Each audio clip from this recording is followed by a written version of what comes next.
Chapter 241. At that moment, Lampard's words traveled into the Archduke's ears like a cold and threatening blade.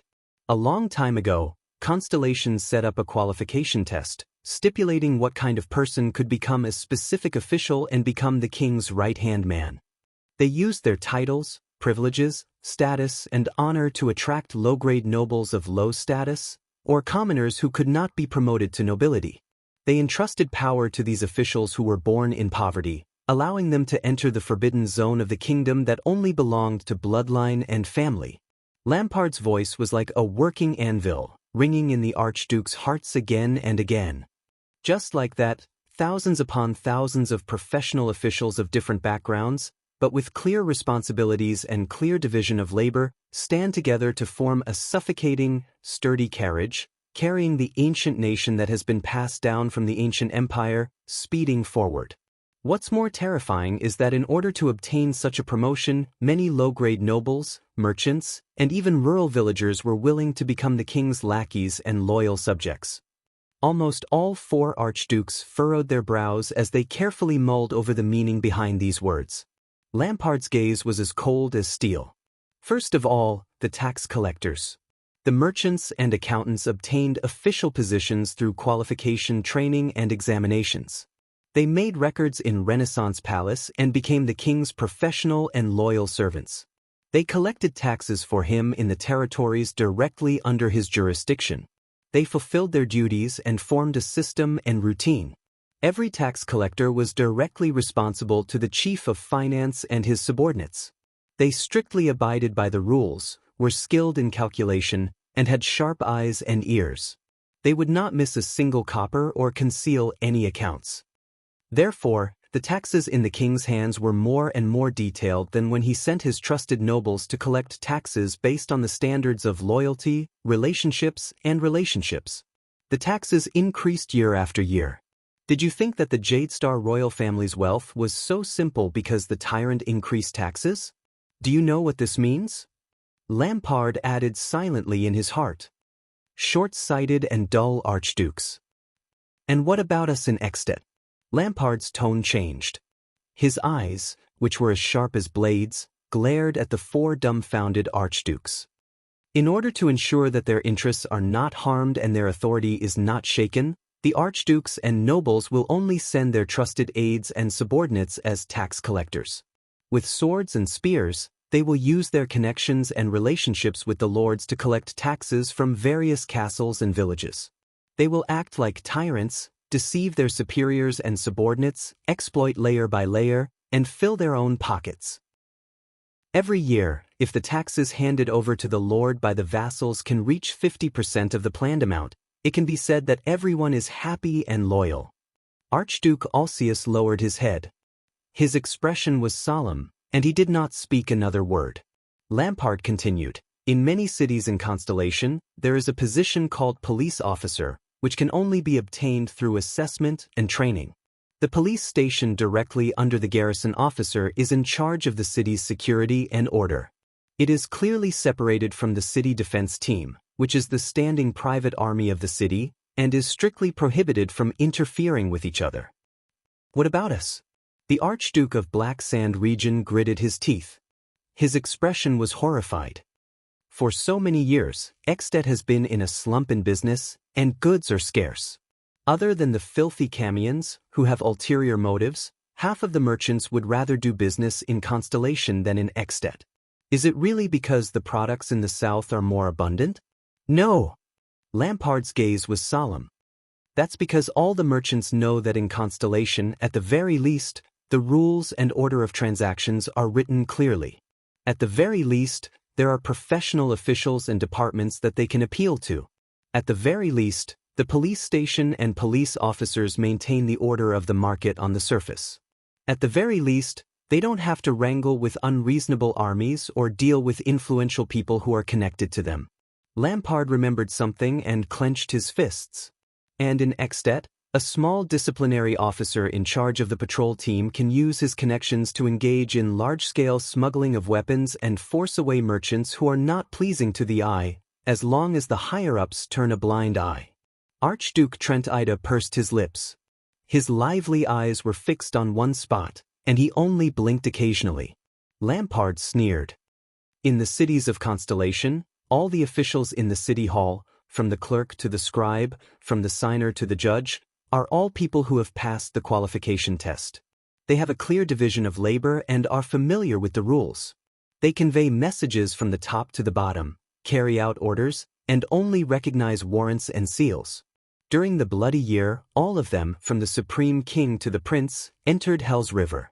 Foreign enemies eyed them covetously, and the nobles were terrified and uneasy.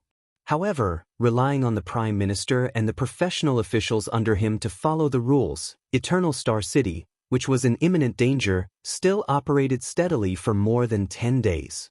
Until the last prince returned, compromised with the nobles, and was crowned. What about us? Lampard hit his chest hard.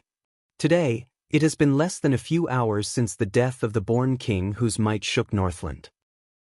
Because of the loss of his prestige, Dragoncloud City is in a mess. Chaos, rumors, conflicts, and contradictions are endless. The people are terrified and uneasy.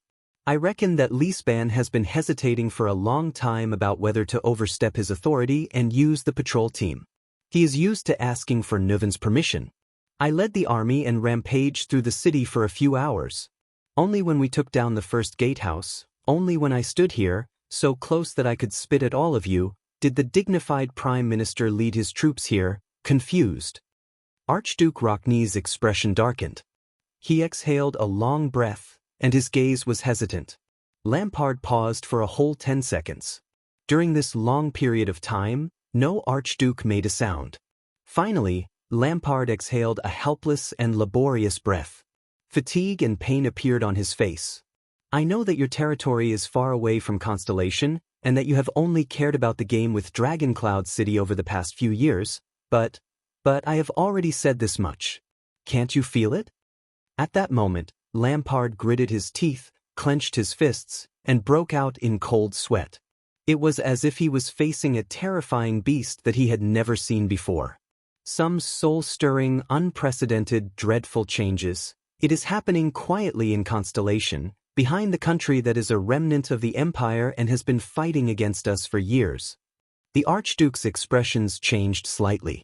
This change, trembling slightly, Lampard continued with his chilling words, is as tranquil as the surging of an undercurrent, as calm as dripping water piercing through a stone. But please believe me, this is a terrifying situation that not even the powerful ancient empire has seen in the past thousands of years. Lampard felt his hair stand on end. It was as if there was a chill in his chest that went straight into his heart. Constellation, our opponent for the past 600 years, is undergoing an unprecedented transformation. The four archdukes looked at each other in pairs. In their disbelief, hesitation, and earth-shattering shock, they could not advance or retreat. But Lampard continued, through direct contact with the war, I saw the tip of the iceberg of this terrifying transformation. It's like the faint vibration that comes from within the cocoon on the eve of its transformation. It's inconspicuous, but extremely important. Lampard suddenly raised his head. His gaze was as sharp as a sword, and his gaze was threatening as he stared at the four archdukes. Everyone, please open your eyes. The Archduke of Black Sand Region gritted his teeth. His voice was hoarse, but his tone was firm. Where exactly is our greatest threat? The archdukes did not seem to have reacted. But at that moment, Archduke Lekko's expression was unprecedentedly unpleasant. He slowly raised his head and looked at Lampard. The old archduke spoke wearily, his voice hoarse and unpleasant. Mindes III? The expressions of the other three archdukes changed. Lampard's gaze softened as he looked at the old archduke. His gaze became gloomy. Yes, Lampard said quietly and sat down again. This is the current situation after 150 years. The comparison between us and Constellation. Archduke Alcius raised his head in shock. 150 years? Could it be? Lampard nodded weakly. Yes, he said with certainty. What I told you just now, Lampard said flatly. His eyes were once again filled with dread and solemnity. Everything. It all originated from 150 years ago, from the supreme king of Constellation, who was almost ignored by everyone. Mindes III. The four archdukes cast their gazes at Lampard in that second. Their emotions were complicated and their reactions varied. The Archduke of Black Sand region looked at their expressions and could not help but sneer. "You said that he did not do anything big?" Chapman Lampard snorted coldly, and it was hard for him to distinguish between praise and criticism. More than 100 years ago, it was Mindes III who did not hesitate to offend the Jadestar family's branch families, trusted aides, in-laws, and even direct vassals. He also strictly and precisely set up and separated countless official positions and departments: the city hall, the police department, the Department of Finance. He also gave them his authority. He made clear regulations, trained them, and paid them salaries even if they had to borrow money to survive. He let these new officials manage the royal family's central territory and even the whole of Constellation. More than 100 years have passed. Even the most remote and domineering vassals with power had no choice but to compromise with the rules of the game left behind by the virtuous king and acknowledge the king's officials for the sake of taxes, efficiency, power, and even more so for the sake of effectively opposing the king. Lampard raised his head. His eyes were as cold as a blade. Relying on these people, Constellation's royal authority gradually penetrated into every corner of the kingdom. It controlled the entire country from top to bottom like never before. Do you think that luck and talent are the only things behind the Starlight Brigade? No, this steel carriage formed by countless professional officials began with Mindes III. It has long been in conflict and friction. During the years when we dominated the Western Peninsula, it quietly operated, worked together, and settled for more than 100 years. It influenced us imperceptibly, took root, and sprouted. When he heard this, Archduke Rockney of the city of faraway prayers lowered his head deeply. There was a struggle in his eyes. Also, Lampard spoke again, his tone cold. "You said that he was weak and omnipotent, and compromised with the nobles?" Forgive me for reminding all of you, but it was precisely because of the higher parliament and the national conference that compromised with the nobles. That Kessel V of our south turned the millions of Constellation civilians into powerful tools for him to fight against the great vassals alone.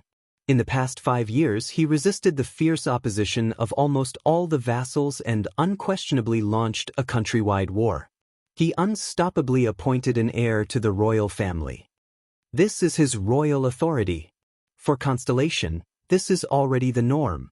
Lampard abruptly slammed his fist on the square table and said loudly with a face full of anger, "If King Nuvan were to stand here and ask all of you to recruit troops within a month to follow him into the Great Desert, how many of you would do it without hesitation?"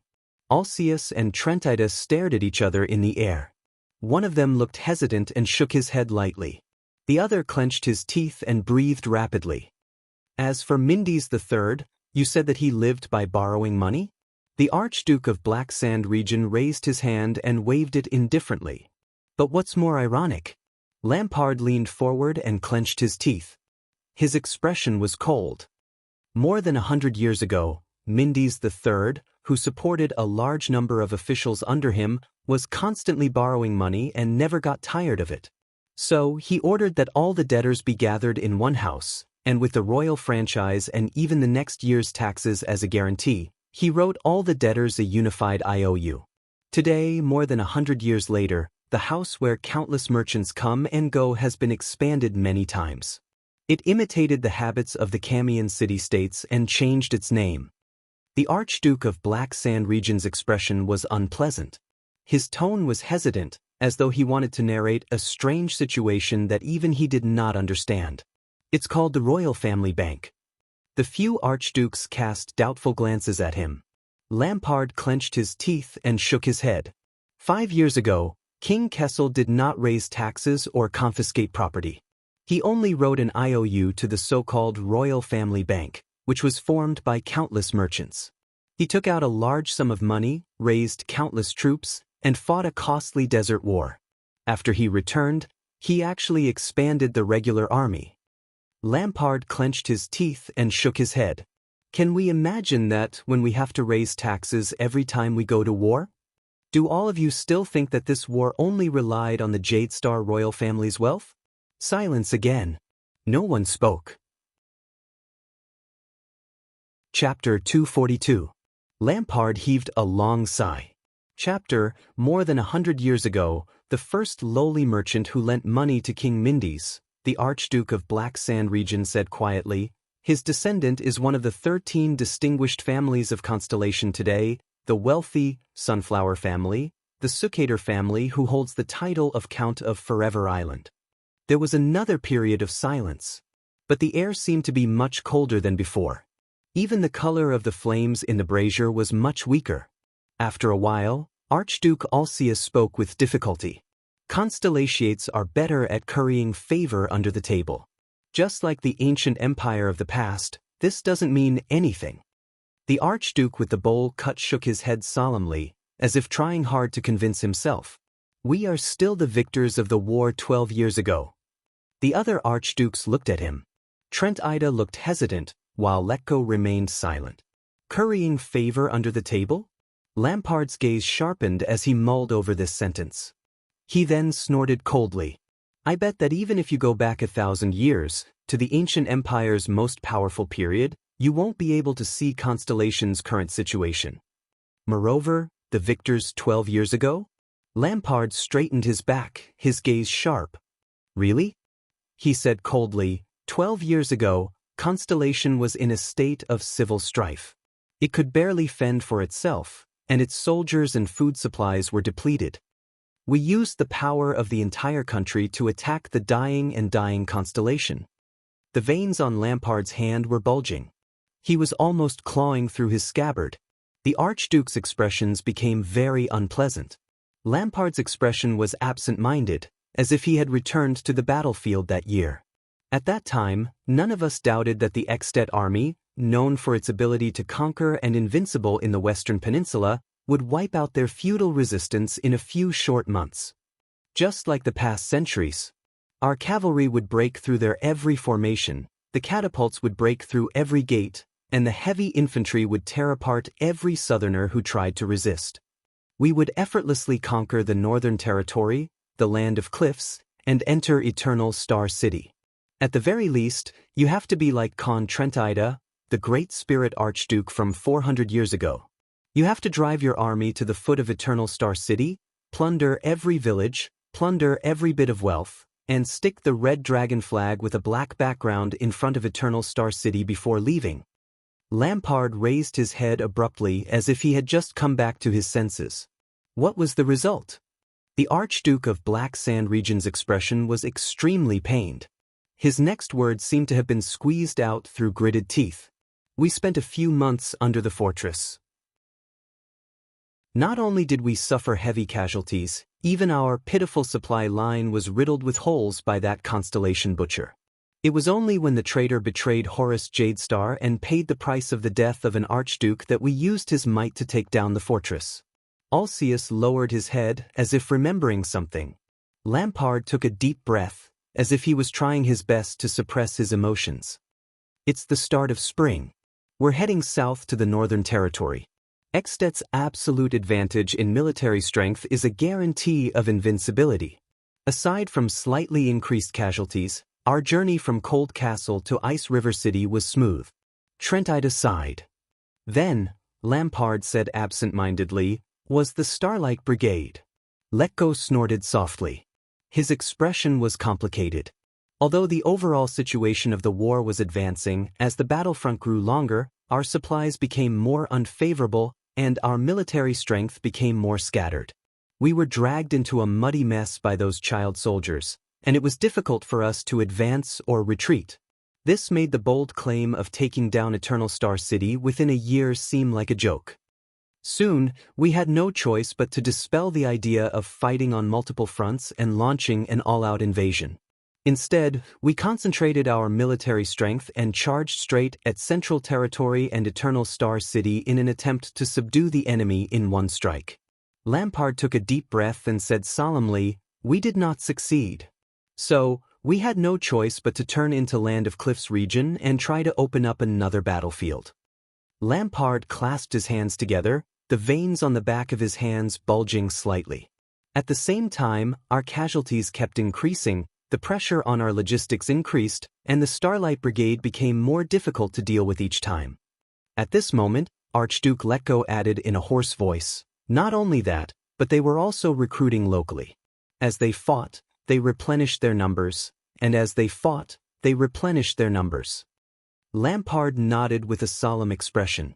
The Archduke of Black Sand region sighed and said, "What's worse is that after just a few months, our supplies ran out."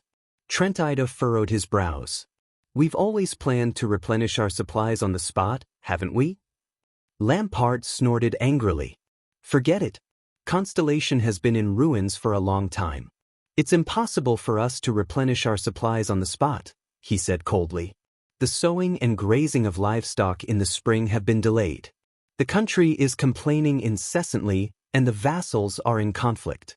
In addition to our terrible transportation, the expedition of 100,000 people is even more terrifying than the arrival of a disaster for Extet's logistics."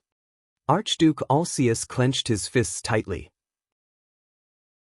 "When even transporting the supplies to Broken Dragon Fortress becomes a problem, when the soldiers can no longer snatch enough food, when even the most valiant troops are no longer in a complete formation, when our invincible army has nowhere to exert its strength, and when the results of the war are not impressive for a whole month."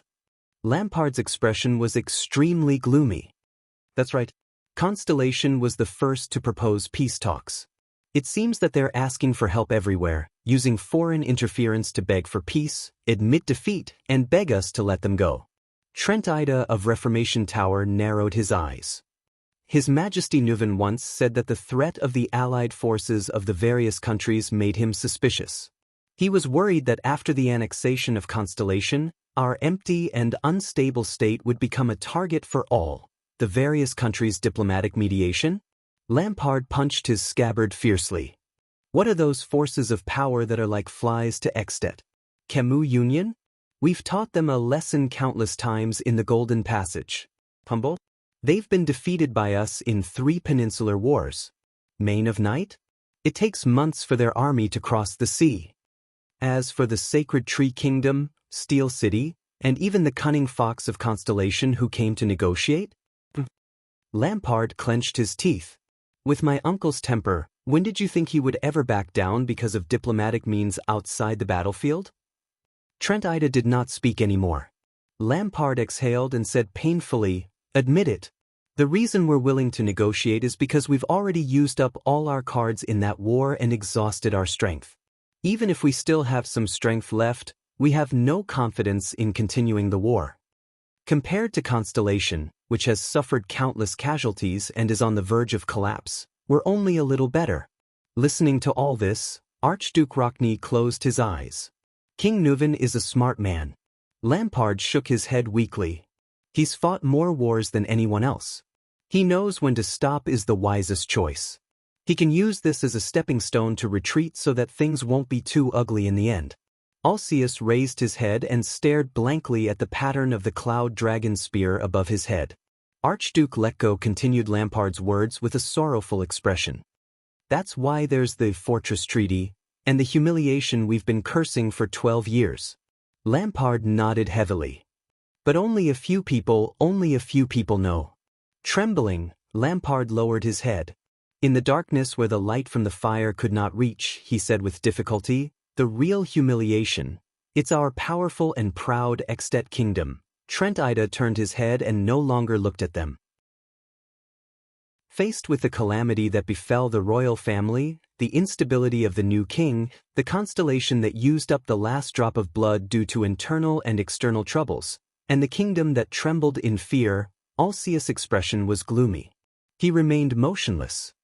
Faced with the unprecedentedly weak constellation that could not even muster a complete army, and could only rely on a group of child soldiers to fight, Archduke Rockney looked at Lampard in disbelief, then at Letko.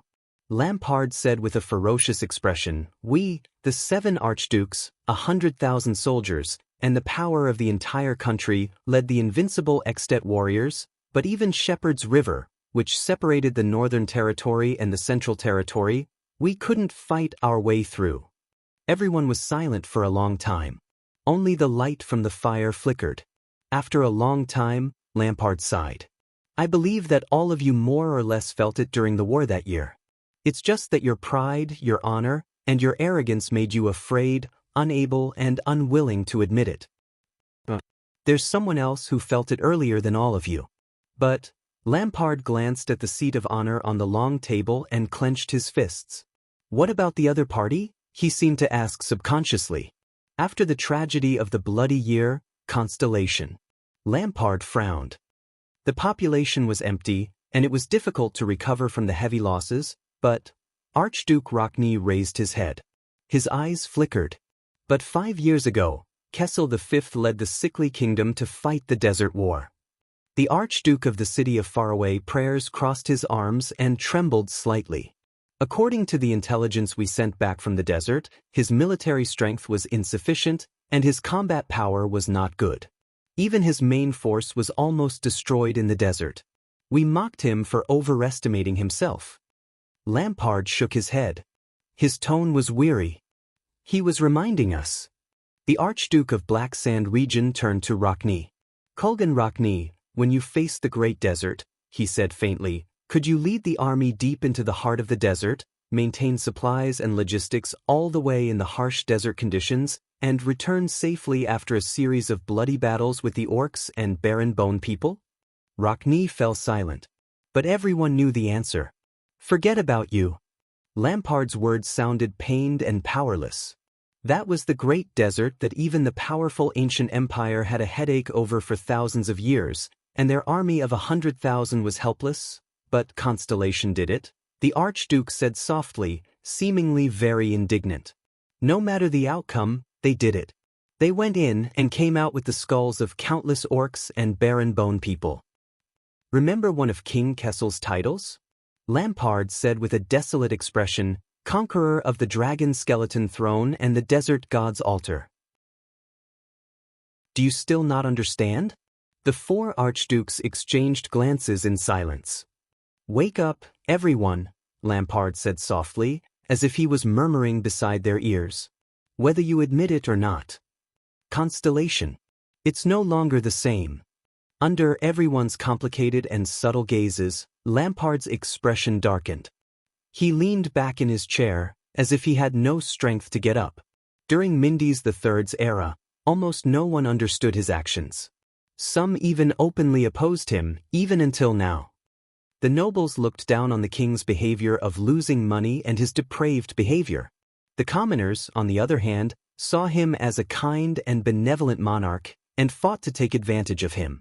Archduke Rockney and Archduke Alcius looked at each other, their emotions complicated. Mendes III passed away in obscurity amidst the nobles' mockery and the commoners' tears of gratitude. The benevolent, virtuous king, who was good at compromise and mediation. Lampard raised his head and met the eyes of the 4 archdukes. His expression was solemn and his tone was cold. This title is half mockery and half sincerity.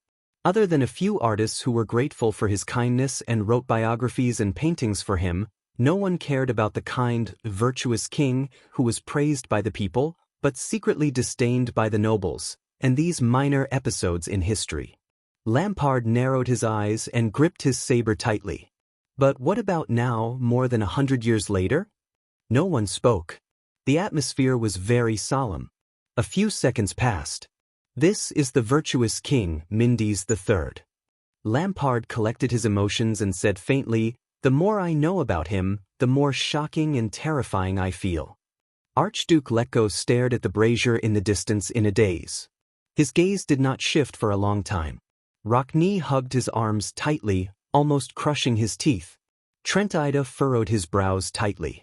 Contrary to his usual cunning self, he was extremely worried. As for Alcius, he only stared at Lampard, as if he wanted to see more things from his face. It's been more than 100 years. Although he died, his officials built Constellation into a steel chariot of excellent quality and complete parts. We only noticed it slightly 12 years ago. Lampard shut his eyes tightly. His shoulders seemed to tremble uncontrollably.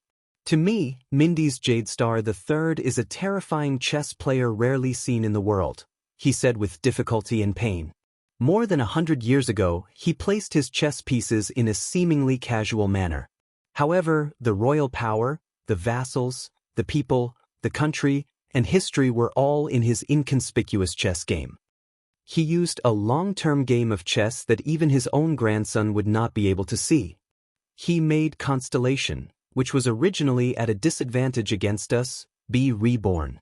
Before we knew it, we had already left Extet, which we were so proud of, far behind. Even great Emperor Kessel Carlus I, who conquered the world more than 1,000 years ago, could not compare to him. Lampard sighed deeply. His gaze was dreary and misty. Compared to the chess game Mindy's set up for Constellation for 100 years, and the intricate chess pieces he placed in a continuous chain, Tormund's great cause of restoring the country was crude and ugly. Rykru's victory was also so superficial. As for the calamity's endless power and destruction, it was as despicable and laughable as a stronger baby wielding an iron hammer. What Mindy's III cared about was not the victory or defeat of a day or a night or a place. Lampard's expression was desolate. His emotions were actually a little hopeless. Nor was it the loss of a family, a clan, a city, or a territory. He used the country as a chess piece, the world as a chessboard, billions of lives as his wager, and the foundation that would last for 10,000 years as his victory. The brazier crackled. The archdukes were silent. Finally, Lampard closed his eyes and sighed softly. Once he placed his chess piece, he played the game for 100 years. The hall fell into a deathly silence. After a while, Lampard came back to life from the almost dead atmosphere. He started to breathe again and started to speak. So, more than 100 years after the virtuous king passed away, Lampard left his seat, or rather, Archduke Cameron's seat. I, Archduke of Black Sand Region, Chapman Solon Holt Lampard. He walked towards the 4 archdukes step by step. Kinslayer and Kingslayer. Lampard's face darkened. For the first time, he said these words with a trembling face. The archduke's expressions changed slightly. As a Northlander and an Extension, Lampard clenched his teeth and swept his gaze over every single Extension archduke who held military power and power in their hands. I stand here and plead to all of you, to all the archdukes of Extet, to the suzerains who hold the future of the kingdom of the great dragon in their hands. His voice was as sonorous, hoarse, and full of vicissitudes. Stop your meaningless internal strife and suspicions, let go of your inextricable family grudges and conflicts. Do not fall into the trap of the joint ruling pledge, which protects unity but encourages division. Do not be like King Nuvan, who is muddle-headed and unable to extricate himself from his bloodline and family.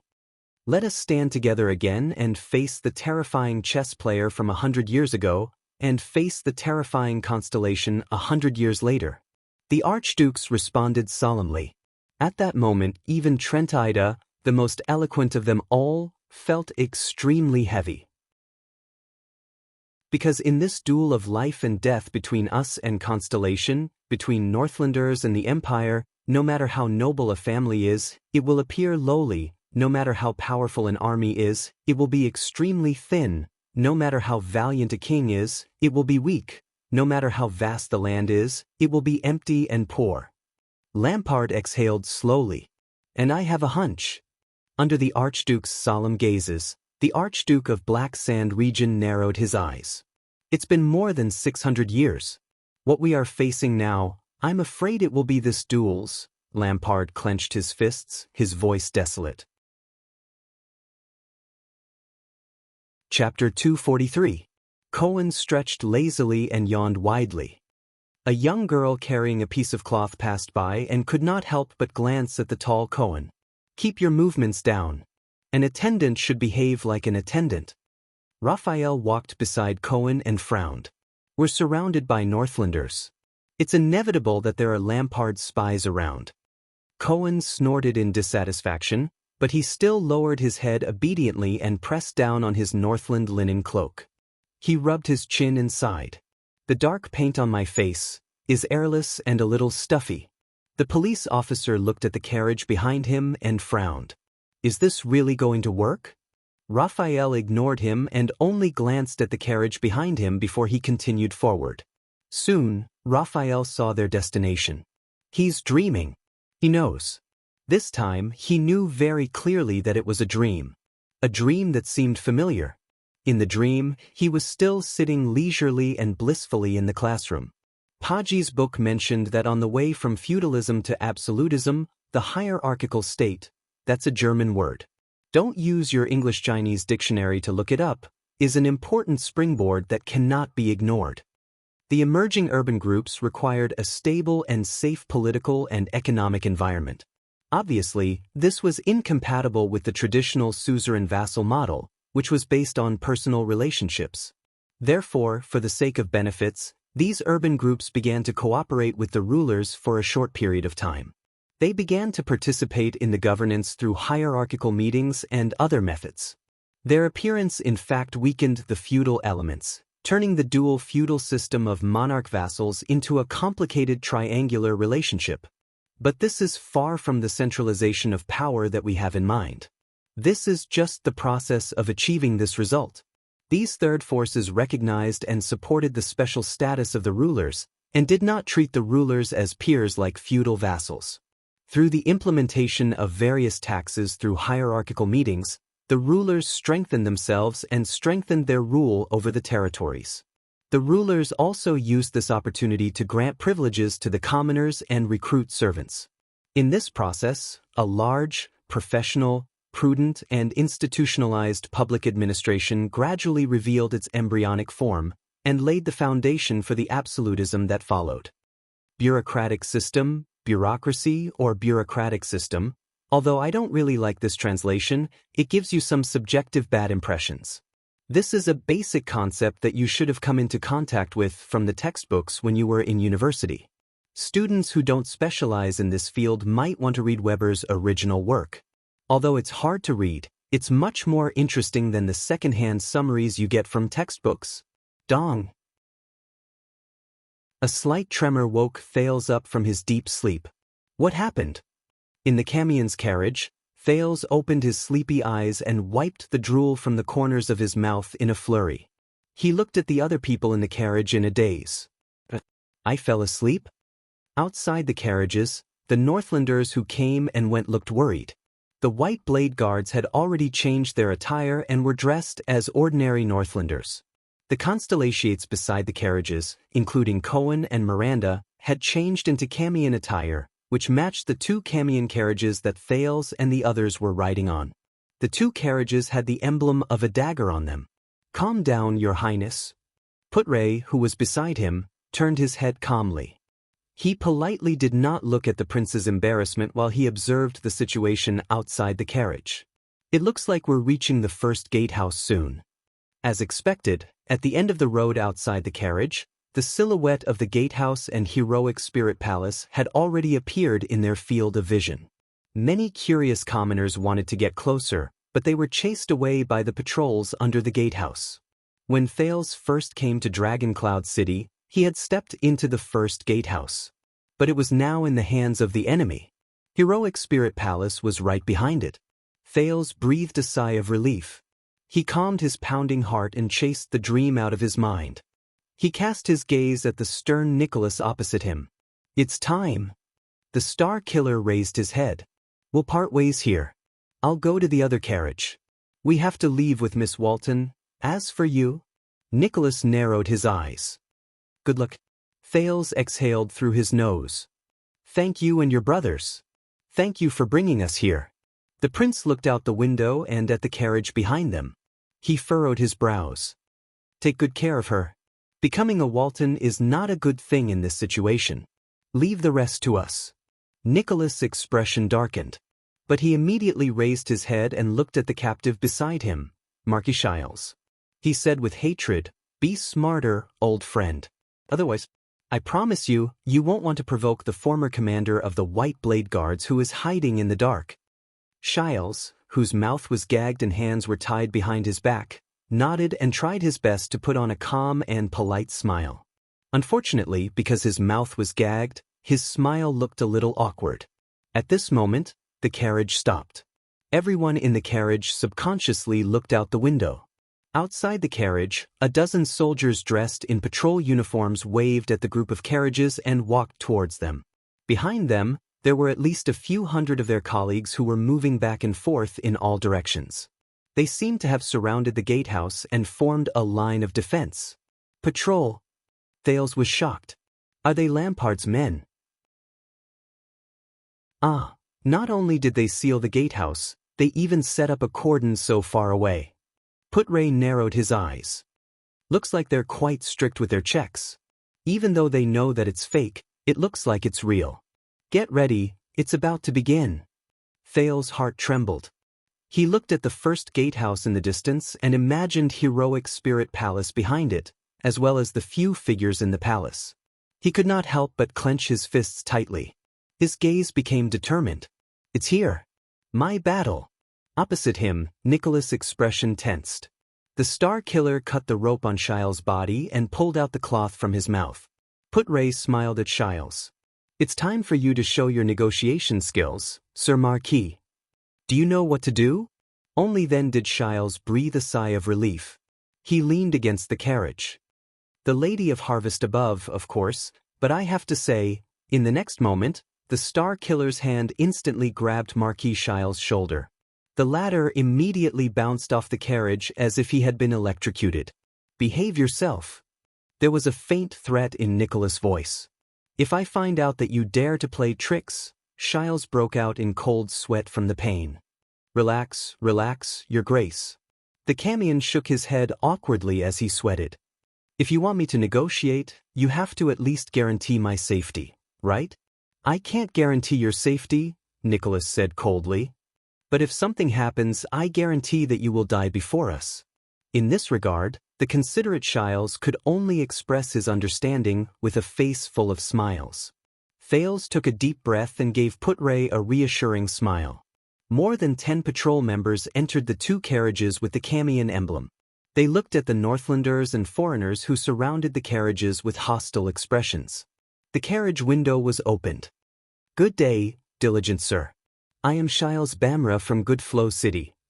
The elegant Marquis Shiles with a blonde ponytail nodded slightly to a nobleman who looked like a disciplinary officer under the carriage. His expression was at ease and his tone was relaxed. He nodded slightly at a noble who looked like a disciplinary officer. I am sorry, I have a very urgent matter to attend to. I need to enter Heroic Spirit Palace. Can you make an exception? The disciplinary officer was slightly startled. A Camion? Everyone in the carriage was silent as they waited for Shiles to negotiate with them. If he suddenly goes back on his word, or, Thales sighed. Nicholas touched the hilt of his knife gently and stared at Shiles' back. If you can't make the decision, I think your superior should know me. I mean your immediate superior. Shiles smiled and nodded. The disciplinary officer who looked like a leader frowned. He turned around and patted the shoulder of a soldier beside him. He whispered a few words into his ear. The latter seemed to have received an order and turned to leave. I have heard of your name, sir.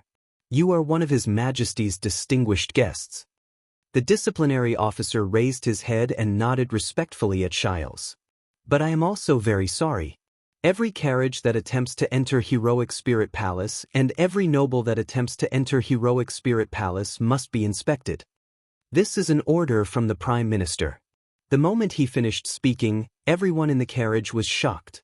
Thales and Putre looked at each other and saw the surprise in each other's eyes. Prime Minister? Not Lampard? This means, Shiles' expression was especially astonished. Wait, you mean? Shiles furrowed his brows suspiciously. This is an order from the Prime Minister? The disciplinary officer also seemed to be a little surprised by the Marquis' reaction. He first looked at his colleagues and subordinates, then nodded at Shiles. The Marquis in the carriage opened his mouth wide.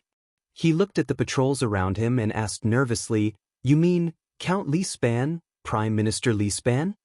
Yes, all the patrols in the city are now under the direct command of the Prime Minister, the disciplinary officer replied with a solemn expression.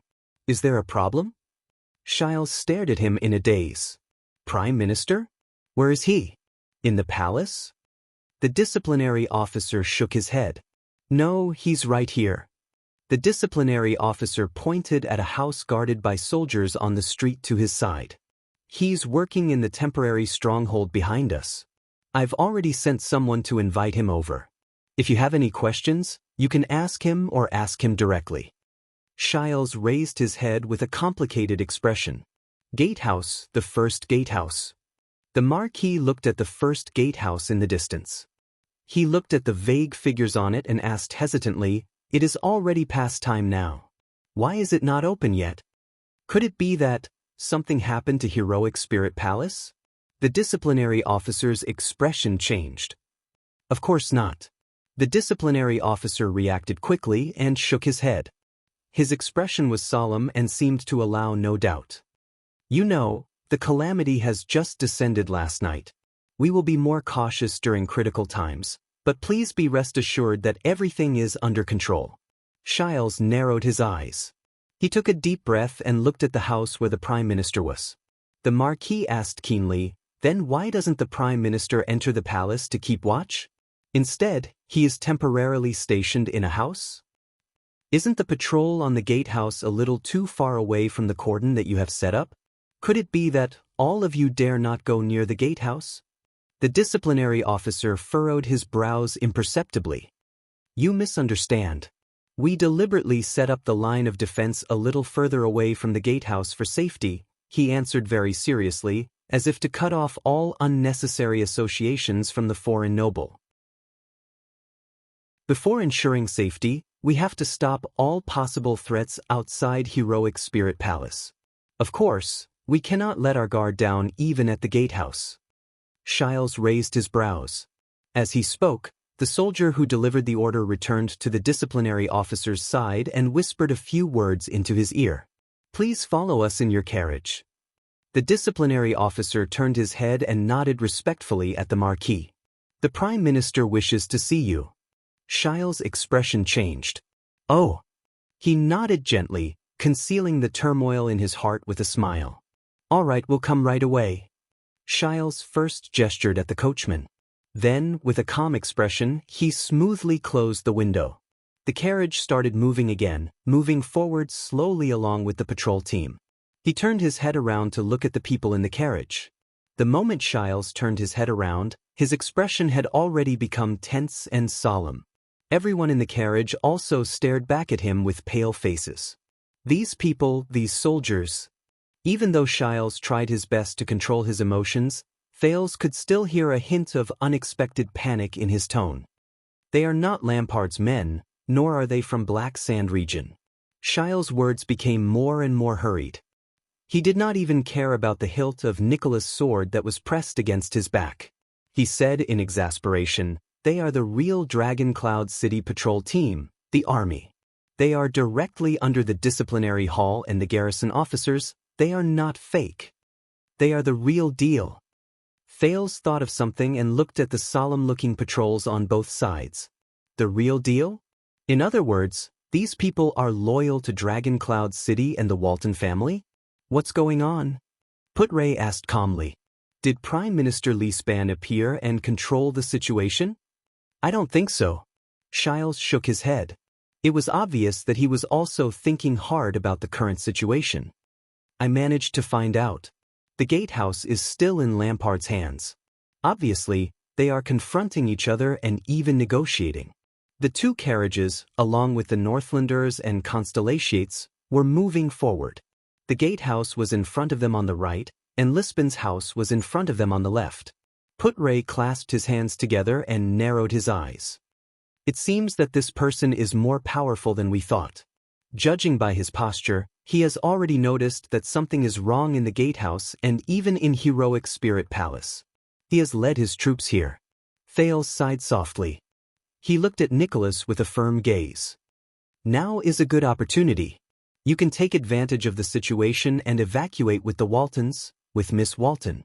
Go to your Prime Minister Lispan. You can either seek help or leave. The image of the terrified little girl on the other carriage appeared before his eyes. We're going to part ways here. Little rascal. Nicholas' expression changed. Of course it's convenient for the Northlanders, but the problem is, what about us? Beside him, Shiles gritted his teeth and furrowed his brows. When we see Lispan, what should we say? We want to save your country, please let us go? Thales took a deep breath and pondered anxiously. In the original plan, they had to rely on Shiles to deceive the Black Sand region soldiers in the gatehouse. Then, Shiles would find a way to send them to Heroic Spirit Palace. But now, right in front of the gatehouse, Lispan. Prime Minister? What should I do? How should I face him? Or should I just not face him? When he thought of this, Thales raised his head and seemed to be deep in thought. If we suddenly rush to the gatehouse now and let Shiles bring us in, will we succeed? Will Lispan and his patrol team intercept or even attack us? The carriage drove past another group of patrolling soldiers. They seemed to be more nervous than the other soldiers. They surrounded a noble and pointed at the gatehouse. Putray frowned. But if that's the case, he did not continue. Nicholas' expression changed. He looked at Thales. You know, you can actually come with me to meet the Prime Minister. We will explain everything, work together with his forces and act together, Nicholas said flatly.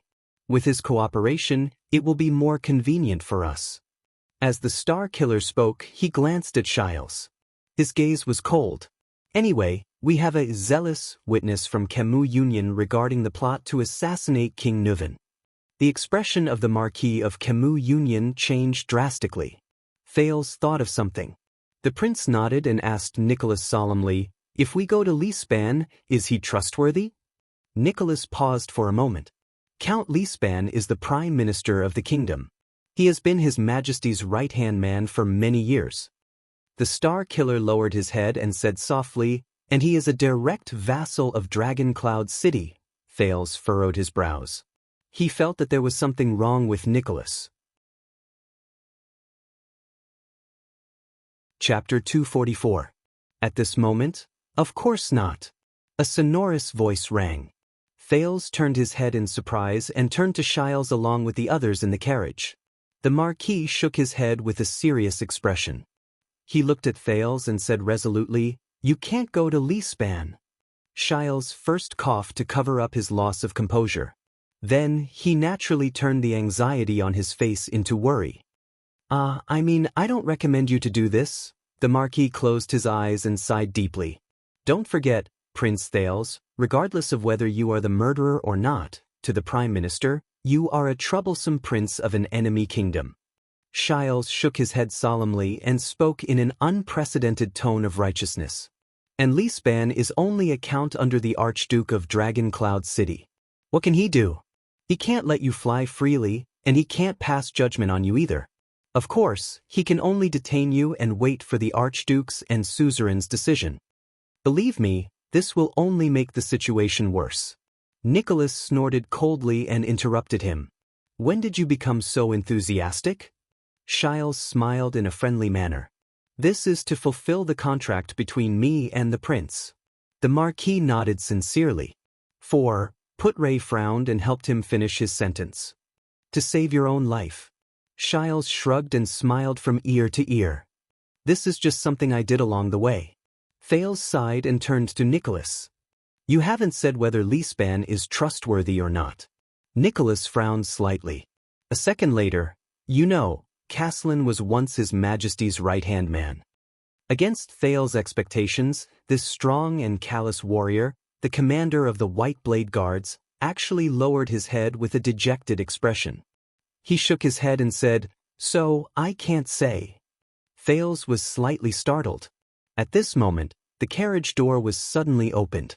Raphael Lindbergh from the kingdom's secret intelligence department boarded the moving carriage with a calm expression. The carriage that was already filled with 4 people became a little more crowded. You all know the situation, right? We have to make a decision as soon as possible. The young man from the kingdom's secret intelligence department looked at Nicholas and smiled. His tone was still relaxed, but his words were chilling. Your dear Prime Minister is walking towards us. Everyone in the car stirred slightly. Thales was puzzled. The Prime Minister is coming personally?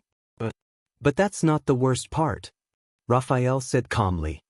The worst thing is, he opened the other window a crack and pointed in a direction outside. Thales moved closer to the window. In the distance, an old noble with a medium build and white hair walked towards their carriage, surrounded by soldiers. But Thales' gaze immediately froze. An old lady dressed in a red robe walked beside Lispan with a composed expression. They talked from time to time, and pointed at the two Camion carriages. Thales' heartbeat quickened when he saw the familiar yet unfamiliar red robe. In the carriage, everyone who saw this scene froze.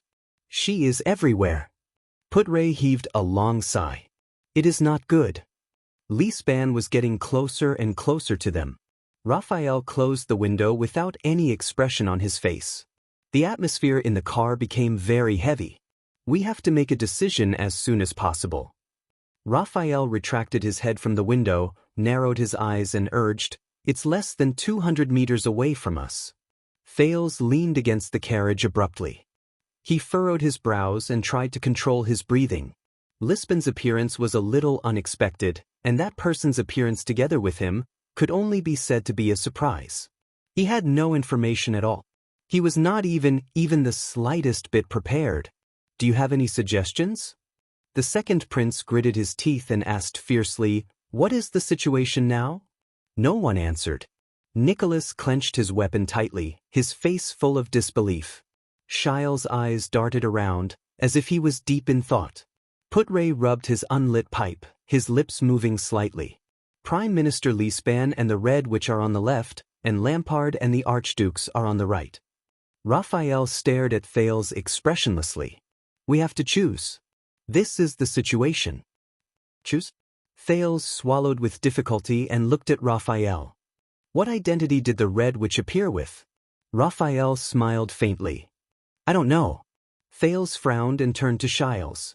Was Lispan bribed by the secret room? Betrayed King Nuven? Or did the secret room temporarily bewitch him? Shiles flashed an awkward smile. I don't know. Thales exhaled and looked at Nicholas.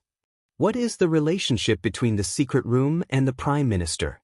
What is the relationship between the Prime Minister and Lampard? Nicholas' expression was gloomy. He sighed. I don't know. There are still 150 meters left. Raphael's voice sounded very cold. We will see Lispan soon. Thales' heart tensed. Damn it. She let us go once at the exit of the secret passage. Thales clenched his fists. This time, maybe she will let us go again? Nicholas' expression tensed and he closed his eyes weakly. I don't know. Damn it. Thales suppressed the impatience in his heart and pursed his lips. Then, are you still going to see Lispan? And the Red Witch? Nicholas did not speak, but his expression became even more terrifying. What about you? The Star Killer asked coldly. Thales, who was trembling slightly in irritation and nervousness, could not help but sigh. Calm down. I have to calm down. They are less than 100 meters away. Lispan and the others seem to have sped up. Raphael coldly reported another number. Don't forget, we still need time to inform the people outside. The atmosphere became more and more tense. Thales clenched his teeth. So, what is your suggestion, Putre? The prince asked in a low voice, controlling his volume. Putre's gaze shifted. He glanced in the direction of the Red Witch, even though he could not see outside. You decide, Your Highness. The vice diplomat said solemnly, but my suggestion is, no matter what you do, it is best to have more certainty and less uncertainty. Thales was slightly stunned. Certainty. Uncertainty. At that moment, his breathing seemed to have stopped. Yes. He knew better than anyone else what the key to this game of chess was. Wasn't it? He stared at the roof of the carriage without moving. A second later, Thales closed his eyes and exhaled deeply. I have decided. The second prince opened his eyes and said faintly. The Prime Minister is on the left, Lampard is on the right. More certainty, less uncertainty. As for all of you, Lord Nicholas. Thales looked at Nicholas calmly. Are you more afraid of death or failure? Nicholas frowned. Outside the carriage, Count Lispan, the Prime Minister of Extet, was talking to Madame Calchon in the distance. I understand your concerns, but this is absolutely not allowed. The Prime Minister frowned and forcefully rejected the smiling Red Witch. The Archdukes will use their own troops to defend the gatehouse?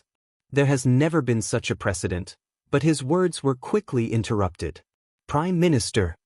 In the distance, Viscount Lysden roared at him at the top of his lungs and pointed in a direction. The carriages. Prime Minister Lisban quickly realized the situation. The two Camion carriages that had just arrived and claimed to be visiting Heroic Spirit Palace, along with a dozen or so attendants, suddenly turned around.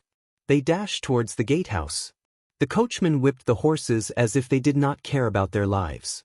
They rushed past the patrol team at the fastest speed possible. The Red Witch looked at the two carriages and frowned slightly. Prime Minister Lisban was stunned at first, then his entire body trembled. Something was not right. The Archduke's subordinates? The gatehouse? Heroic Spirit Palace? He turned his head and looked at the Red Witch, feeling doubtful. Something was not right. Lisban had a feeling that the key to everything that happened today was in that carriage. In the next second, Lisban's expression tensed. He strode forward and roared furiously at his patrol team with the loudest voice he could muster. Stop them! Stop those two carriages! Everyone, stop them at all costs! Above the gatehouse, Count Levin, who was nervously observing the patrol team, saw the change below and was slightly stunned. In his field of vision, a dozen or so people were guarding the two carriages. Under the pursuit of the patrol team behind them, they were heading towards their gatehouse. What's going on? A soldier from Black Sand region reminded him, Your Grace, those two carriages seem to be the symbol of that lord from Camus Union. Should we pull up the gatehouse and receive them? The number one vassal of Black Sand region, Count Levon frowned. Of course, he recognized the symbol of Good Flow City. But Count Levon thought of the scene in front of Broken Dragon Fortress. If this is a strategy, is it a way to earn money to open the gatehouse? Levon clenched his fists. In the next second, Count Levon raised his hand and shouted angrily at the archers in the distance, Phil! Load the bowstring! Firing warning! In the distance, the short soldier, Phil, suddenly pulled out a bunch of arrows from the quiver on his back and stabbed them into the straw on his right. Then he grabbed one of the arrows and knocked it on a big bough. His arrow was aimed at the small dot in his field of vision. In an instant, Phil's eyes moved and the bowstring left his hand. Asterisk whoosh. Asterisk the whistling sound of an arrow piercing through the air could be heard. Asterisk thud. Asterisk the arrow was firmly nailed to the ground. It was right in front of the first carriage's hooves. The horse seemed to be startled and was about to turn around while neighing in fear. But the coachman was obviously skilled. With the whip, he steered the carriage back to its original direction. The carriage continued to charge towards the gatehouse. It did not even intend to slow down. Phil furrowed his brows. They did not stop. Since that's the case. He grabbed the second arrow. This time, after Phil finished knocking the bow, he coldly ordered his subordinates, Firing warning is complete. Everyone knock the bowstrings.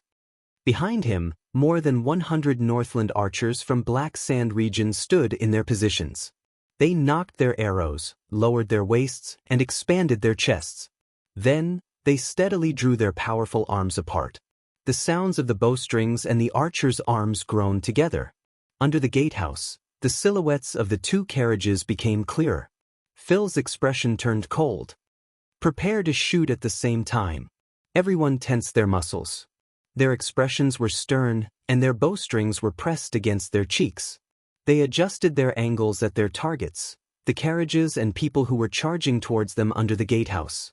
The carriages were getting closer and closer. Finally, Phil's expression turned ferocious. He let out his final roar. Fire! In the next second, amidst the neat and terrifying whistling sounds, countless arrows rained down from below the gatehouse, covering the sky and covering the earth. Chapter 245. Not a bad speech, right? Double quotation mark. But you also have to understand. We can't just rely on your sensational speech. Archduke Rockney said with difficulty, but his voice was already very hoarse and seemed to lack persuasiveness. We can't just rely on your sensational speech to think that Constellation is already invincible and that Exdet is facing a great disaster, and that we will die if we don't cooperate with you. That's not realistic. Lampard took a deep breath. Of course you can doubt me. He turned around and faced Rockney without flinching. But you can't deceive your own eyes. King Kessel's expedition in the Great Desert is right in front of you. They were able to smoothly transport the rations and supplies into the vast desert, Lampard continued to say in an unquestionable tone. They could also transport them to Dragon Cloud City, Defense City, the City of Faraway Prayers, and even the Sentry region without any difficulty. He shook his head. The City of Faraway Prayers has been vigilant against the movements of the Golden Passage and the abnormalities in the desert for generations. They are used to taking precautions. I hope this is not empty talk. Rockney did not move and did not speak. Of course, you can say whatever you want about things that haven't happened. Archduke Trent Ida exhaled. He seemed to be very doubtful. Alarmist words can bewitch idiots who don't use their brains. He narrowed his eyes. But it's best not to use it on us. Archduke Letko raised his head and glanced at Trenida. Alcius lowered his head and stared at the ground. He did not speak for a long time. But they have an efficient and powerful team of officials. This is not a lie. Lampard gestured to the 4 archdukes. After the Bloody Year, the Jade Star royal family's direct regular army has been increasing year by year. The mystic guns and other valuable equipment in Broken Dragon Fortress have also increased greatly. These will affect our victory. You can even seek confirmation from Madame Calchon. Over the years, the quality of the members recruited by the Secret Intelligence Department has greatly surpassed that of the Secret Room. In the face of their spies and schemes, the famous Red Witch can only passively counterattack most of the time. But please believe me, as long as there is the slightest possibility of taking the initiative to attack, she is unwilling to carry out such a risky strategy. The Archduke of Black Sand region walked past the 4 archdukes. His gaze was solemn, and he gave off an extremely oppressive feeling. Let's look back at the example of the war more than 100 years ago. It's not a difficult task. Compare it to the present, he said in a low voice. But we are at a critical juncture that will determine the future of the kingdom. There is no doubt about it. If we miss this moment, it will be too late for regrets. Lampard walked all the way to the brazier. The blazing flames reflected his back in the eyes of the 4 archdukes. At that moment, Chapman Lampard's voice seemed to carry a heavy weight. Constellation and us are like 2 heavily injured swordsmen who saw each other's weakness in the last battle of life and death, he said softly. That weakness is time. Archduke Letko's expression changed. Our weakness is that we can't afford to waste time. We can't give Constellation time to recover from its injuries and slowly reform itself. Constellation's weakness is that they need to fight for time. They will definitely delay the conflict at all costs until the scar of the Bloody Year heals. Lampard's expression became solemn. For the past 12 years, our back-and-forth battles have revolved around this theme. He turned around with a burning gaze. I only figured it out after that. King Kessel's desert expedition, which cost him a lot, was not only a demonstration of their expeditionary abilities, but also a smokescreen. It was to make us doubt the existing forces in Constellation and make us hesitate about sending troops south. All these years, Constellation and the kingdom's secret intelligence department have done everything they can to create internal strife in order to buy time and clean up the devastation in the kingdom. The Archduke of Black Sand region raised his hand and clenched his fist. And I've done everything possible to expand the local conflict into a war through the prince or the territory, all to buy time and disrupt Constellation's plans. So you want us to send troops? Alcius suddenly said. Even if it's to tempt us with benefits that exceed our expectations? Lampard nodded wordlessly. Trent Ida exhaled and rubbed his palms together. Let's talk about something realistic. Even if we all agree with you and send troops south together, then what do you plan to do? 12 years ago, when we had the greatest advantage, we still couldn't conquer the south of Shepherd's River. The Archduke of Reformation Tower spread his palms with a strange expression. If it's really as you said, and our neighbors to the south are no longer what they used to be, Trentida chuckled. Then what makes you think that we'll definitely succeed 12 years later? The archdukes fell into deep thought. But Lampard seemed to be prepared. He snorted softly, walked to the rectangular table and knocked on it. He shook his head and said softly, "There's still a difference. 12 years ago and now." Archduke Alcius revealed an interested expression.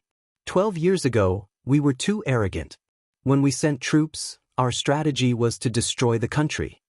Lampard shook his head, seemingly very regretful. After we crossed the fortress, we launched an all-out attack. Not only did it deal a heavy blow to Constellation, but it also brought us great pressure. It left an opening for the Starlight Brigade's harassment. By the time we realized something was wrong, we were already deep in the mud. Lampard raised his head abruptly. But now, we have recognized our opponent's situation, and we still have our advantage. The Archduke of Black Sand region nodded. 12 years ago, the most correct thing King Nuvan did was to end the expedition early and retreat with most of his forces. He did not take the risk to attack for uncertain benefits. How ironic. 12 years ago, almost all of us were cursing him. Trentida sighed with a despondent expression. 12 years later, the only person who speaks up for his decision back then is you. He shrugged at Lampard, expressing his helplessness. Lampard paused for a moment, but then he clenched his fists and spoke again. This time, our goal is only to take down the Northern Territory. If things really don't go well, take down the fortress can also be the lowest standard. Lampard slid his scabbard on the table, as if he was drawing a map. You all know how despicable the Constellations are in the National Conference. As long as it doesn't affect their own interests, the feudal nobles of Constellation will not be willing to help King Kessel. The latter has been pushing them too hard these past few years. So, just like 12 years ago, we will be facing an isolated northern territory with no reinforcements other than the royal family's regular army, or even better. Because the grudge between Nanchester and Jadestar has not been settled, the neighboring Land of Cliffs region will not send troops. The great damage the Northern Territory suffered 12 years ago is far from recovering. Archduke Letgo's eyes flashed. Lampard raised his head and stared straight at the archdukes. And we still have the righteous cause of avenging the king. We have their prince and the heir of the Northern Territory in our hands. This will give us more leverage outside the battlefield. His words seemed to be filled with endless confidence. In this war, we will concentrate our military forces and rely on the military advantage that Ekstedt still has. We will fight steadily on the battlefield and only take down the Northern Territory. We will not bite off more than we can chew, and we will not add to the logistical problems. I am very confident in this. Lampard nodded at the archdukes. After we achieve this goal, we will have a foothold in the Northern Territory, and we will be able to completely reverse the 300 years of stalemate. Without the Northern Territory, Eternal Star City will have almost no place to defend. We will have the absolute initiative. We can attack or retreat. Even if we do not advance or retreat, we can still give Eternal Star City an invisible pressure and threat. He pointed at the invisible map on the table with his scabbard. So, you volunteered to take over the land in the Northern Territory and guard the south. Alcius raised his head sharply. Is this your goal? To put pressure on Constellation? Are you sure you can do it? Lampard nodded slowly. To accomplish this, he snorted coldly, is there anyone more suitable than me? Tell me about it, Rockne said coldly from the side. Lampard glanced at him, but he still nodded. Lampard frowned. His expression was solemn. I will use year-round invasions and military deployments to form continuous pressure on Constellation, especially Eternal Star City. Lampard frowned, his expression solemn. Along the way, I will let Constellation's vassals, such as the Land of Cliffs and Western Desert, go easy. They will understand what they can gain from the decline of Central Territory and Eternal Star City. Trentida and Letgo exchanged glances. This will deal a heavy blow to the Jade Star royal family's reputation. It will also force Renaissance Palace to put a large amount of budget and energy into military defense and mediation with foreign religions, to the point that they will not have time to care about other territories and vassals. This will weaken the royal family's influence and control over the kingdom. And those feudal nobles who have been oppressed by Kessel for many years are not easy to deal with. Lampard's expression became solemn, but there was a hint of indecipherable fanaticism in his eyes. In short, we will not defeat the enemy in one fell swoop, but we can use a sudden threat to show our existence. We will forcefully insert a foreign chess piece into Mindy's chessboard, forcing them to erupt in internal strife that cannot be cleaned up. We will indefinitely delay or even interrupt their ongoing reform. As time goes by, Constellation will fall ill from the difficulties of the journey of change and transformation step by step. Lampard raised his gaze, and the expression in his eyes became sharper. And we will turn the tide with all our might. Even turn the tables. The Archduke sank into deep thought. At this moment, Your Grace, a valiant female voice rang from outside the door. I am coming in. The sound of weapons rubbing against each other immediately came from outside the stone hall. The four archdukes' expressions tensed up, and they all looked at Lampard. Lampard's expression changed at first, then he nodded at them. Let her in, Archduke Letko said loudly. Everything will be fine. As the Archduke's voice faded, the sound of a sword being sheathed came from outside the door. In the next second, the figure of the swordswoman Croche appeared in the hall.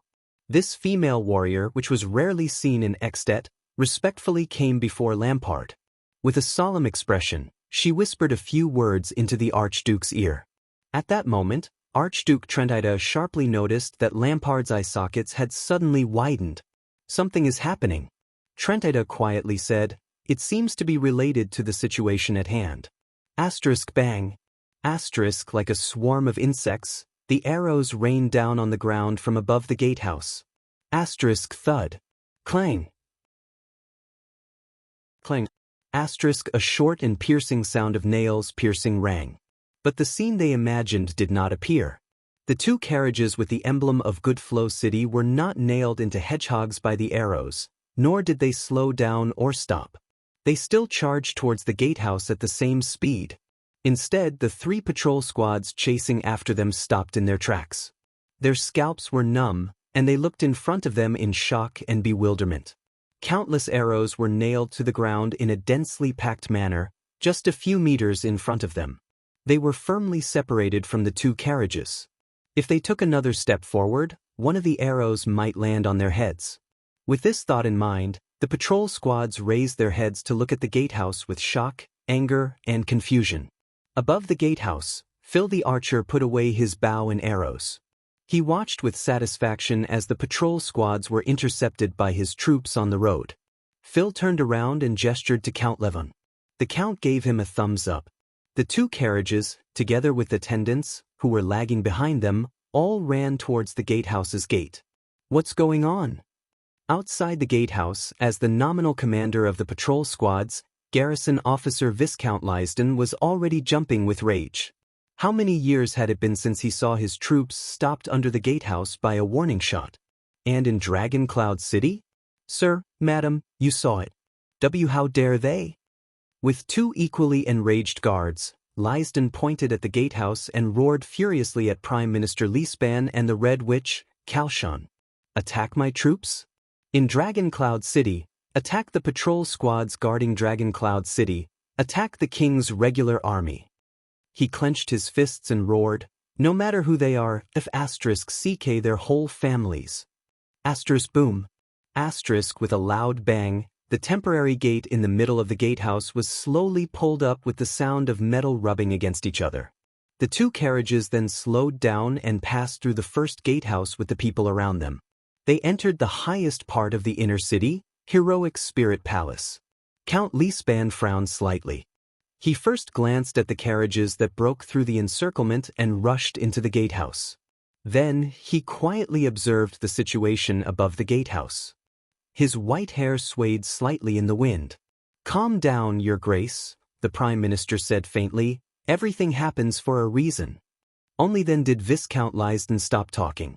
But his breathing was still rapid, and the veins on his arms bulged. He stared at the Red Witch beside the Prime Minister with an unfriendly expression. "Tell me the truth, Madame Calchon." Prime Minister Lispan sighed. "Who are the people above the gatehouse? Who are the people in the 2 carriages just now?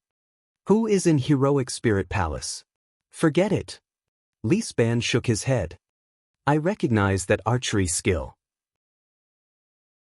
12 years ago, when we attacked the fortress, Phelps and his colleagues were the best at suppressing the enemy's shots.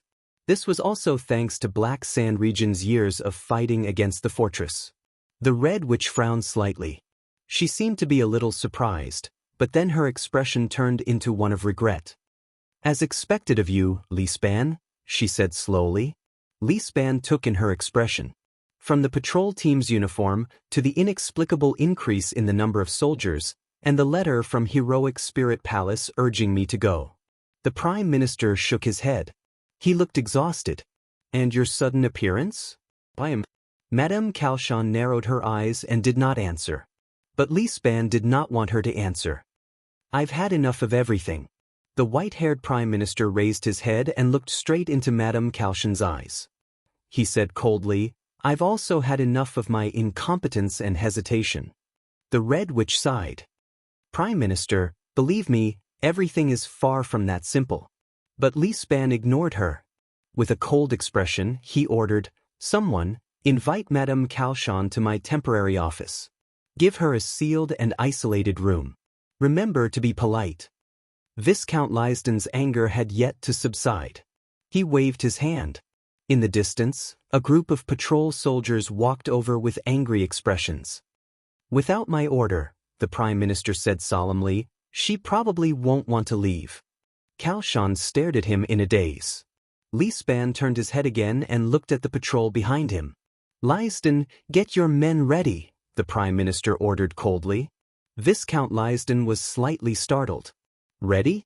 The Red Witch's expression changed slightly. "Prime Minister, you have to think carefully." The Red Witch frowned. "This order of yours will not only affect you. This is Dragon Cloud City." Her gaze was complicated. "This may cause Extet to be doomed eternally." Lispan turned his head and gave her a long look. His emotions were unclear. "Calchon, old friend." The Prime Minister put his hands behind his back and walked slowly to her side. He said softly, "More than 10 years ago, when you destroyed the Lampard family without batting an eyelid, you have always terrified me." Calchon was slightly stunned. Lispan finished calmly, "Now I understand. You did not choose Chapman Lampard." The Red Witch closed her eyes and sighed softly. "Lispan?" The Prime Minister's gaze was extremely terrifying. "You created him with your own hands." Calchon lowered her head and smiled gently. Viscount Lysden came to the Prime Minister's side. With a hesitant expression, he asked, "Sir, what should we prepare?" Lispan no longer cared about the Red Witch's reaction. He turned his head abruptly and looked at the gatehouse, at the slowly descending steel gate. His gaze was firm. "Prepare to attack the city." Chapter 246. Dragon Cloud City, in the doorway behind the first gatehouse. Countless fully armed Black Sand Region soldiers surrounded the 2 carriages and their attendants tightly. They looked at the uninvited guests who dared to barge into the gatehouse with hostile expressions. Thales sat in the carriage. His skin crawled as he looked at the densely packed enemies in front of him through the window. This is bad. This was the scene they faced on the other side of the gatehouse after they risked being attacked from both sides, charged through the rain of arrows, and risked everything to enter the gatehouse. Thales clenched his fists, gritted his teeth, and suppressed the panic in his heart. Calm down, Thales. It's not that bad." The image of Black Sword calmly searching for a way out and a chance of survival appeared before his eyes. He was completely suppressed by Asda. He also remembered King Nuven's meticulous, interlocking strategies during the duel. Thales took a deep breath and forced himself to start thinking. The accident in front of the gatehouse, whether it was the appearance of Lispan or the Red Witch, had disrupted their plans. Shiles was supposed to bring him into heroic spirit palace in the name of Lampard's ally, and not this chaotic situation. The accident happened too suddenly. They did not even have time to discuss their next step. Thales could only desperately think of a way out. The people inside and outside the carriage were still panting rapidly. Even the horses that pulled the carriages were panting. The carriage Thales was in had even broken a rope. We emerged in, but outside the carriage, Cohen held the wheel with one hand and pressed his other hand against his abdomen. He panted in a disheveled manner. He looked at the hostile soldiers in front of him with an unpleasant expression. He said to Miranda, who was panting even more heavily than he was, "Sunset, goddess above, why do I feel that our choice was a little impulsive? At least they didn't turn us into porcupines when we were outside." While Miranda calmed her breathing, she narrowed her eyes and observed the situation around her. She then sized up the doorway and heroic spirit palace, which was right outside the doorway. She felt anxious. "Hurry up and tidy yourself up." Cohen raised his head in pain and exhaled. In the carriage, Thales looked at Putray. "It seems like the way we came in was still too high profile, and there are so many people." The prince looked worriedly at the scene outside the carriage. As expected, they are suspicious. Whether it was the White Blade Guards or the other people from Constellation, none of them were part of Thales' original plan. Nicholas checked his disguise for the last time and said with a solemn expression, "We've already done this. Although we've put the rest of the people in danger, at least we don't have to face the Red Witch. We have no other choice." Putray shook his head. "Once the Red Witch learns of our movements, even if we have 100 backup plans, there's a high chance that they will fail. Why don't we think about what to do next? How to deal with these people outside?" Thales sighed. He felt like his head was about to explode. He turned to look at their good friend from Camus Union. Their original plan was, "Oh, I guess." Marquis Shiles also saw the scene outside the carriage, but he was even calmer. He slowly adjusted his collar, which was crooked because of the carriage's galloping speed, as though the rain of arrows that brushed past his head was just a noble's polo. "At this moment, I suddenly became important, didn't I?" Thales furrowed his brows. Ever since they entered the gatehouse, Shiles had become calm and unruffled, which made Thales rather uneasy. Nicholas snorted softly. "Are we going to bet on this guy again?" Putray exhaled in resignation. "We can't just barge in, can we? The number of guards in this gatehouse is at least 10 times that of ours." Shiles spread his hands at him innocently, but his expression was completely different from when he was outside the gatehouse. He looked like a dealer who had just taken back his chips from the players in a casino. Thales took a deep breath. The accident just now had also put the Northlanders in danger. This made Nicholas' threat to Shiles seem a little weak and powerless. And now, they could probably only rely on Shiles. "I know that the way we invited you here is a little unpleasant, Sir Marquis," the prince said flatly, "but in street gambling, winner takes all often means that other players are squeezed out. The Archduke of Black Sand region is no exception." Shiles' gaze flickered. "Handing us over will not strengthen the fragile alliance between you and Lampard." Thales calmly thought about everything from the Marquis point of view and thought about what he should do. "But sending me to Lampard and the other archdukes, other than the so-called friendship formed between you and Lampard because of benefits, you will not lose anything."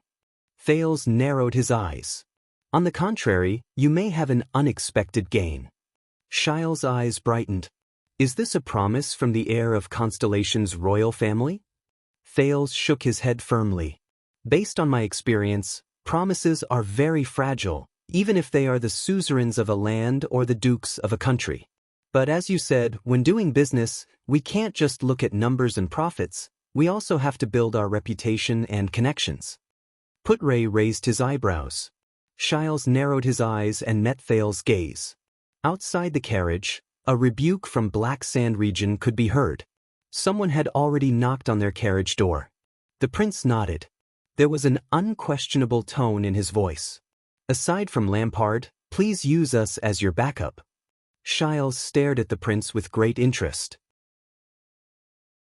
The corners of his lips curled up, and the expression in his eyes kept changing. Finally, he nodded slightly. Thales exhaled. I will miss today's amazing show. The Marquis of Camus Union straightened his collar in the carriage, lifted his hat a little, and smiled politely at them. Then he gave Thales a meaningful look. Whether it was Lampard or you, it was worth the price of the ticket. Thales' tone was very serious. Remember, all you need to do is to send me to Lampard and the other archdukes. However, the Marquis of Goodflow City only smiled at him, pushed open the carriage door, and walked down. Thales took a deep breath, exchanged a glance with Putray, and jumped down the carriage as well. Only Nicholas and Putray were left. He is a shameless bastard. Nicholas, who was still in the carriage, snorted coldly and stared at Shile's back. He will not cooperate with us obediently. The vice diplomat of Constellation shook his head. Precisely because of this, he will not cooperate with Lampard obediently. Nicholas glanced at him. You don't seem to be worried about your prince at all, the Star Killer said coldly. Putray chuckled softly. When I first met him, Thales was just a precocious child who was a little clever. The vice diplomat revealed a thoughtful expression. He was sensitive, hesitant, timid, sloppy, and lacking in confidence. He was a far cry from his reputation from the National Conference. Nicholas furrowed his brows. Putray sighed as he stared at Thales' small back. But as we spent more time together, I had a feeling that the more encounters he had along the way, the stronger he became. Thales was constantly learning, adjusting, and adapting. Whether it was the vampires, the calamities, the fortress flower, the kingdom's wrath, or even King Nuven or Chapman Lampard, whether it was his friend or foe. Putray's eyes shone with a different light. I'm afraid they didn't realize what kind of effect their actions had on that child. The Star Killer was slightly stunned. He turned his head and tightened his grip on his scabbard, pursing his lips in disapproval. You talk a lot of nonsense. Outside the carriage, Thales followed behind Shiles and nodded slightly at the disguised Waya and the others. Thales was not very used to the sudden increase in light. He narrowed his eyes slightly and looked at the entrance of the gatehouse in front of him. This was Thales' third visit to the first gatehouse in 2 days. He still remembered the scene when he first entered the first gatehouse. Surrounded by the diplomat group, he watched the gatehouse that separated Heroic Spirit Palace from Dragoncloud City's outer city fall with anxiety, nervousness, and awkwardness. But this time, they were here to. Thales soon saw a familiar scene. The crude and magnificent Heroic Spirit Palace was less than 100 meters in front of them. The 10 gigantic pillars and 8 large furnaces were still standing there. But the palace guards and white blade guards that could be seen everywhere had disappeared without a trace. In their place were hundreds of Black Sand Region soldiers. Their faces were filled with vigilance and ruthlessness. They were still dressed in the uniform of the patrol team, but the patrol team's standard sabers, which were used for small-scale conflicts, had long since been replaced by lethal weapons unique to large-scale battlefields such as spiked hammers, battle axes, straight sabers, and even crossbows. They seemed to have just ransacked the gatehouse's armory. Almost all the people on Thales' side held their breaths. A noble dressed in plate armor strode out from Black Sand Region's formation. He had a broad face and a protruding nose bridge. Your Grace. Count Levin, Lampard's subordinate vassal, stared at the Marquis of Goodflow City who stood in front of the crowd with a hostile expression. Regarding your trespassing into the gatehouse. I need an explanation. The soldiers of Black Sand Region surrounded the group of people tightly. Their gazes were fierce. Almost all the people on Thales' side held their breaths. Shiles lowered his head and sighed softly. Everyone, including Thales, waited anxiously for his reaction. When Shiles raised his head again, the Marquis had already put on that kind and polite smile again. My dear Count. Shiles nodded slightly. His smile was reserved and friendly. I brought you a surprise. Count Levon narrowed his eyes and carefully sized up Shiles and his attendants. You appeared at the wrong time, Levon said thoughtfully. Can't you call it a surprise, especially when you brought these people? Even with their disguises, Count Levon noticed the white blade guard's strong physiques and agile movements.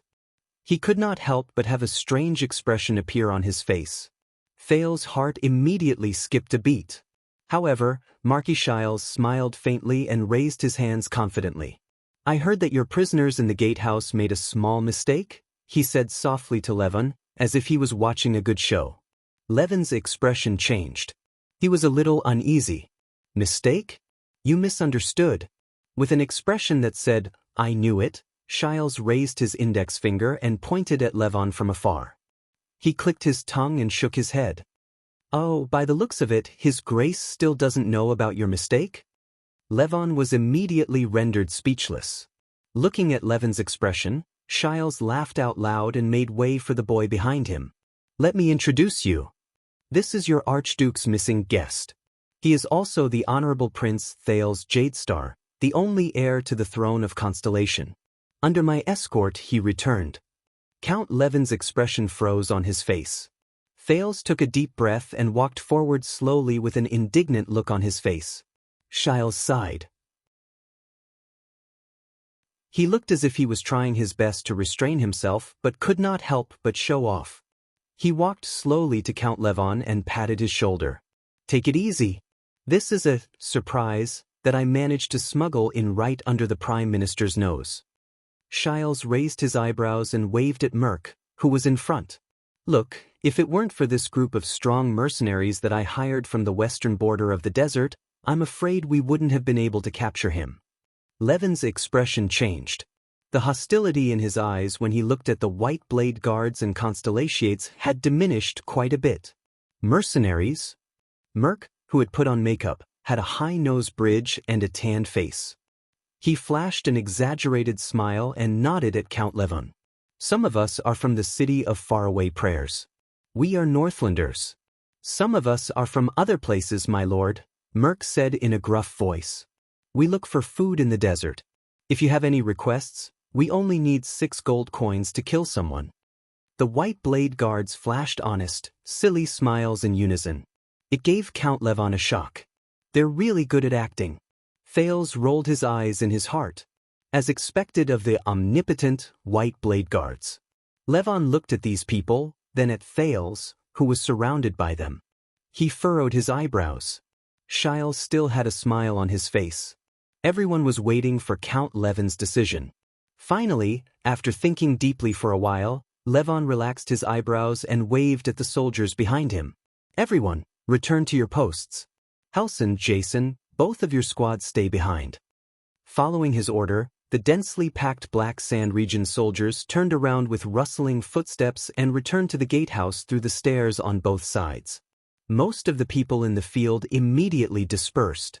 Thales then breathed a sigh of relief. "On behalf of the Archduke, I would like to thank you for your help. Lord Tolja has already gone to apologize to the Archduke. If he sees your surprise, he will definitely be very pleased." Count Levon coughed unnaturally and cast a glance at Thales. Then he nodded awkwardly at Shiles. "I will convey your goodwill to the Archduke. Now let me take over. You and your men can rest here." Shiles smiled and shook his head. He raised his right palm and stopped the Count from speaking. "No." The Marquis' eyes brightened. "This prince has just told me an extremely important piece of new information. I think I need to bring him to see the Archduke as soon as possible." Levon paused for a moment. "The Archduke is busy." The Count of Black Sand region frowned. "You are not allowed to disturb him." Shiles threw away his smile and his expression became serious. "Please believe me. The information on this prince is related to what the Archduke wants to do." Shiles' suddenly serious tone made Count Levon nervous. "You can't imagine it." Count Levon stared at Shiles seriously. The latter also stared back at him solemnly. A second later, Count Levon sighed. "All right, I can send someone to bring you to see the Archduke. I have to bring him there." Shiles shook his head and gestured at Thales with his chin. "There are some things that can only come out of his mouth." Levon was a little puzzled. "Is it very urgent?" Shiles first shook his head, then nodded with a mysterious expression. "It's very urgent." Levon met his gaze for a few seconds. I understand. The Count nodded. You can leave now. The Archduke is in Heroic Spirit Palace, near the Hall of Heroes. Shiles flashed a smile. Thank you. Thales felt as if a huge stone had finally been lifted from his heart. As long as he could see the Archdukes, he would at least have a chance. Wait, your men will stay here. While Levon commanded his small team, he nodded at Shiles without letting his guard down. Our men will escort you there. Shiles raised his eyebrows and pretended to casually glance at the people beside the fleet of carriages. Of course. The Marquis nodded nonchalantly. Thales' heart sank. He watched as the people around the two carriages were taken away by the soldiers of Black Sand region. He also watched as a group of soldiers walked towards him and Shiles. The person in charge nodded politely. Very well. The prince took a deep breath. From now on, I'll be alone. But at this moment, a sonorous male voice came from the stairs leading to the gatehouse behind them. Please wait for a moment. Everyone turned their heads in unison. A strange middle-aged man, who was dressed in gorgeous clothes and had an ordinary face but had 8 braids at the back of his head, slowly walked down the stairs. Count Levon furrowed his brows and asked impatiently, What's wrong, my dear civilian disciplinary officer? He seemed to be very displeased with this new middle-aged man.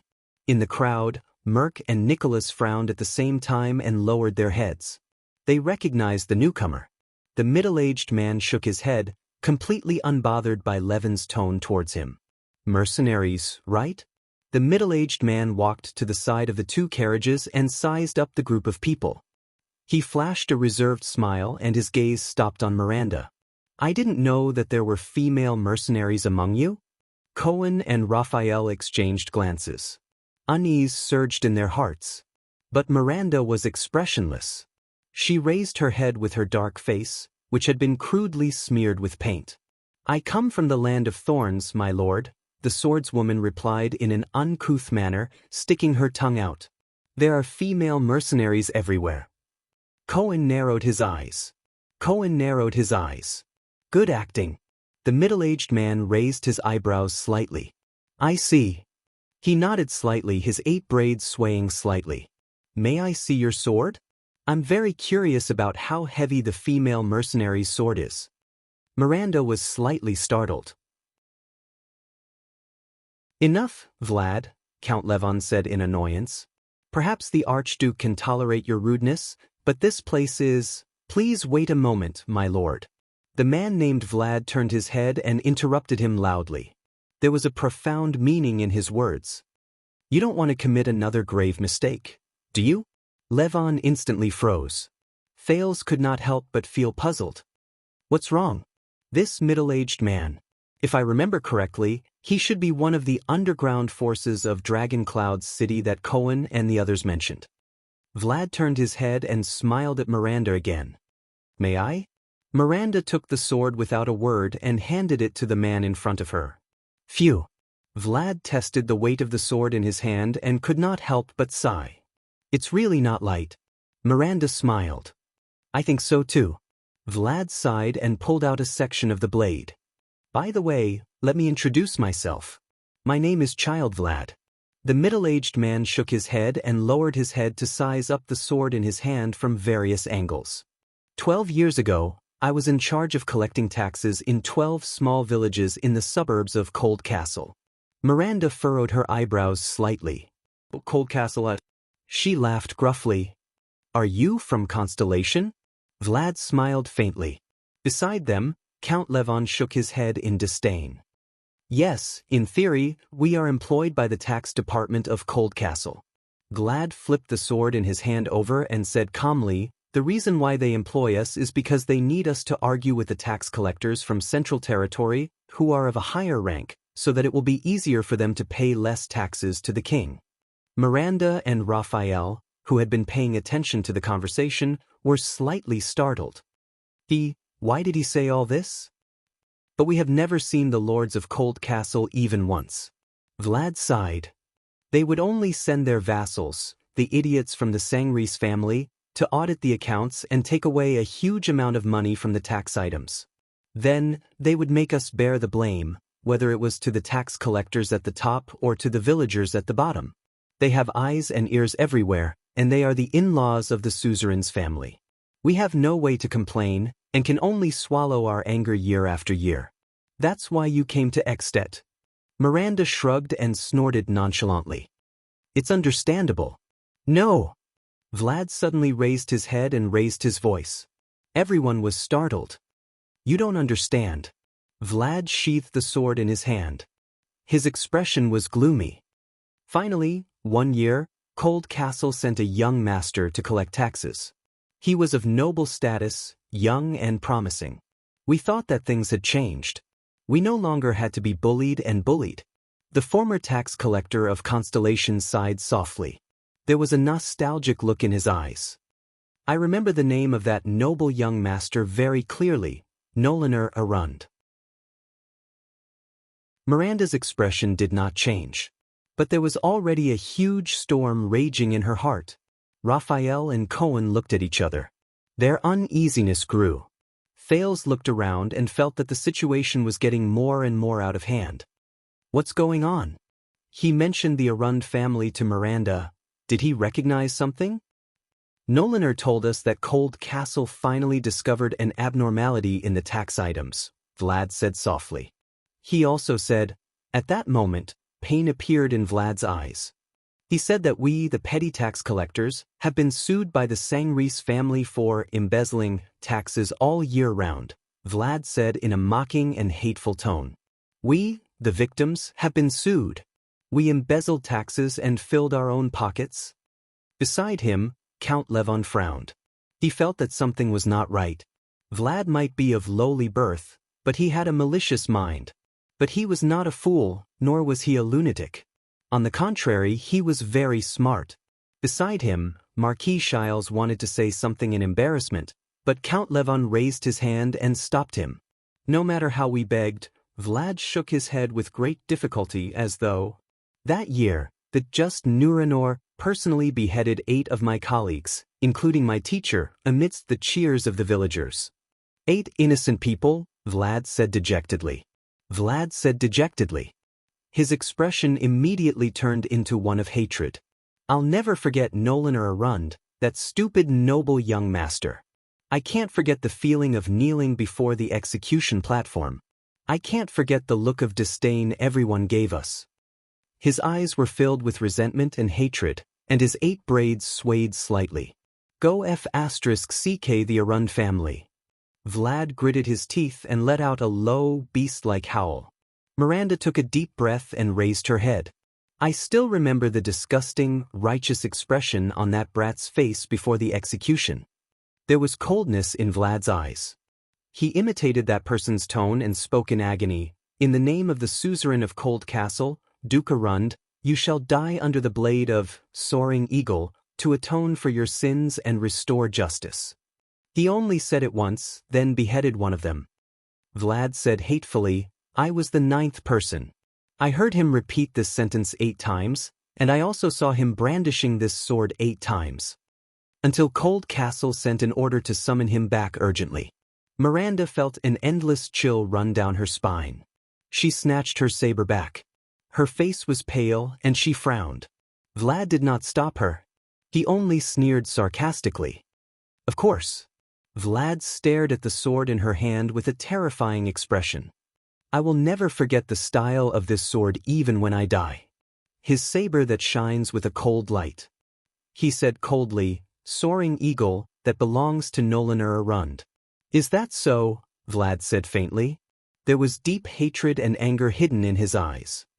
This Lady Arund.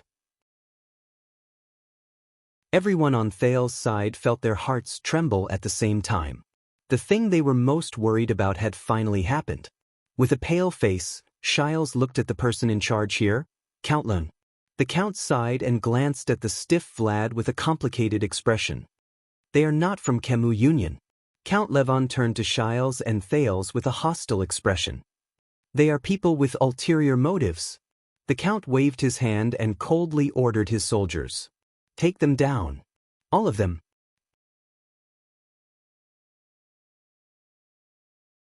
Chapter 247. Anti-Theft. At 6 in the morning, in the center of Shield District in Dragon Cloud City, the moon had already set in the west. The darkest hour of the day was about to arrive. The Hydra, Kilika, seemed to be very excited. The chilling sound of flesh and blood rubbing against each other could not help but make people think of the scene of a millstone grinding pork. It waved its limbs and tentacles in a frenzy, continuously releasing wave after wave of people to surround Nicholas and Gleeward. The two Supreme-class elites wielding legendary anti-mystic equipment fought with all their might in the crowd controlled by the mystic and advanced with all their might. With great willpower, the two of them endured the cries and screams of the citizens and killed their way through the crowd. With great difficulty, they got closer to the mystic. However, the girl with a bright smile only shook her head slightly. A huge tentacle reached out from behind and sent her 20 meters away. More people controlled by the mystic walked out of the gap in the tentacle, puzzled. They surrounded the two Supreme-class humans and involuntarily blocked the space left by the tentacle. Just a dozen meters away, under an inconspicuous low wall, Thales listened attentively to Black Sword's explanation with shock and astonishment. The power of eradication originates from the untapped potential in the human body. We use special methods, such as specific martial arts and sword styles, to guide it into usable power. Black Sword's words seem to carry a faint sense of authority, causing people to unconsciously perk up their ears to listen. It can increase a person's ability, quality, or adaptability to certain situations, whether for a short or long period of time. He stared at Thales sternly and fiercely. The forms of existence of the power of eradication vary from person to person. There are many types of power of eradication. Some will form visible light, some will fuse with organs and tissues, some will even circulate day and night, some will be used on special parts, and some will permeate the entire body. Even if it's the same type of power of eradication, when used by different people, there are often great differences. Thales frowned. If there are great differences, how can I teach them? Black Sword seemed to have heard his thoughts. As the Hydra roared from its flesh, he said calmly, but they still have similarities that can be used as a reference. Most of the powers of eradication have a specific form and function at the moment of awakening. Black Sword exhaled. His muscles were trembling, as though he was doing his final warm-up. For example, the glory of the stars, which greatly increases nerve excitement and human endurance, the thawing of glaciers, which continuously increases one's resistance to pressure and senses, the Pegasus music, which maximizes one's resonance with the external environment, and the death of the sword, which instantly destroys the human body's self-protection mechanism. The people who awaken these powers of eradication will naturally form their personal biases and habits based on the specific forms of their powers of eradication, as well as how they use their abilities. When Thales blinked, Black Sword changed the topic. But the sin of Hell's River is different. Black Sword's expression turned cold. It is one of the least recorded powers of eradication. Based on my and some of my predecessors' experiences, it comes from the most unbelievable potential of life, Black Sword said slowly. Survival. Thales' heart clenched. He remembered what had happened in the birch forest. Serena had strangled him in midair. So, the existence of the sin of Hell's River is basically to prolong a dying life. Black Sword inhaled slowly and adjusted his breathing. It is a final struggle at all costs. He gave the prince a profound look. This is also the prerequisite for us to awaken the sin of Hell's River. It awakens at the moment of death, activating all the essence of life and exhausting all the possibilities of life. Because of this, it is different from most powers of eradication. The sin of Hell's River does not have a specific form. In other words, it can exist in any form and exert its effects. Thales' pupils shrank. Any form of powers of eradication? Any other form of existence of the powers of eradication? He somewhat understood what Black Sword meant. That's right. Black Sword smiled and nodded. He looked at Kilika, who was in the distance. The sin of Hell's River. Black Sword narrowed his eyes and focused on the battle in the distance. It can be said to be an omnipotent power of eradication. As the two of them spoke, Nicholas and Gleeward were struggling to hold on. "We can't go on like this." With a cold expression, Nicholas chopped off a woman's head with the severing soul's blade. Her terrified gaze before she died made the battle-hardened warrior's chest feel heavy. Then, he faced the next old man with a dazed expression. "With the legendary anti-mystic equipment, we don't have to worry about protecting ourselves." Nicholas gently swung his slightly sore arm. He glanced at the corpses around them and could not help but frown. "But in the end, we will be exhausted to death." The Star Killer glanced at Gleeward, who had a crazed expression and whose eyes were filled with rage. "Or will Gleeward have a mental breakdown after he kills enough people and reaches his limit?" Gleeward roared and brandished his spear. The spearhead slashed through 3 people, but his left arm was scratched by a little girl who attacked him from behind. The civilians of Shield District who were scratched by the spear died under the effect of slaughter. Gleeward tried his best not to look at their expressions before they died, but his entire body was trembling violently. "Do you have any way to break through?" Gleeward gritted his teeth and took a step back. He was very agitated. "Don't tell me that you're actually the kingdom's wrath." "We can't break through." Nicholas stared at the girl standing in front of the Hydra and drew a blade. "But we can make it so that she can't retreat." Gleeward's expression changed. In the next moment, the Star Killer's aura changed. 2 patches of red appeared on Nicholas' pale face. He retracted his arm and no longer attacked and killed the densely packed crowd in front of him. He stroked the severing soul's blade with his finger. In an instant, with a loud crack, the severing soul's blade, which had 2 curved sections, broke into 2 halves from the protruding part of the blade's spine. The blood mystic raised her eyebrows as she watched all of this. She instinctively felt that something was wrong, and the blood-red stripes on her face shuddered. The cut on the blade seemed to be very regular. The Star Killer held the broken blade in one hand and the remaining half of the severing soul's blade in the other. He revealed a mysterious smile. "World break, begin," he said softly. In the next second, Nicholas moved. The power of eradication in his body began to tremble. He turned his body sideways and squeezed past the 3 civilians controlled by the mystic in front of him with unbelievable movements. As they screamed involuntarily, he tapped the ground lightly, stepped on their shoulders, and leaped into the air.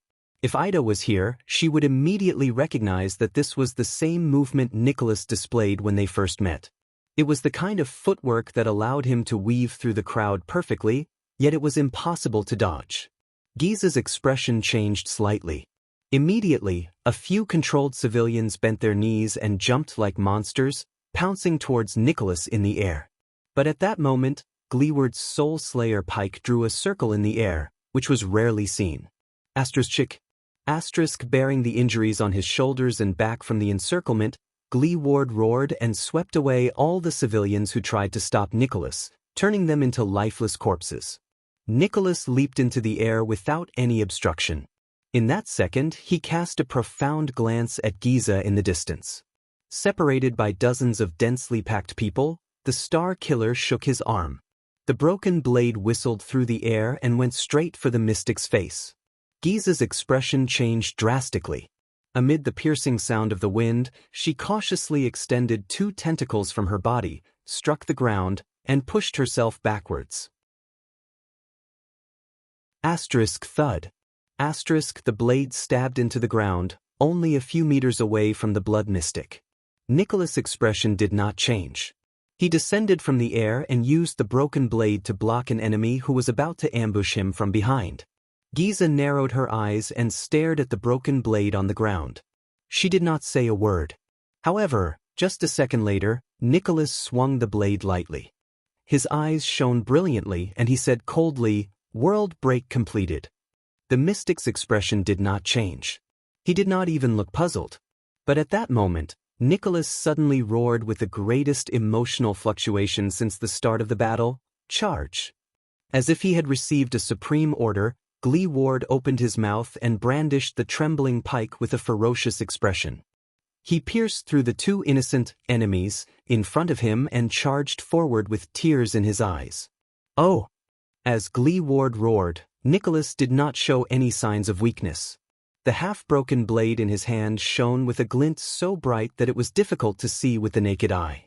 In an instant, he slit the neck of a wailing teenager and charged towards the mystic. There's only one chance. Break through. In the blood mystic's eyes, the two supreme-class mystic charged forward without caring about the cost, injuries, and defense. The dense crowd of dozens of people was crushed by their charge. Giza tilted slightly. More people walked out of the tentacles and surrounded the vanguard. But Nicholas and Gleeward did not stop charging.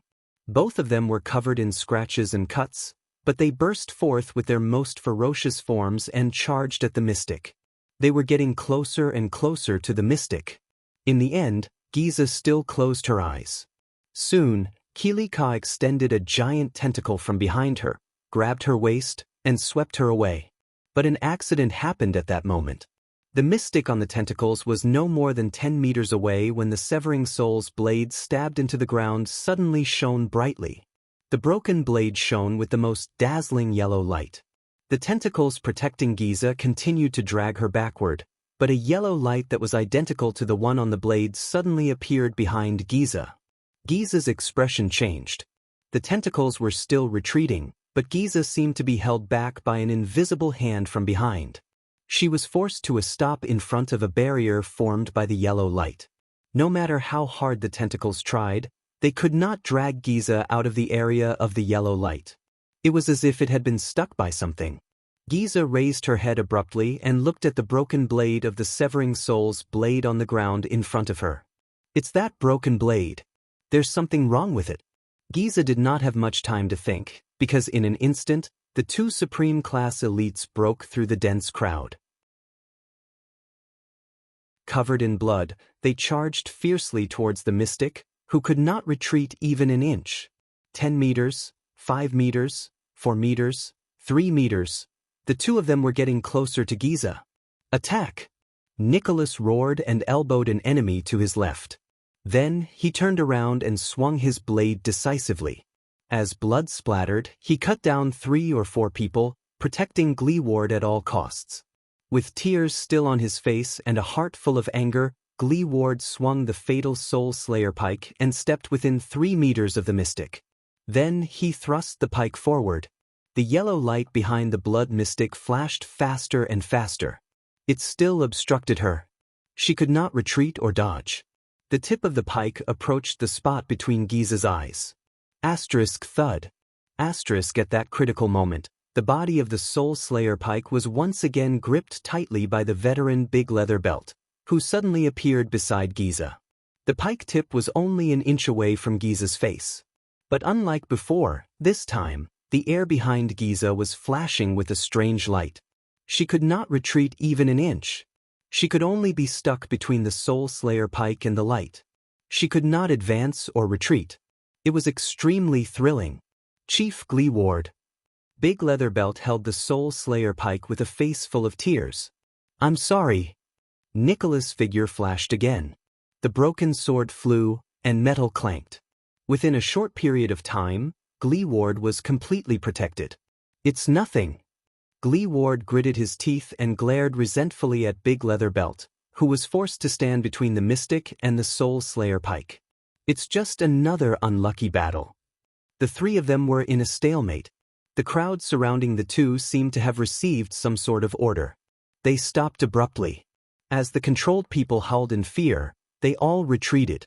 Only then did Nicholas get a chance to catch his breath. He took a step back and leaned his back against Gleeward, who was holding the Soul Slayer pike against the mystic. Giza lowered her head.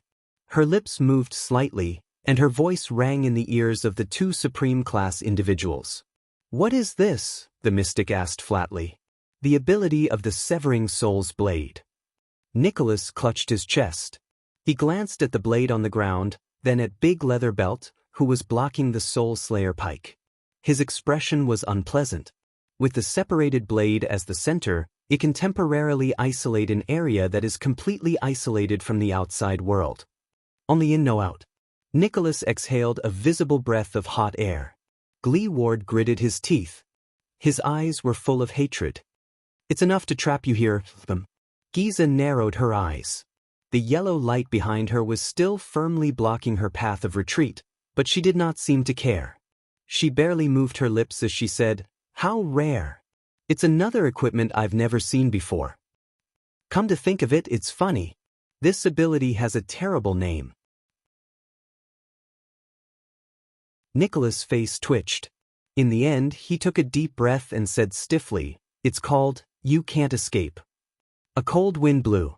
The Hydra tugged at Giza in vain, but the latter was tightly bound by the yellow light and could not move. The blood mystic snorted coldly. "It sounds like the work of that B*th blood spike."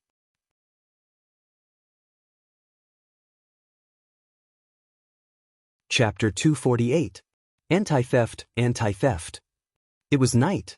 I'm still worried about that strange doctor staying together with His Highness. Beside the bonfire, Waya stared at another bonfire in the distance with a strange expression. There were only two figures, one big and one small, sitting around it. This was the third night since they came to Lampard's military camp. Ramon claimed that he wanted to examine Thale's injuries alone, and the strange thing was that the prince agreed to it. He's a prince. He can do whatever he wants. Put-Ray smoked his pipe and exhaled a cloud of smoke. Beside him, Waya's expression darkened. "Also relax. Ramon's fear of His Highness is not an act. Also, there are so many extension soldiers guarding the area. His Highness' safety is assured." Put-Ray glanced at the hostile extension soldiers who were either on sentry duty or patrolling around. He then glanced at Ida, who was not far away, and said slowly, "Also, if Ramon is really an assassin, he had too many chances on the previous battlefield. Don't forget, he was the one who saved His Highness." Waya recalled what happened on the battlefield, and his heart skipped a beat. "Speaking of this, what happened to His Highness?" The young attendant said worriedly. At that time, even his breathing was. Put-Ray looked at Waya, who had a doubtful expression on his face, and narrowed his eyes slightly. "You've been brooding over this matter?" the thin vice diplomat asked with interest. "It's not just this." Waya furrowed his brows. As he recalled solemnly, he voiced the doubts in his heart. "His Highness' physique is very good. In fact, it's better than I expected. No matter how serious his injuries are, the time it takes for him to recover is calculated in days. But this is even more suspicious, isn't it? Also, the psionic ability that His Highness said he learned from the Black Prophet. I can't ignore it." Waya lowered his head and glanced at the single-edged sword beside his hand. After all, that's the Secret Intelligence Department. Although His Highness, he's still just a child. It's not a good thing to be too close to the Secret Intelligence Department. Secret Intelligence Department. Put-Ray raised his head and exhaled a cloud of smoke at the moon in the sky with a complicated expression. "You think the Secret Intelligence Department is a scary place?" The vice diplomat did not look at Waya. Waya pursed his lips and nodded. "I've heard a lot of stories about that place. Some are ridiculous, some are bizarre, and some are unreasonable." The young attendant drew his sword, his voice filled with hesitation. "But I have to admit, the mysteriousness of the kingdom's Secret Intelligence Department and the reputation of the Black Prophet are frightening. I thought that with your age, you wouldn't have heard too much about the Black Prophet." Put-Ray chuckled. "After all, Murat has been in charge of the Secret Intelligence Department for more than 30 years. I even suspect that when the young Adi II was crowned, Murat was already working in the Secret Intelligence Department." Waya wiped his sword and shrugged. "When I was training in the Tower of Eradication, I heard this joke. One incident happened to each of the 4 major intelligence agencies in the world. The red witch broke a teacup, the white high priest burned an oil lamp, Lieutenant Qing wore an old robe, and the Black Prophet broke a pillowcase while sleeping. Guess, which incident had the most serious consequences?" Put-Ray took a puff of his tobacco and the corners of his lips curled up. The gray sword guards broke a scabbard. Waya and Put-Ray chuckled together.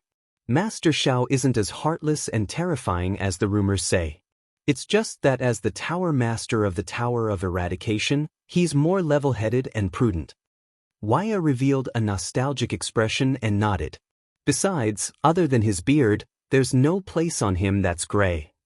Waya, as an attendant, it's good to be concerned about the prince you serve, but... After the joke, Putre slowly became serious. He looked at Waya Casso with a threatening gaze. Do you want to hear a piece of advice? Waya raised his eyebrows and showed an expression that he was all ears. Every Jade Star prince is like a separate secret intelligence department. They all have a lot of secret treasuries, Putre said with a profound gaze. Just be concerned about what you should know, and that's enough. Waya frowned. Don't make life too difficult. Putre sighed. You have to know that the princes' lives alone are difficult enough. Especially when their surname is Jade Star. Putre said quietly. The figure of the past appeared in his mind. Waya stared at the crackling fire with a complicated expression. Sir Putre, I still remember what you said that day in the birch tree forest. Waya flipped his weapon over and said quietly, Were you once an attendant as well? Putre's pipe was no longer smoking. The vice diplomat spat out the cigarette holder and looked at Waya. The latter raised his eyes and asked him with a calm expression, Then, which prince did you serve back then? Putre's gaze, which was focused on the fire, paused for a moment. A few seconds later, he said slowly, Just like your father.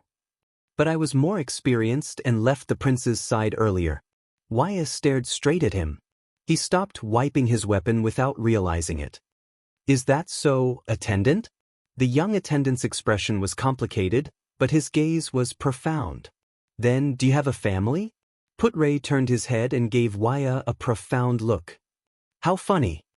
He said quietly, Constellation's famous cunning fox, the leader and signatory of the Fortress Treaty, can't even handle his own family properly. But his gaze immediately darkened. How much better can I be? Listen what? The vice diplomat stroked the slowly cooling pipe in his hand. His tone was heavier than usual. Gilbert is a competent and outstanding attendant.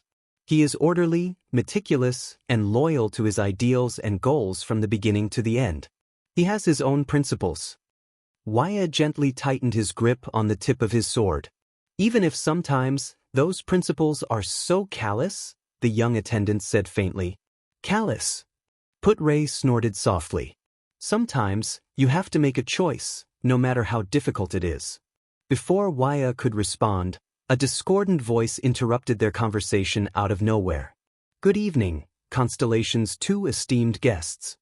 Viscount Kenvita, the Archduke of Black Sand Region's subordinate and his most trusted advisor, walked over from afar.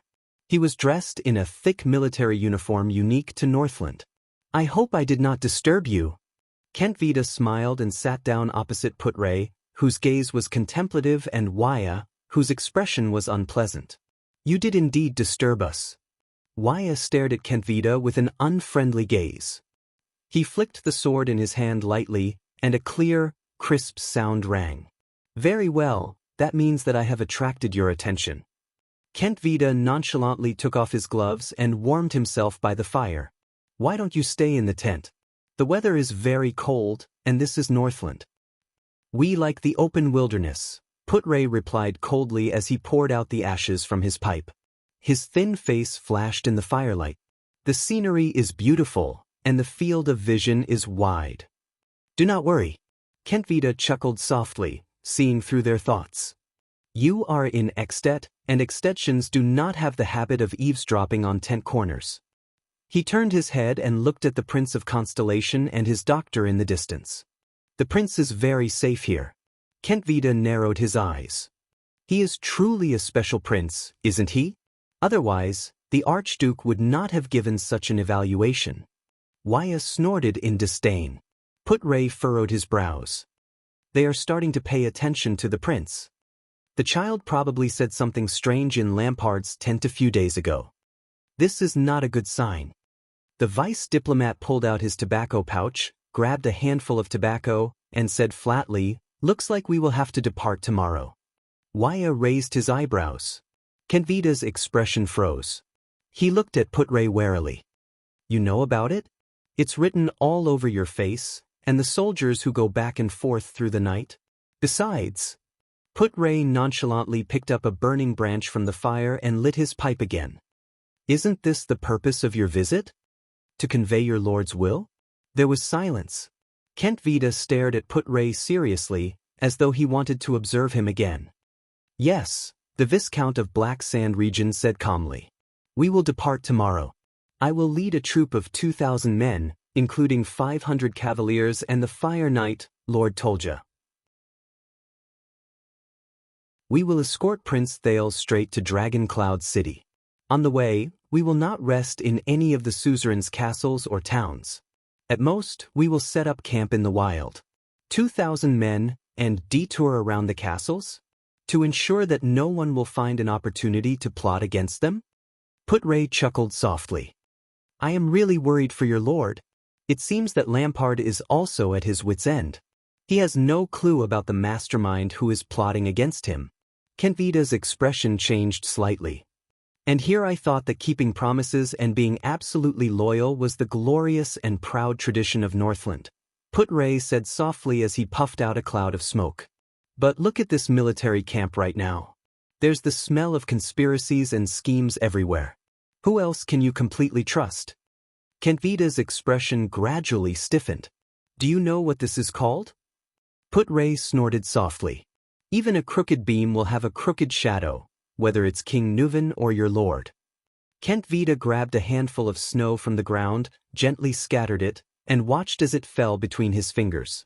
Do not comment on Northland's internal affairs, citizen of the Empire, the Viscount said coldly. At least on the land of Black Sand Region, accidents will not happen again. Waya sheathed his sword. He sensed that the atmosphere was not quite right. Accidents?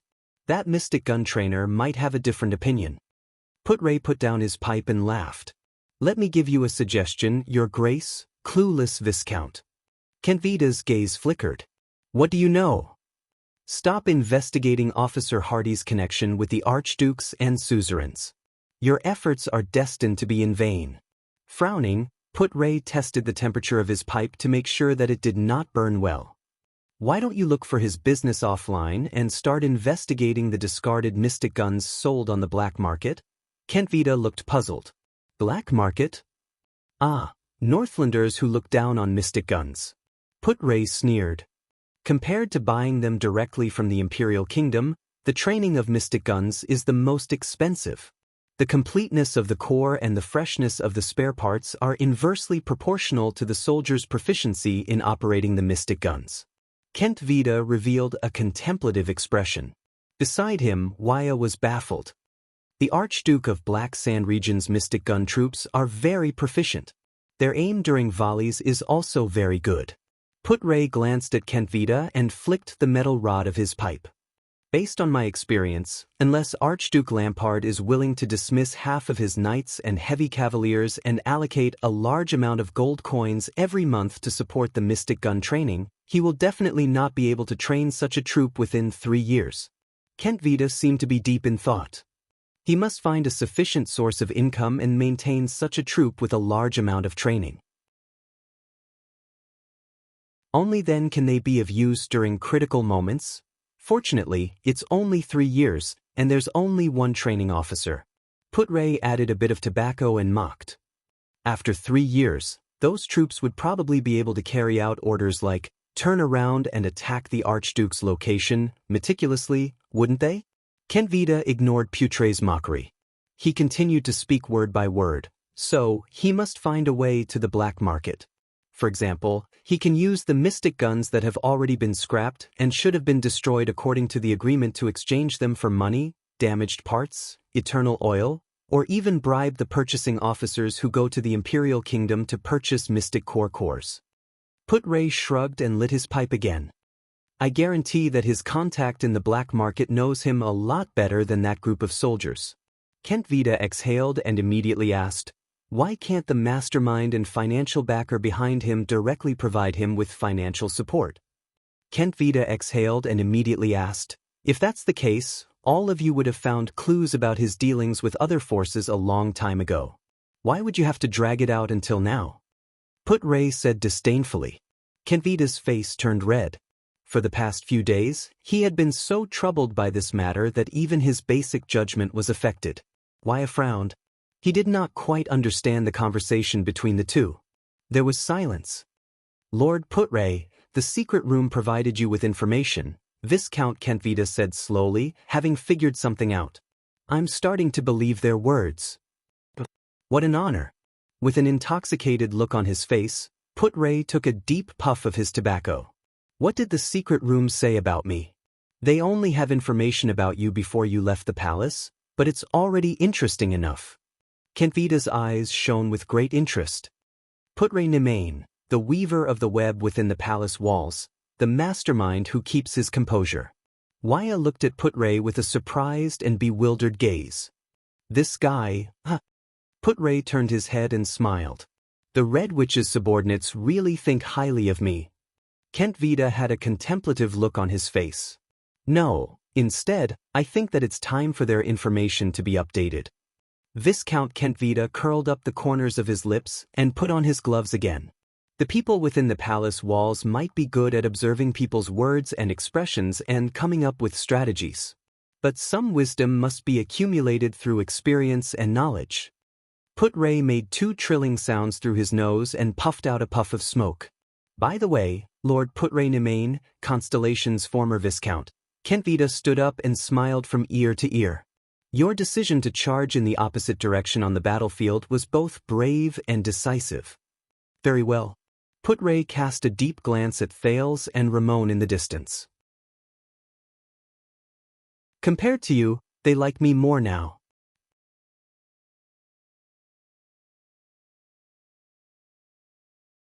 Chapter 249. Burglar! From the corner of his eyes, Serena shrieked and transformed into her terrifying true form. Where do you think you're going? Serena widened her black hole-like eyes. She spread her crimson bone wings, tore apart her cloak, and flapped them into the air. She roared hoarsely and rudely, "Mortal brat!" However, Ralph's gaze was firm. He stepped on the violent wind and pounced towards the blood clansman. He wanted to hold this monster back. This was the boy's plan. Thales flew towards a big tree on the left. It was the birch tree that was broken during the sisterly war just now. On the ground next to it was an unconscious figure. Serena's expression suddenly changed. She realized what Thales was about to do.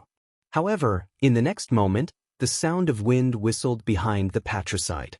Serena instinctively turned around and clawed. Asterisk clang. Asterisk, there was a violent sound of metal clashing. It was not Ralph who attacked. Instead, it was a steel cable held in Ralph's hand. Serena, who was caught off guard, furrowed her brows. The steel cable that suddenly attacked her was tightly entangled around her arm. Serena screamed wildly. She was dragged backwards by the steel cable that was carried by the violent wind. She tore at the steel cable, but it was futile as sparks flew everywhere. On the other end of the steel cable, Ralph flew in the air with his teeth clenched. His legs were below his knees. 2 pieces of crude steel prosthetics were already missing. The steel cable was the equipment Ralph used to fix his 2 prosthetics. It was extremely tough. I will never let you pass. The phantom wind follower's gaze was firm. Thales landed on the snowy ground with his hands tied behind his back. He rolled forward twice in a disheveled manner. The fluctuation dissipated. A wave of exhaustion swept over him. His entire body was sore. Some of his joints even felt as if they were being torn apart. Thales vaguely understood that this was because his current physical fitness could not keep up with the balance he made with the help of the wind. However, he still struggled. With his hands behind his back, he squirmed and crawled to the front of that person. That was the key to his plan. Katerina Corleone, the Night Queen who was on her last breath. Asterisk thud. Asterisk, the prince bumped into Katerina's pretty face. He knocked the latter out of her coma and woke her up slightly. He stared at Katerina's unfocused gaze and spat out 2 words. Bite me. Katerina, whose limbs were all severed and only her torso was left, was heavily injured and unable to continue. She lifted her head with difficulty and glanced at him with a puzzled expression. The transmigrator said coldly, "Suck blood." However, the Night Queen, who had lost her confidence, shook her head helplessly and bitterly. It's useless. My injuries are too severe. Hurry up and leave. Maybe we can escape. Katerina lowered her head as if she had resigned herself to her fate and closed her purple eyes. On the other side, Ralph was still using the tightrope to maintain a distance from Serena while struggling to deal with her. Thales scowled. This woman. A queen? At this moment, Ralph's pained groan came from afar. There was no time to waste. Thales made his decision. Didn't Serena say it? The boy, whose hands were tied behind his back, licked the tip of his tongue and furrowed his brows tightly. My blood. It's nutritious. The next moment, Thales closed his eyes, bit the tip of his tongue with his upper and lower teeth, and slammed his chin on the snow. He heard a small sound. Then, a wave of intense pain traveled from the tip of his tongue. Thales was in so much pain that tears came out. The feeling of biting his tongue, it hurts so much. But Thales still struggled to stand up with tears of grief. Without hesitation, he threw himself next to Katerina without hesitation. Then, under the shocked gaze of the Corleone family head, the Weeper, and the Night Queen, Katerina van Corleone, Thales fiercely kissed Katerina's lips. Katerina subconsciously wanted to struggle. Until Thales' eyes widened in anger and stuck the tip of his tongue, which was filled with blood, into her mouth. A second passed. Katerina's entire body trembled. This is the taste of this blood. Ralph's muffled groan was heard again. Thales furrowed his brows and stared at Katerina's incredulous gaze. This woman. Why is she so unreasonable? Her sister, Serena, was obviously intoxicated with excitement, savoring it carefully, and looking like she was about to attract fans. Could it be that she doesn't like? But he did not finish his thoughts. Because in the next moment, Katerina struggled with what was left of her body and revealed a frightening, thirsty, and bloodthirsty gaze. The purple-eyed blood clansman, who only had her torso left, suddenly turned around and pressed the 7-year-old child under her body. Asterisk thud. Asterisk the Night Queen lunged forward wildly. She bit Thales' mouth tightly, madly sucking his fresh blood. Thales felt a sharp pain coming from his tongue. Thales cried again from the pain. Ugh! He shook his head violently without any regard, forcing Katerina to let go of his mouth. Thales panted violently with tears streaming down his face. I was wrong. This is definitely crazier than her sister. Thales raised his head and furrowed his brows as he looked at Katerina, who was on top of him and had a fierce look on her face because she was disturbed from eating. In the next second, like an anxious lover, Thales anxiously stretched out his head and exposed the skin on his neck. He spoke to Katerina without any regard for anything else. Quick, faster! Katerina revealed a longing gaze. She lowered her head fiercely and used her teeth to tear open the collar on Thales' shoulders. Hey! Before Thales could finish speaking, Katerina bared her fangs furiously and fiercely bit down on his neck. She started sucking his blood. Pain, the feeling of being sucked, dizziness, numbness, and pleasure all assaulted Thales' mind in an instant. With tears of pain, Thales looked pitifully at Katerina, who was ravaging his body. Powerlessly and bitterly, he finished his sentence. Can I be gentler? Amidst the strong wind, Serena grabbed onto a tree and finally steadied herself. Damned bug. I've played long enough. In the next second, she raised her head ferociously, grabbed the steel rope fiercely and pulled it. It was a tremendous force that had been strengthened by the true form. Ralph, who was at the end of his tether, was dragged along by the tremendous force on the steel rope. He crashed into a birch tree beside him and fell powerlessly onto the snowy ground. Ralph climbed up with great difficulty, but after losing his prosthetic leg, he could only lean against the birch tree weakly. Ralph used his psionic ability to breathe in a mouthful of cold air again. He stretched out his arms and flung out 2 hidden blades. He soared into the air again and faced Serena head-on. They fought at close quarters. However, Ralph was easily grabbed by Serena's claws in the blink of an eye. She struck his first hidden blade at a tricky angle. The strength in Ralph's sword disappeared. Asterisk clang. Asterisk the blade, which was not as hard as the steel rope, shattered inch by inch. Serena's strength was ingenious. Ralph's body suddenly froze in midair. He had no choice but to first adjust the wind to reduce her strength. However, in an instant, Serena expressionlessly extended her long leg and stomped heavily on his other arm. Ralph grunted and flew backwards. His arm seemed to have been fractured. In the next moment, Serena's face was filled with savagery. She flapped her skeletal wings rapidly and accelerated in an instant, closing in on Ralph. Her sharp claws attacked swiftly. Asterisk clang. Asterisk she crushed Ralph's last hidden blade with her claws. I miscalculated. Disappointed, Ralph thought, I can't stop her at all. He remembered what the air mystic had told him a long time ago. I have seen quite a number of Supreme Class people. Their fighting styles are basically, Asda said slowly at that time. They can control their attacks freely, meticulously, perfectly, and without any hesitation. The battles between Supreme Class people seem boring and simple, fast and monotonous, but this kind of terrifying control between the millimeters is far from what those brats of the same rank who waste their energy or strength recklessly can imagine. As for your problem, if you encounter a Supreme Class, Asda's blue robe was so distinct that Ralph could still remember his indifferent and colorless face. If you don't get close to them, you can use your psionic abilities to fight for a while. But Asda immediately raised his head and revealed a thoughtful expression. There is only one exception. If you encounter Black Sword, Ralph recalled that Asda smiled lightly at that time. Remember to write your will beforehand. Recalling the past, Ralph sighed in his heart. Damn it. As expected, the Supreme Class and the same rank are not on the same level. I can't even stop him for a few minutes. The Phantom Wind follower gently closed his eyes. It ends here. At least the debt is paid off.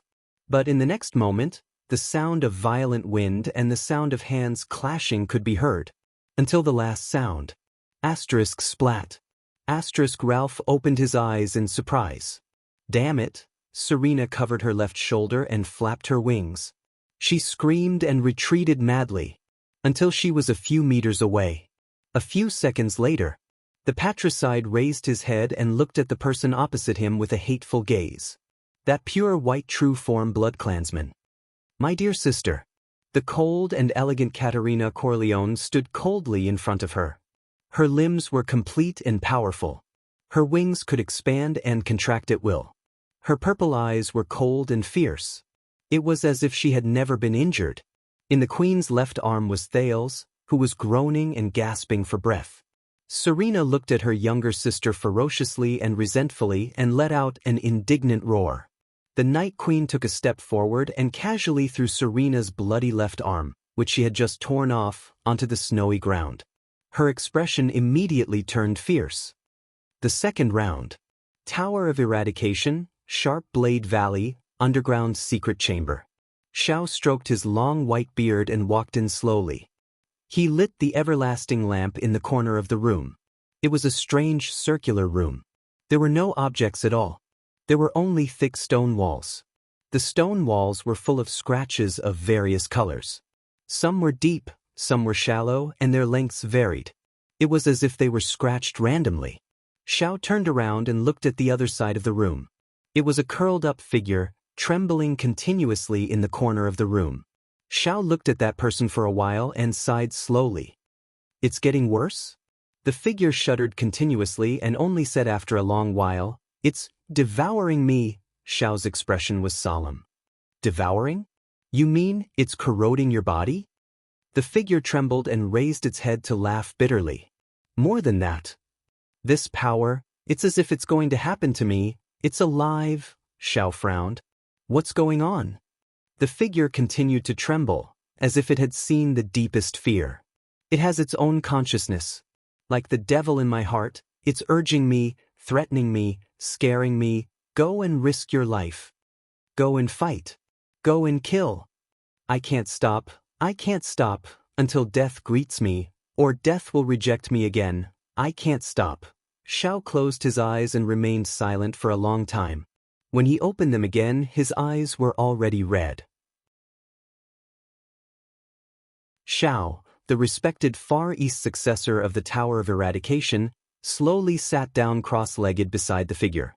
His eyes were filled with grief. Perhaps this plan is wrong from the start. Even a genius like Crassus, Xiao's words were filled with pain and heaviness. Both of you, I shouldn't have let you go in the first place. However, the figure only laughed coldly. Impossible. Horace and I. Let's not talk about whether he could survive. He fought so many battles later on, killed so many people. If Horace was the one who went in the first place, can you imagine how he is now? The figure curled up even more. Xiao gripped his sword tightly. His heart was filled with regret and pain. He sighed for a long time. When the figure saw Xiao's expression, he tried his best to smile. Teacher, don't worry. I can hold on. Until I complete my mission, I can do it. Xiao extended his hand in anguish and placed it on the figure's shoulder. He could not help but say, "You've worked hard, child. You've endured for more than 30 years, the sins that should not exist in the world."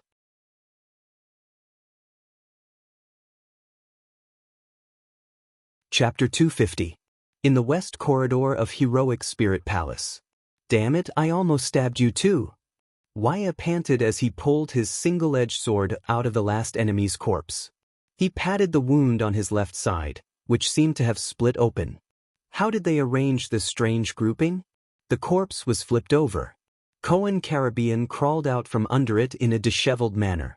His scalp went numb as he watched Waya pull his sword out from beside his ear. He rolled his eyes. I'm really sorry. I'm not as strong as Miranda or Raphael, and I'm not as good at fighting as the battle-hardened White Blade Guards, the police officer said perfunctorily. That's why I need your help. Attendant Waya Casso. Just now, Cohen and Waya had just escaped from the interception of a few Black Sand region elites. All right, maybe I should be thankful. The attendant took a deep breath and said, at least I don't have to be grouped with Mute. That guy is very sensitive. If I stared at his throat for more than a second, he would notice it. That look in his eyes made it seem like I was the culprit who crushed his throat. Cohen stopped and looked at Waya in annoyance. Waya was stunned for a second before he shrugged awkwardly. Sorry, I forgot that you're the one in charge. Thank you for your understanding, Cohen replied angrily. Waya looked at the 3 corpses in front of him and rubbed his shoulders. He sighed and said, My lord, you guessed right. They sent out small groups of elites to search separately. If His Highness was still with us, he would have probably been exposed by now. Then, he would have been dragged down by the endless harassment until he couldn't move an inch. Let's go quickly. Cohen panted as he listened to the faint sounds of fighting coming from the east. We're lucky this time. Their reinforcements received the signal, but they were misled by the other side. I don't know if it's the White Blade Guards or our people. They walked forward for about 10 seconds before they came to a fork in the road. Should we continue? Waya pointed in a direction and said with a frown, We've already. Cohen caught up with Waya's pace and overtook him without hesitation. We can only continue forward. We have to create space for the prince and the others. Waya glanced at Cohen and suddenly burst out laughing, then hurried to catch up. In the solemn atmosphere, the police officer rested his gaze on Happy's single-edged sword. He frowned slightly. You are Miss Chartier's student, but when you use a sword, you seem to be on Master Xiao's side. Waya nodded and frowned. I know. My teacher told me that my power of eradication is very special, and even my swordsmanship is affected by it. The police officer raised his eyebrows. Was it just special? The combat style of the Death of Sin faction is very dangerous. Most of the time, it looks like suicide, Cohen said calmly as he recalled the figure in white. But it is the branch with the highest achievements. Waya shook his head with a sullen expression.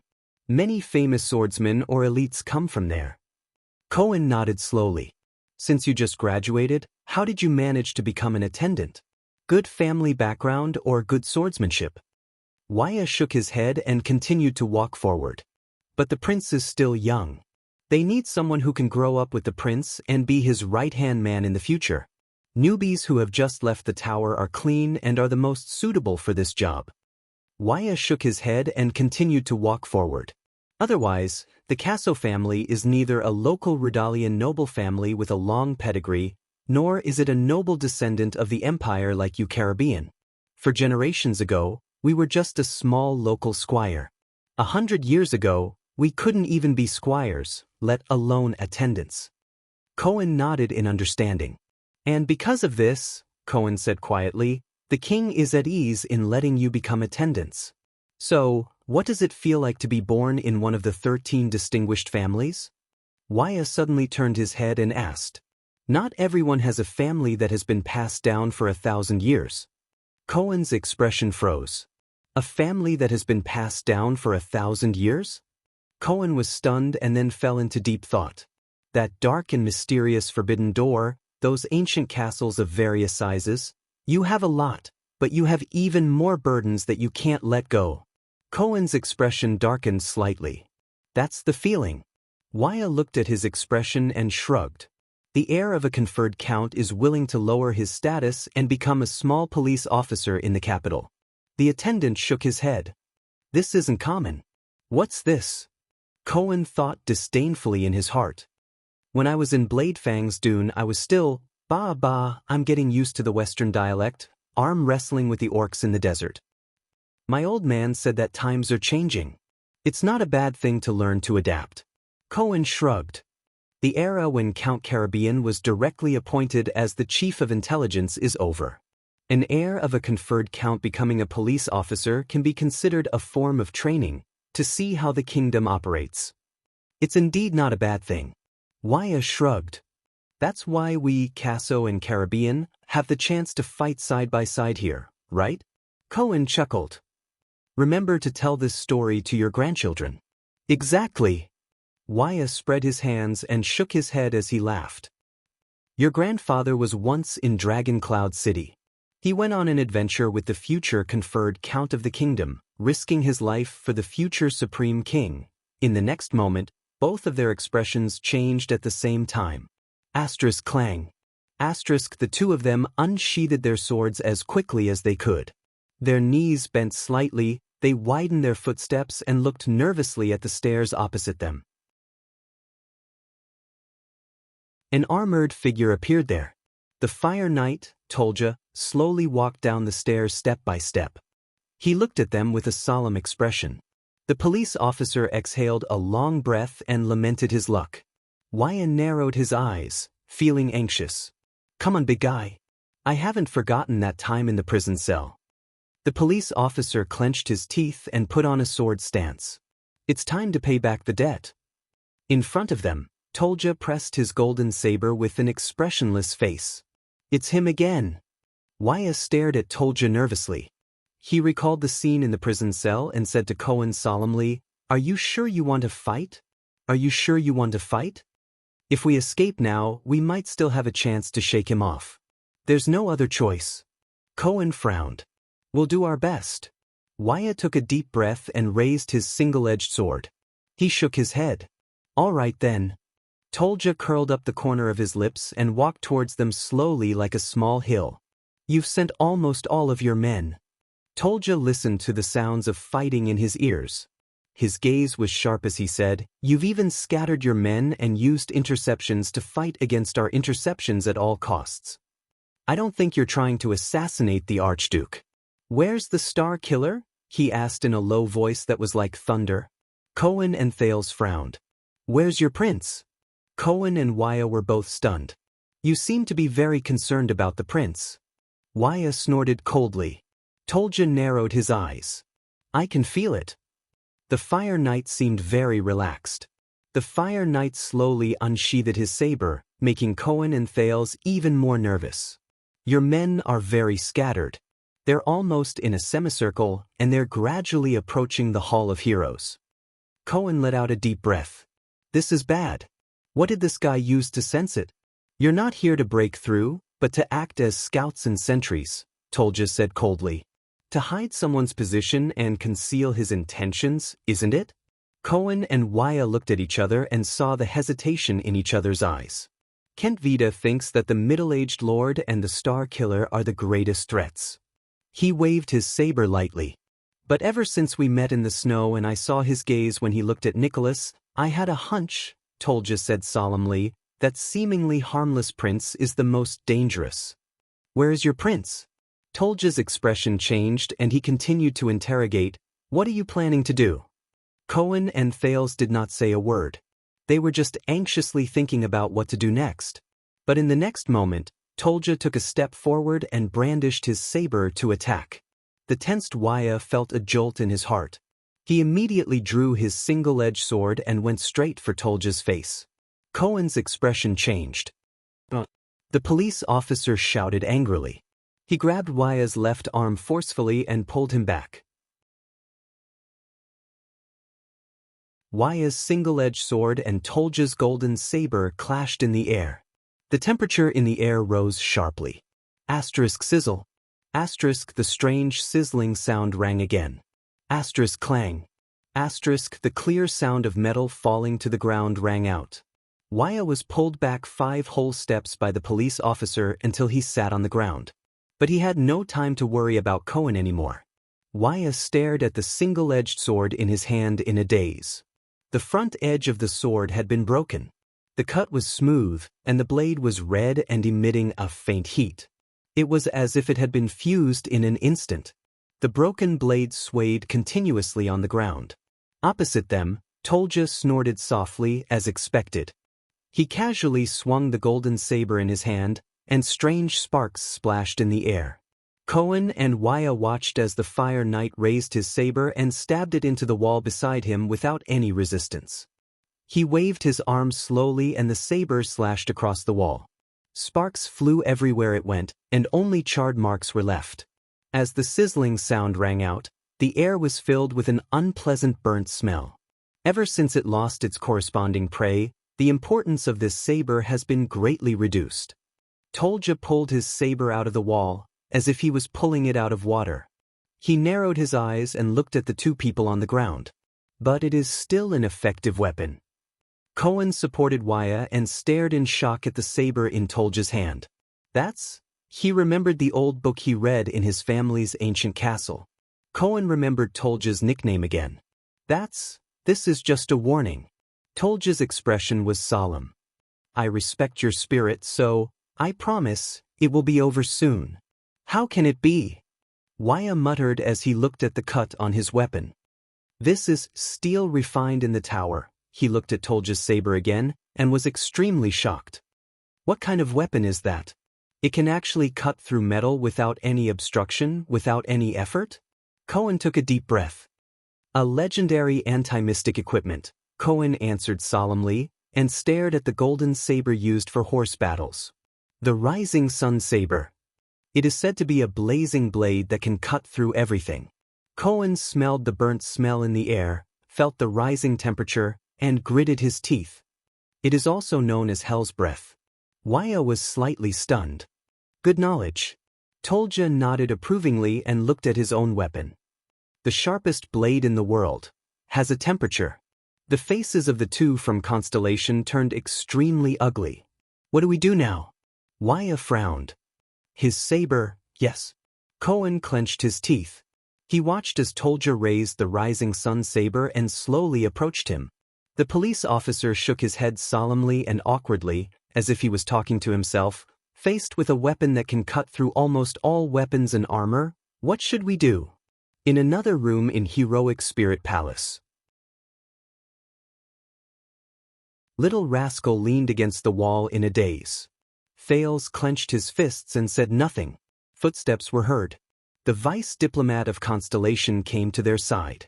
Little Rascal was slightly startled. She snapped out of her daze and looked at Thales as if asking for help. The prince nodded at her. Putray looked at Thales in front of him and Little Rascal behind him, who was feeling uneasy because they had returned to Heroic Spirit Palace. He could not help but sigh. They have spread out and are in position. Putray listened to the faint sounds of fighting around him and estimated the distance between them. Your Highness, it is time for you to make your move. Thales raised his head and looked at Put-Ray calmly. Will they survive? He asked bitterly. Put-Ray did not speak. He only stared at him in silence. A few seconds later, as you said, the vice diplomat sighed slightly. You know very well what the key to this chess game is. You have to place the strongest chess piece on the battlefield. If you win, Put-Ray said flatly, we will win. No matter the sacrifice. For a moment, Thales was actually speechless. He could only lower his head. But Thales only felt a heavy weight in his heart. I'm sorry. This wasn't my plan. The atmosphere was very depressing. Little rascal pursed her lips at the side. She was troubled. I know, Your Highness. Put-Ray shook his head. His expression was as usual. I know. We had no choice but to break into the gatehouse. That was an accident. Being discovered, there was another accident. In the end, we had no choice but to do this. Put-Ray slowly crouched down. But one of the most fascinating things in life, the vice diplomat sighed softly, is that there are always accidents that interrupt the beautiful dreams we have planned. Put-Ray's gaze drifted away, as if he was reminiscing about the past. Accidents. I know. Thales took a deep breath and looked at the tiles on the floor, trying his best to expel all unnecessary emotions from his mind. But listening to them, Put-Ray lowered his eyelids and did not move. Put-Ray, I'm sorry. Thales sighed. In the end, he gave up and continued, take care. At this moment, Your Highness. The vice diplomat suddenly cut Thales off. He let out a long sigh, as if he had made up his mind about something. Put-Ray lowered his head and nodded slowly. Before I leave, I want you to know something. Please do not feel guilty for me. Thales frowned and looked at the vice diplomat. But Put-Ray's face was hidden in the darkness. He could not see it clearly. For some reason, Thales felt that Put-Ray was very abnormal at that moment. 12 years ago, I was at the border between Extet and Constellation, working with the Secret Intelligence Department to collect intelligence for the Ministry of Foreign Affairs. Put-Ray's voice trembled slightly. That summer, I made a decision. Thales became more and more puzzled. A simple decision, a light suggestion, he said in a low voice. His voice was as light as a feather that had fallen into the air. I only needed to nod slightly, and that proposal regarding Extet would be sent back to the country. Thales suddenly thought of something. An inexplicable panic rose in him. 12 years ago. Extet? Put-Ray paused for a moment, as if he could not continue. But that was a mistake, an unforgivable mistake. The vice diplomat panted slightly. The Northern Territory welcomed disaster. The flames of war burned, blood flowed like rivers, and corpses were everywhere. At that moment, Thales' heart trembled. He raised his head abruptly and looked at Put-Ray in disbelief. What? King Nuvan's voice seemed to echo in his ears again. That was an assassin from Constellation. Thales stared at the thin man in front of him in a daze. Put-Ray raised his head, trembling slightly as he did so. His face was filled with a deathly stillness and gloomy sorrow. I lied to myself countless times, told myself that it was not my fault, convinced myself that it was just an accident, an assassin's foolish mistake. I even learned to be indifferent, and told myself to forget the past. But it was useless. The vice diplomat's expression was gloomy, and his tone seemed to be filled with despair. The sins you have committed will eventually return to you, whether you run away from it or not. Thales looked at the man's repentance, but his heart was blank. He did not know how he should react. So, Your Highness, when I heard you say that you wanted to stop the war, wanted to change, wanted to redeem the situation, wanted to do something, Put-Ray's eyes were red, and his expression was mournful but serene. I am really relieved, he said softly, his smile bitter. Thales stared back at him in a daze. Put-Ray took a deep breath and restrained his expression. His gaze flickered. Thales Jadestar. Hearing him call his name directly, Thales moved slightly. Put-Ray stared at him quietly, his gaze firm. In the next second, Put-Ray slowly pressed his right chest, nodded slowly, and spoke in a solemn tone. To work with you. I am honored. As soon as he finished speaking, Put-Ray stood up decisively, turned around, and left. Thales was left in a daze. The second prince frowned. His breathing quickened, and his thoughts were in a mess. In the room, only Little Rascal's confused voice could be heard. A few minutes later, outside the Hall of Heroes, the densely packed Black Sand Region soldiers formed a tight defense line, vigilantly paying attention to everything around them. Even the inexplicable noises in the walls were not spared. Their actions even affected the people on the four archdukes' side, who kept looking at them. Viscount Kentvita listened to his subordinates' reports calmly, nodding from time to time. Finally, after one report, Kentvita's expression changed slightly. He hesitated for a second, then gestured to his deputy, turned around, and left resolutely. Accompanied by a team of soldiers, Kentvita walked through layers of tight defense lines, occasionally responding to his subordinates' salutes. Finally, he turned into a corridor. In this corridor, two teams of Black Sand Region soldiers escorted a captive to Kentvita. Kentvita frowned. Meeting under such circumstances? The Viscount of the City of Halting Light said flatly, "Should I be surprised? A lord who walked right into a trap?" Before Kentvita, the vice diplomat of Constellation, Lord Put-Ray Nemain, had his arms cuffed. With a calm expression, he raised his head and looked at Kentvita.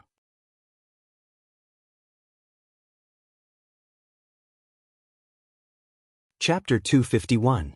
Do you really know what you're doing? Merc pressed against the wall with one hand and held his sword with the other. He panted in pain. Between his ribs, there was a cut on his robe, and blood was seeping out. "Believe me, father." In front of him, Croche shook off the blood on her sword with a cold expression. "I know what I'm doing more than any other time in the past 20 years. Merc clenched his teeth and pressed on his wound, frowning. After all, he was old and no longer a white blade guard. His swordsmanship was rusty, his hands were sluggish, and his body was always half a beat slower. And he did not have a suitable weapon. Merc slowly moved away from the wall and sighed. He held the hilt of his sword and used the back of the sword to protect his forearm. He bent down and made a conservative counterattack. "Your mother wouldn't want to see us fight." The swordswoman's expression changed. Croche's expression was complicated and subtle. She seemed to be smiling, and the hand holding her sword trembled slightly. "It's good that you still remember her." Croche's voice was laced with anger. "Of course, to her, her man, her husband, is everything. How can we do anything that's disadvantageous to you?" As soon as she finished speaking, Croche stepped forward.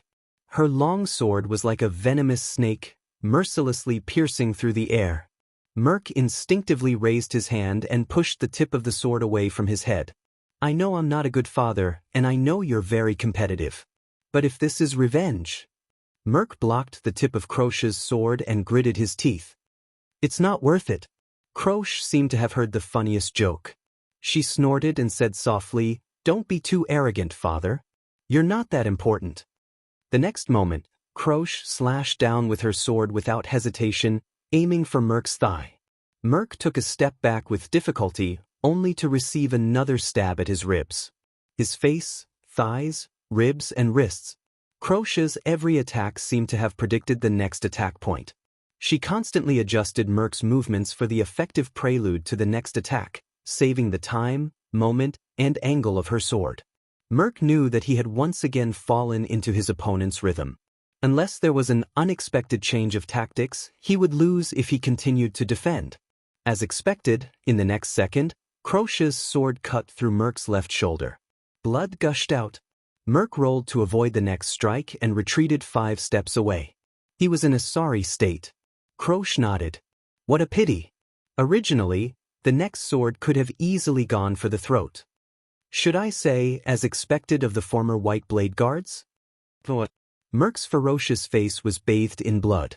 He said angrily, "Why did you side with the traitors? Why did you betray your king and the creed of the Northlanders?" Croche looked at her father coldly and shook her head in contempt. "I have just been promoted to captain of the personal guards by His Grace," she said softly. "Of course, I have to be loyal, do my best and fulfill my duty. Merc narrowed his eyes. The former king's administrator shook his head. Wake up. He sighed slowly, his eyes filled with disappointment as he looked at Croche. Do you think this is because he appreciates you? So, loyalty in return? Croche subconsciously tightened her grip on the sword. Lampard won't let a little girl be the leader of his personal guards for no reason, Merc said, enunciating each word clearly. I've been in the palace for too many years, and I understand them too well. What they value is not your ability, but your status and connections, be it me or the Tower of Eradication. Croche's pupils slowly shrank. Silence. Thank you for the reminder, father. Croche exhaled, gritted her teeth, and said indignantly, just like in the past. Merc frowned. In his hands, you are just a rare commodity that happens to be useful in an incident. A tool that can be used, a person that can be exploited for value, Merc continued. The so-called captain of the personal guards is just a fake bait. The swordswoman spread her legs, lowered her waist, and raised the sword to her chest solemnly. It was as if she was facing the most terrifying enemy. Don't sink any further, Croche. Merc shook his head sadly. Your mother would definitely not want to see. Don't mention her, Croche interrupted him firmly. You are not worthy. Merc's face darkened. But he immediately raised his head. What about Madame Adele? Croche's expression changed. Merc's voice was steady and calm, but there was a different kind of sadness in it. After your mother passed away, the madam brought you by her side, raised you, loved you, and treated you as her own. Croche lowered her head, hiding her face in the darkness. Her left hand slowly gripped the hilt of her sword. She funded and sent you to the Tower of Eradication, not so that you would bleed and die for some suzerain, Merc continued bleakly. You would become their tool without knowing it. Before he finished speaking, Croche suddenly rose and slashed with her sword. Asterisk clang. Asterisk Merc pressed his left hand on the back of his saber and blocked the sword. In front of him, the swordswoman had a crazed expression. She held the sword with both hands, and her strength was stronger than before. Adele? She is a good person. Croche gritted her teeth and stared at her father. But she can't even save herself.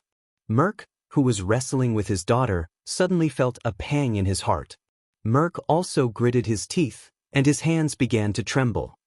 So, she sent you to the Tower of Eradication so that you can protect yourself. You don't have to rely on others, and you don't have to be controlled by others. You can live freely and happily, Merc said painfully. Away from the darkness and misfortune that she faced. Unexpectedly, when Croche heard this, she actually slowly inhaled a breath of air. At that moment, an expression of mockery and disdain appeared on her face. You have never changed, have you, Burn Merc? Croche said calmly and disappointedly, just like everyone else. Merc was slightly stunned. What? In the next moment, Croche suddenly activated her power of eradication, and her long sword suddenly loosened. Just as Merc felt that his saber had lost its resistance and could not be retracted, Croche's sword twisted around his saber and miraculously returned to its original position, going straight for his throat. But at that moment, a gleaming long sword appeared from behind Merc. It hit the spine of Croche's sword. Asterisk ding. Asterisk Merc only heard a light ring beside his ear. The tip of Croche's sword brushed past his left ear, and he felt a chill. The long sword did not stop. Instead, it continued to attack, going straight for Croche's wrist. Croche immediately withdrew her sword and took a few steps back to avoid the longsword's attack. The three of them distanced themselves from each other. Merc looked behind him in shock and bewilderment. He asked with difficulty. Croche's eyes were burning with anger as she stared at the new troublemaker. The newcomer twirled her sword and spoke softly. Let's go. Miranda Arund stood beside Merc with a solemn expression. You go and help the others. There aren't many enemies, but they are spread out and are trying to stop us. Miranda stared at Croche. Let me deal with her. Croche laughed coldly. Merc looked at his daughter and then at Miranda. He seemed to be struggling. Miranda interrupted him. You can't make up your mind, And you can't make an enemy out of your own daughter, she said flatly, her eyes fixed on Croche's face. Staying here will only make the situation worse. Then let me do it. Merc was stunned. He looked at his daughter, but Croche had no intention of paying attention to him. She only stared at Miranda. In the end, Merc sighed deeply and turned to leave. Merc's figure was getting further and further away. Miranda took a step forward. Croche also walked towards her. The two swordswomen looked at each other in silence. You've changed a lot. Both of you. Miranda broke the silence. She softly called her friend's nickname. Croche. Croche's expression changed slightly. You and Raphael. Croche quietly looked at her friend from the same generation. Not everyone is as unchanging as Cohen. After a long while, Croche finally smiled. Miranda shook her head. You're wrong. Cohen used to be very cheerful and optimistic, Miranda said flatly. But he was not as deliberate and exaggerated as he is now. Croche was stunned. Miranda continued in a low voice. He's also changed. He tries to hide and deny some things he doesn't want to face with that heartless smile of his. Miranda looked up. And you, Croche? The girl from the Arund family looked into her friend's eyes solemnly. What are you hiding and denying? Both of them stopped at the same time. If they took another step forward, they would be in attack range. Croche did not answer. Or let me ask you in a different way. Miranda's expression was calm. Why are you working for Lampard? Don't tell me about honor, loyalty, reward, and ambition. Before Croche could speak, Miranda shook her head decisively. From what I know, these things are not enough to make you betray your friends, your beliefs, and your pride as a Northlander. Croche looked at her old friend with a complicated expression. A few seconds later, the extension girl sneered. This is not the right way to ask a question. Miranda raised her eyebrows. She glanced at Croche's left wrist. It was bandaged with the wound she made. Her own abdomen, where Croche had injured her, was still aching faintly. Very well. Miranda chuckled. Then let's talk. In front of Croche, Miranda's expression turned solemn. She flung her long sword away, and a cold light shone in her eyes. Use the swordsman's method. A strange rustling sound was heard. Demon's flesh. Caslin frowned and looked at Raphael, who was struggling to get up from the ground. His gaze stopped on his arms, which were moving about in an uncontrollable manner. As the legends say, you recover so quickly. Raphael slowly exhaled and swung his arms. Are you ready for the next round? Caslin just looked at him quietly. It must be uncomfortable, child. After a while, the old man sighed.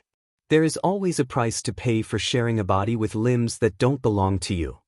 Raphael's expression changed. In the next moment, the young man suddenly moved. Asterisk clang.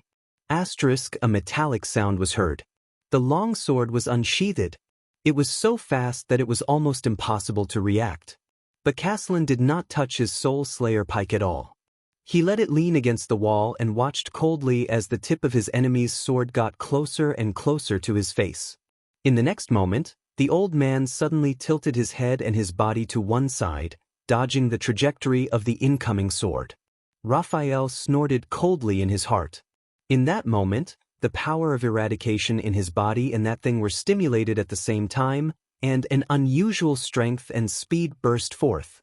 In an interval that normal people would not be able to detect, Raphael's muscles and bones groaned in pain as he endured an enormous amount of pressure. It was also at that moment that Raphael's body speed and strength were raised to the maximum, and he completed an impossible change of direction. The tip of his sword turned sharply. He wanted to kill Caslin in one fell swoop while he was dodging. This was the inspiration he got from Pegasus music. He wanted to force his enemy to dodge, then use his unique power of eradication and his physical advantage to forcefully change his direction in an instant when it was impossible to change his move and kill his enemy unexpectedly. It was simple, direct, and usually very effective.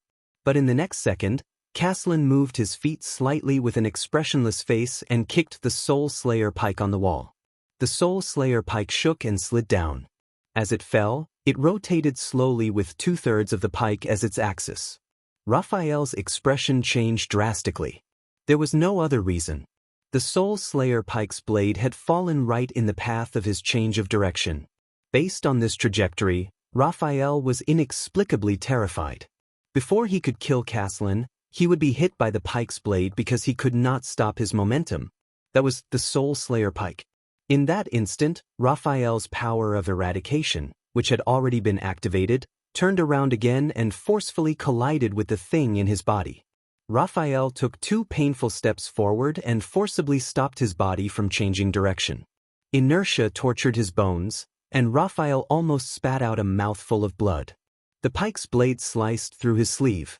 But Caslin's fist was already in front of his chest. Raphael knew that this was a matter of life and death. The thing in his body cooperated like never before and released energy at all costs. His right hand swelled up with a strange buzzing sound. His blood vessels bulged, and he blocked Caslin's fist with all his might. Thud. But Raphael's expression changed again. Caslin's fist was as light as a feather and had no strength. As expected, in the next moment, Caslin's fist turned into a palm. He grabbed Raphael's sleeve and pushed him in his original direction. Raphael lost his balance and fell to one side. What shocked him was that Caslin had pushed him in the direction where the Soul Slayer pike had fallen. The tip of the pike was pointed at him. Raphael had no support and could not dodge the pike's blade. The ferocious tip of the Soul Slayer pike was getting closer and closer to his face. In that instant, Raphael decisively let go of the longsword in his left hand. The blood vessels in his left arm bulged and turned dark. He immediately pulled back his left hand and punched the Soul Slayer pike. Before the pike's blade could cut through the tip of his nose, he sent the infamous weapon flying. Thud. Raphael fell to the ground and coughed out another mouthful of blood in pain. But he did not dare to stay. He rolled backward twice in a flustered manner to avoid Caslin's attack range. Clang. The Soul Slayer pike fell to the ground and made a ringing sound. The sound of metal echoed in the corridor. Caslin sighed and shook his head. I saw your expression. You're probably suffering in pain every moment, feeling their rejection and denial of you. Drenched in cold sweat, Raphael gritted his teeth and felt the thing in his body rioting. His hands trembled incessantly and the pain pierced his heart. He stared at Caslin with his red eyes. His expression was one of disbelief. Impossible. This time, I don't even have the slightest chance? Is it really like what teacher said, Caslin Lamba cannot be defeated head-on? You thought that you could control them. You thought that they were just insignificant embellishments to you, insignificant additions. But they are like rebellions that will never be quelled, Caslin continued with a gloomy expression. When you become weak, when you begin to compromise, they will attack you en masse and devour you. Caslin raised his head and kicked the Soul Slayer pike on the ground. He thumped his chest twice and coughed. His voice was hoarse and sorrowful. I know. When you abandon your pure self, compromise with reality, and accept things that don't belong to you. Caslin raised his head in pain. This is the consequence.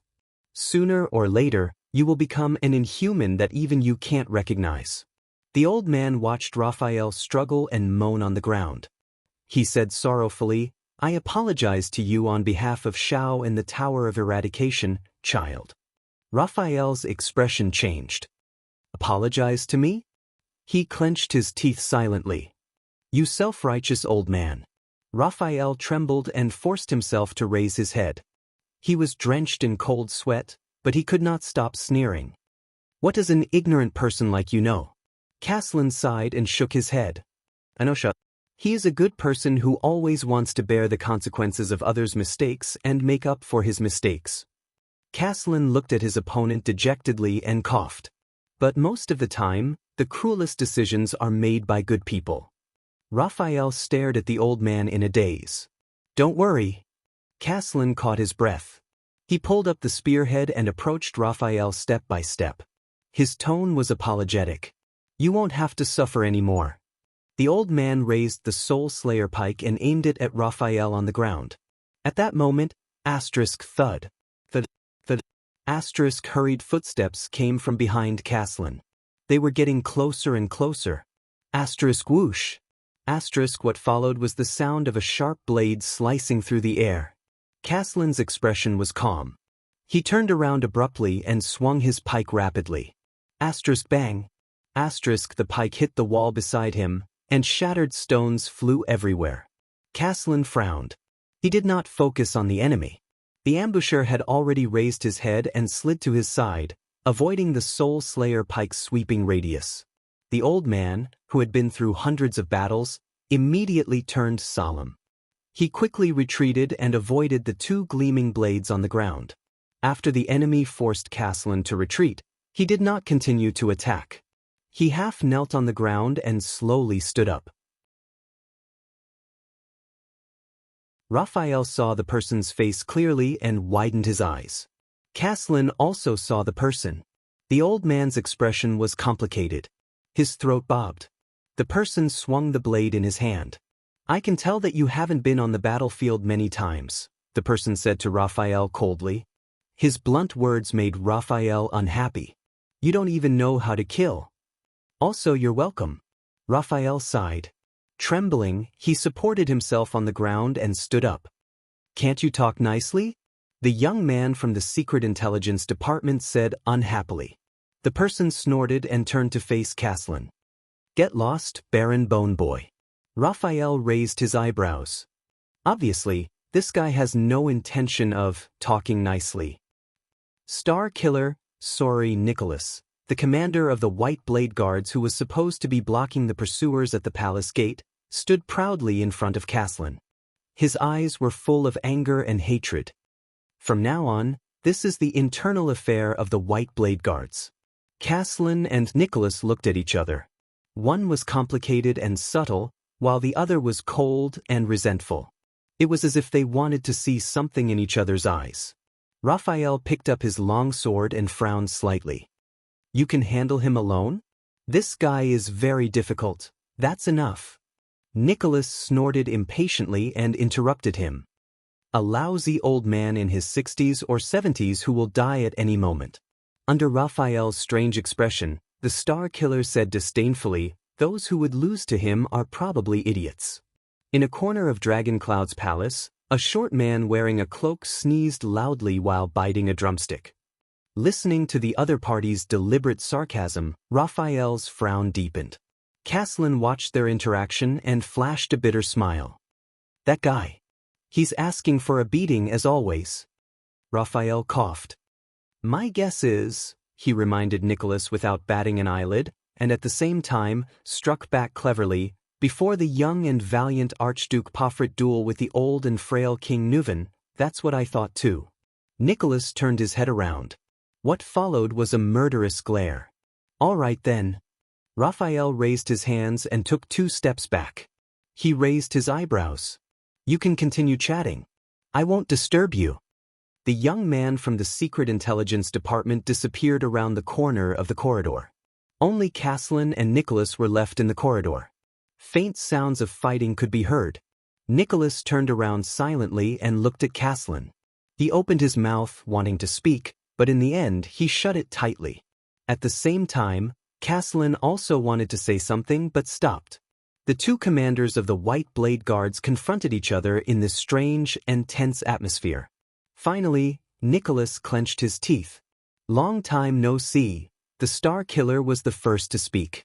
There was suppressed anger in his voice. With great difficulty, he called out a form of address that he had not used for many years. Boss. Nicholas ground his teeth. There was a complicated look in his eyes. For 20 years, only other people called him that. He had almost forgotten the time when he called others that. Boss. Caslin sighed and lowered his head. Yes. I was wondering when I would see you again, Caslin said gently. He also called out a form of address that he had not used for many years. You're late, Spiky. Nicholas' expression changed slightly. He snorted coldly. I was delayed for a while in front of the palace gate. Nicholas shook his head. His gaze on Caslin became increasingly hostile. Unfortunately, you can't punish me to run laps anymore. At that moment, Caslin stared at Nicholas in front of him. He was a little absent-minded. It was as if he had returned to the past. In front of the palace gate? The old man moved slightly. You blocked those soldiers, didn't you? You used the ability of the Severing Soul's blade. Caslin sighed slightly. There was a profound meaning in his words as he said, "You know, you can't escape." Nicholas nodded slowly. Yes. The Star Killer's face was pale and his expression was cold. He also used the name of the Severing Soul's blade's ability to answer him. You can't escape. Nicholas took a step forward. His expression was as cold as ice. Ground Shaker, former captain of King Nuvan's personal guards, former commander of the White Blade Guards. Sir Caslin Lampard. The two of them were silent for a second. A silent sorrow struck Caslin's heart. Spiky. Caslin heaved a long sigh. His expression was lonely and sorrowful. Are you here to question me? Nicholas stared at him coldly. He stared at his former commander. The Star Killer said briefly and forcefully, that is something that only His Majesty would do. Caslin furrowed his brows slightly. Don't worry, boss, Nicholas said coldly. There was a mixture of pain and hatred in his eyes. I'll send you to see him now. Thank you for your concern and understanding in the group. My fever has subsided, but I'm still coughing. I've been taking medicine for the past few days. Resume updating. Okay.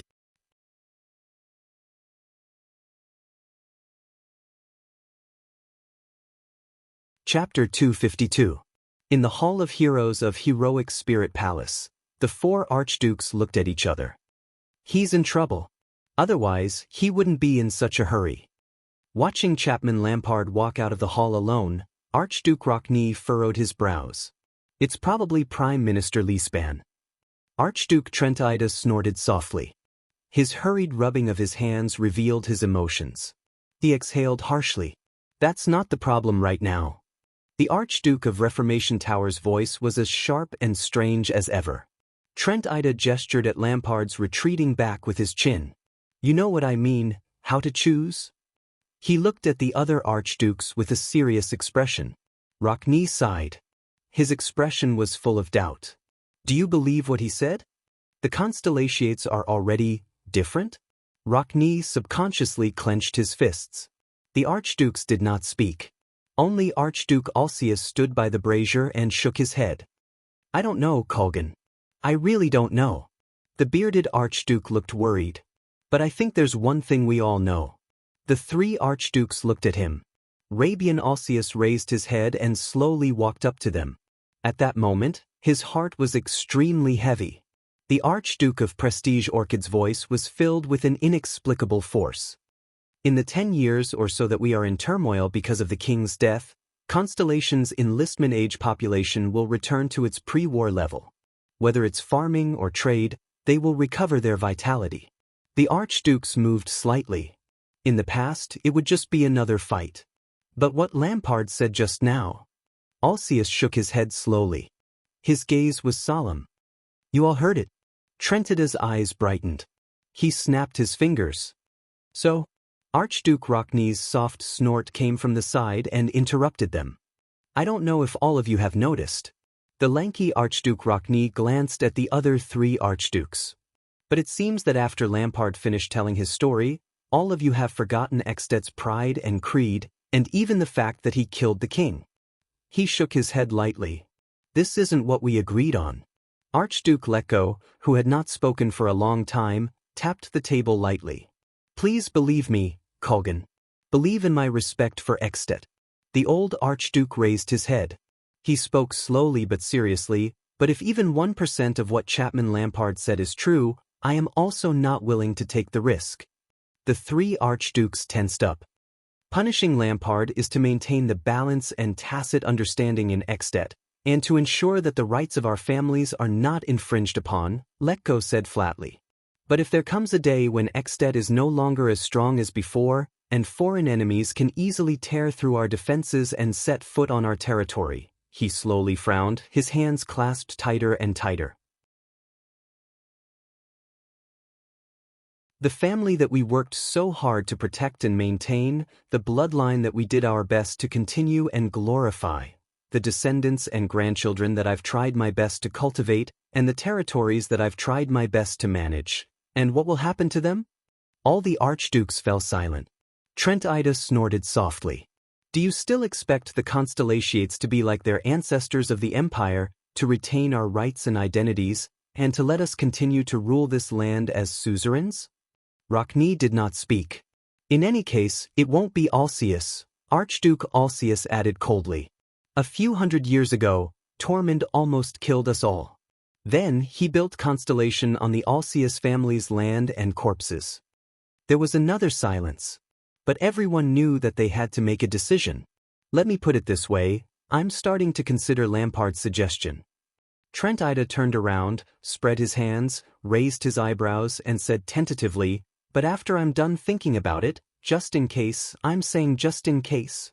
I don't want to find an excuse to deceive all of you and sneak out alone to reach an agreement with Lampard. That's why I'm saying this up front. He shook his head and looked at the other 3 archdukes. What do all of you say? Do you know what this decision means? Archduke Rockne's gaze became sharper and sharper.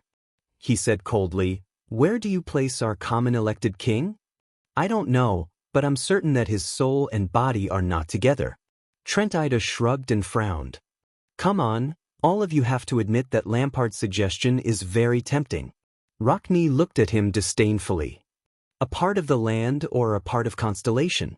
Trent Ida blinked and smiled faintly. Letko and Alcius pursed their lips tightly and did not answer. A few seconds later, Archduke Alcius raised his head. His expression was solemn. I participated in that war, and I've seen how the Constellations manage their cities. But I've never thought as much as Lampard did. Until now. His gaze swept across the others, his expression extremely solemn. And Prestige Orchid region and the Alcius family are too close to Constellation. Although it was not Trent Ida, Alcius' hint was obvious enough. Rockne furrowed his brows tightly. Archduke Letko heaved a deep sigh. Very well, the old Archduke said tiredly. He turned to Rockne. I understand what you're thinking, but I think that Lampard's existence is still within our control. We can even delay dealing with him. But the threat of Constellation, the unruly Lampard or the increasingly powerful Constellation, Archduke Letko said slowly, who would we rather choose as our opponent? The 3 archdukes stared at Rockne with complicated gazes. Rockne stared at the Soul Slayer pike rack above the fireplace behind the long table. A few seconds later, Archduke Kulgan Rockne of the city of Faraway Prayers finally spoke slowly. He looked at the others with a sharp gaze. Before that, you have to know that no matter what, I will not choose Lampard as king. Rockne shook his head resolutely. Impossible. Very well. Trent Ida heaved a sigh of relief and shook his head. I won't either. The archdukes looked at each other, exchanging mysterious and subtle emotions. A few seconds later, they laughed in unison. But their laughter slowly died down. Lampard's footsteps could be heard slowly from outside the hall. It seems that your considerations have come to a conclusion. Chapman Lampard's voice rang in the hall. The 4 archdukes turned to the Archduke of Black Sand region. Lampard's footsteps were still steady, his posture was still vigorous, but the vicissitudes of life on his face had only deepened. Is there anything we should know?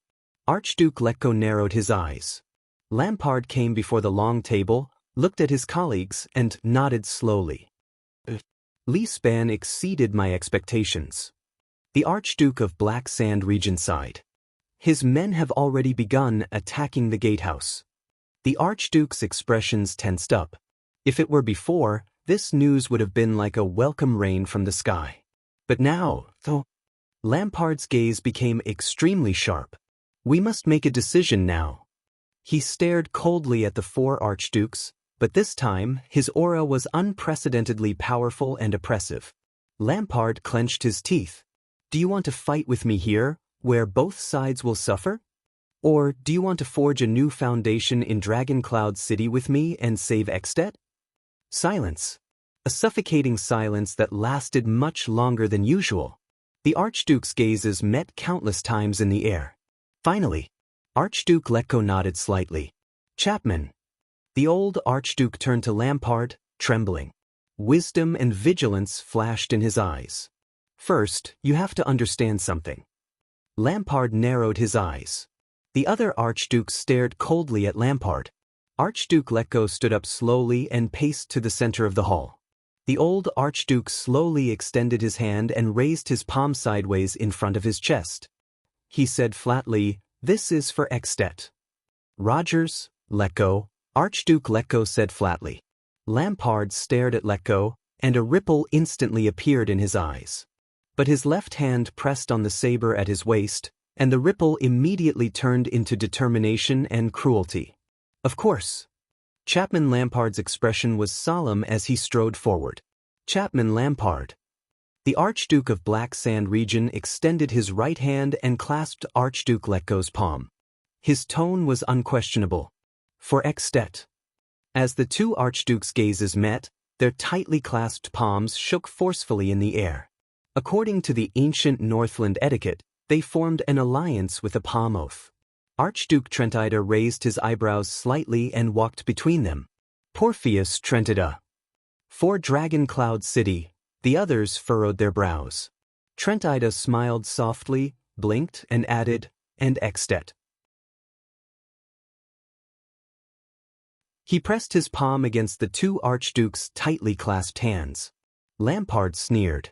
Alcius heaved a deep sigh and walked to the opposite side of Trentida. His expression became extremely solemn. Rabian Alcius. For survival. Alcius nodded at the others briefly and decisively. He clasped his right palm and joined the three of them in the palm oath. The four archdukes clasped their palms tightly and looked at the only person left in the hall. Archduke Rockney pursed his lips and stared at the ground. 1 second. 2 seconds. Just as Trentida began to worry, Archduke Rockney suddenly flung off his cloak, walked to Lampard's side, and looked at the Archduke of Black Sand Region. Lampard stared back at him without flinching. Rockney averted his gaze and glanced at the others. In the next second, the Archduke of the City of Faraway Prayers extended his hand without hesitation and clasped the four Archdukes' palms. Kulgan Rockney. With a profound meaning, he spoke softly. For Northland. Black Sand Region, Defense City, Reformation Tower, Prestige Orchid Region, and the City of Faraway Prayers. The alliance between the 5 Archdukes was thus completed. In a remote corridor on the upper floor of the Hall of Heroes, the soldiers of Black Sand Region guarded the perimeter tightly, leaving the empty space in the middle for their commander and captives. You know, after that conversation in the snow, I've been paying attention to you, Mr. Vice Diplomat, Lord Nemain. Viscount Kentvita of Black Sand Region looked at the captive before him and sighed. I also asked some friends to investigate you. Put Ray frowned slightly. What did you find out? Viscount Kentvita approached the bound Put Ray and smiled faintly. Quite a lot. The Viscount of the City of Halting Light nodded slowly. As Prince Midior's attendant, you are far more than what you seem on the surface. Put Ray narrowed his eyes. For example? The people in the secret room don't really understand your system. They always treat you as Prince Midior's servant, Kentvita said with a light snort. They don't care much about what happened in the Foreign Affairs Department after you left the palace. So, I focused on investigating your whereabouts after you left the palace during this period of time. Putray's expression changed a little. Learden from 24 years ago. Kentvita said faintly. Putray frowned. But Kentvita continued. Longchant City from 22 years ago, Steel City from 19 years ago, Chelan City from 15 years ago, Golden Passage from 14 years ago, Broken Dragon Fortress from 12 years ago, Crystal Jade City from 10 years ago, and the ruins from 5 years ago. Viscount Kentvita smiled as he listed the names of the places. He said happily, You've been to so many places. Put Ray stared at the Viscount before him with a solemn expression and sighed slightly. The Foreign Affairs Department has a lot of work, he said briefly. Kent Vida shrugged. I'm afraid it's not just a lot of work. The Viscount walked behind him and shook his head. Do you need me to remind you? Putray did not speak. Kent Vida began to pace around him, and as he paced, he spoke. 24 years ago, the Hanbol royal family's succession dispute. 22 years ago, Enlenzo's annexation rebellion. 19 years ago, the feud between the Holy Tree Court and the Hall of King Chronicles. 15 years ago, King Yao ascended to the throne. 14 years ago, the civil war of the Alliance of Freedom that engulfed the surrounding regions. There's no need to mention the bloody year. There's also the merfolk's attack on the ship 10 years ago, and the Desert War 5 years ago. Just like before, Kent Vida said a few nouns. The Viscount stopped in front of Putray and stopped his narration. He looked at Putray's expression calmly. But Putray only stared at him without saying a word. Lord Putray Nemain, Prince Midir's eldest son's attendant, former second-class civil servant in the Foreign Affairs Department, former Viscount. Kent Vida exhaled slowly and narrowed his eyes. It seems that wherever the war is, you will be there? Putray frowned slightly. Is that so? I don't even remember. Or Viscount Kent Vida's gaze was strange, and he changed the topic. Kent Vida curled up the corner of his lips. Wherever you go, there will be war? Putray burst out laughing. You really have a sense of humor. The vice diplomat shook his head and could not help but laugh. Based on what you're saying, the current chaos in Dragoncloud City is also because of my arrival? Kent Vida's expression changed. What a watertight fellow. You don't look nervous? The Viscount's tone turned cold. Your Grace. Putray arched an eyebrow. Should I be nervous? Kent Vida sneered. He turned around and glanced at the decorations around him, taking in the rough and messy style of heroic Spirit Palace at a glance. I know that you've split up your forces in an attempt to divert our attention and cover a crucial step in the complicated palace. Perhaps you're one of them. Putray narrowed his eyes and nodded in all seriousness. And you responded very well, Viscount Kent Vida, the vice diplomat said in resignation. You didn't easily mobilize us, nor did you rigidly defend the place. Instead, you correspondingly sent a small number of elites and used continuous harassment to hinder our approach. Kent Vida turned around abruptly. His gaze was as sharp as an arrow as he stared at Putray. Every path leading to the Hall of Heroes, including the top and bottom 6 floors, is heavily guarded.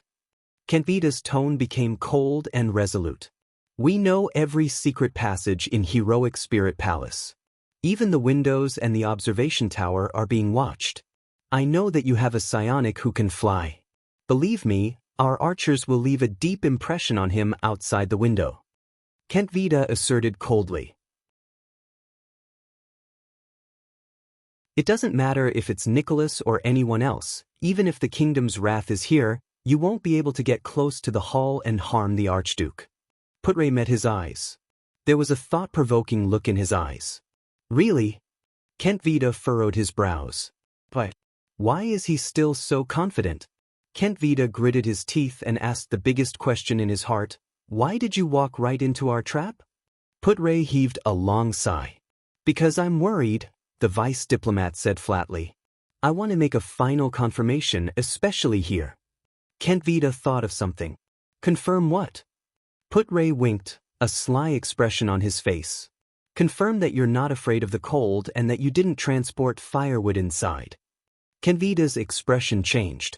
Putray smiled faintly.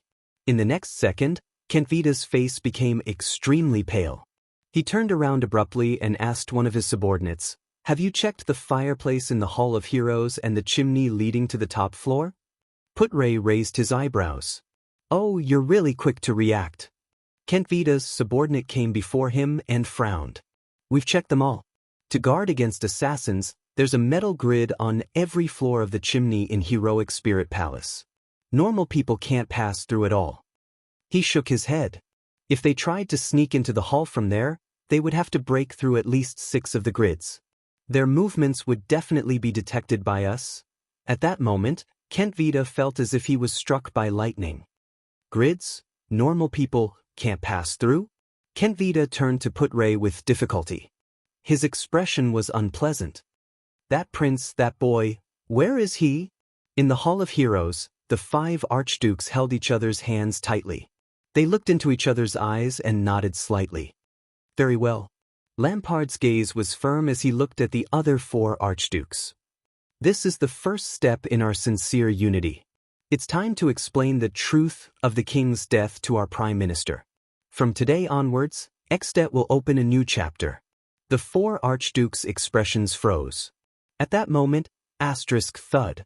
A strange sound suddenly came from the hall. Damn it, the rope isn't long enough. A childish voice rang. This is the last one. Go over. The 5 archdukes were slightly shocked. Clang. A strange sound of collision rang out. Before the 5 archdukes could react, on the other side of the long table, in the large fireplace under the rack of the Soul Slayer pike, a black, round ball suddenly fell. A large amount of dust was stirred up. The 5 archdukes turned their heads in unison and were stunned at the same time.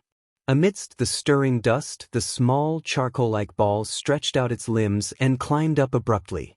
As it coughed violently, the ball waved its hands desperately and jogged out of the fireplace's area of effect.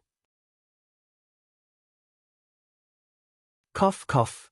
The ball threw itself at the edge of the long table and barely escaped the attack of the dust. The 5 archdukes were still holding each other's hands as they stared in shock at the small, swarthy ball. It stood up while cursing and pulled off a piece of black cloth from its black face, revealing the fair lower half of its face. It coughed a few more times before it carefully folded the black cloth and stuffed it into its black pocket. Merry Christmas? Ba. The ball raised its charcoal-like head and wiped away the charcoal-like blackness on its face. It flashed a mouthful of white teeth at them. My apologies, archdukes. The chimney is a little narrow.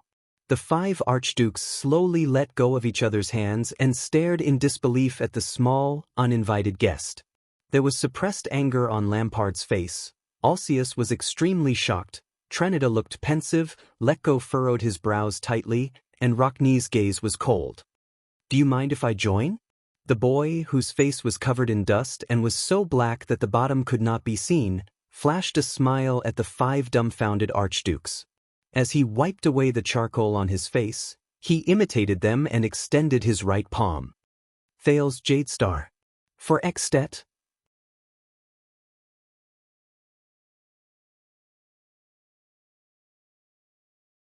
Chapter 253. After listening to his subordinate's report, Viscount Kenvita took a deep breath. He turned his head and looked at Putray again. What is this? Kenvita asked coldly. Putray moved his eyebrows but did not speak. What exactly are you thinking? Kenvita's expression was unpleasant. He strode up to Putray. His height advantage of being half a head taller made him look mighty. You've done so much, but it's just to send a 7-year-old brat to meet the Archduke? Kenvita furrowed his eyebrows tightly. His gaze was as cold as a cold glare, sharp and cold. Putray exhaled slowly. He missed the pipe and tobacco in his arms very much. Unfortunately, his bound hands could only stare at the tobacco and sigh. The vice diplomat could only grind his teeth to quench his tobacco craving. Then, in your opinion, what should we do now? Putray raised his head and looked at his opponent without a hint of nervousness. Charge at all costs? Take the risk and carry out an assassination? Run all over the city to seek help? Think of a way to escape danger? Or try to make peace with you? He shrugged as though it was just a casual conversation between old friends. Kenvita took a deep breath and relaxed his mind, suppressing his shock and anger at the accident. With thorough and meticulous planning and far-sighted vision, he climbed up the ranks as a lord, won his current position among the local vassals of Black Sand region, and became the Archduke's chief strategist. In the Archduke's plan, anyone could be flustered, angry, and crazy when they encountered an accident, just like a typical Northlander. Only he could not. He could not. For the great future in their hearts. The future that was free from heavy shackles and had infinite possibilities. When he thought of this, the coldness on Kenvita's face eased a little. Impossible. The words slowly came out of the Viscount's mouth. Putray raised his eyebrows slightly. Kentvita shook his head. You can't possibly pin your hopes on a child. This is not a romance novel. What kind of trick are you playing? What are you counting on? Viscount Kentvita snorted softly and a strange smile appeared on his face. Or is there something on that boy? A letter from King Kessel? A promise from an archduke? A powerful legendary anti-mystic equipment? A special alchemy ball? Or even an edict from Empress Helen? Or is he just a substitute to divert attention? Putray lowered one brow and glanced at him playfully. You do not seem to believe it. Kentvita shook his head slowly. Let me put it this way, Viscount, said the deputy, shrugging his shoulders. What is the game between us? Deploying troops in front of two armies? The political strategy of exchanging chips? Or even the simplest and most direct assassination? Kentvita stared into Putray's eyes, but he could only find endless profoundness and peace in them. Just like the most seasoned politicians, the most senior spies. The Viscount said softly, whatever it is, even if you send Nicholas or yourself over, it is still wiser than sending a child to the 5 archdukes. Putray seemed amused. He's no ordinary man. Kentvita took a step back and stared at Putray with his head tilted. Perhaps in your Renaissance palace, that child can act according to the script given by the king, cooperate with your performance, and earn the reputation of being a precocious person. Kentvita clicked his tongue softly. But here, facing the Northlanders, you will regret it. Putray raised his head and met Kentvita's teasing gaze. Perhaps in your eyes, the Star Killer's extraordinary skills allow him to charge into the enemy's formation and even turn the tide of the battle, and my strategies are also enough to make you flustered.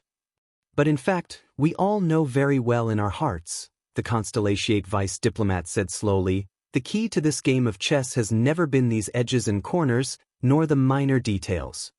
The battle that will decide the outcome of this battle has just begun. Very well. The Constellatiate deputy rubbed his fingers behind his back. He silently said in his heart, at least this Viscount was caught off guard by our actions. In other words, in terms of intelligence, Black Sand region has returned to the same starting point as us. They can no longer gain an irreversible advantage through prior preparations and covert actions. From this moment onwards, Putray closed his eyes, then slowly opened them. Thales Jadestar, you are about to face the fairest and cruelest duel. What will you do? Kentvita's expression darkened. He stared coldly at the Constellatiate. After a long while, he said airily, the decisive battle? And what leverage does that boy have? The Viscount said softly, you don't understand what kind of person the Archduke is, what kind of power he possesses, and where exactly he stands, overlooking the world from above. Kentvita narrowed his eyes and said solemnly, in the face of overwhelming power, all schemes and schemes are pale in comparison. Putray did not speak, but after he heard this, he stared at Kentvita with a strange gaze. The corners of his lips curled up slightly. He slowly revealed a smile, then burst into continuous laughter. Viscount Kentvita's pupils shrank slightly. Putray's laughter continued.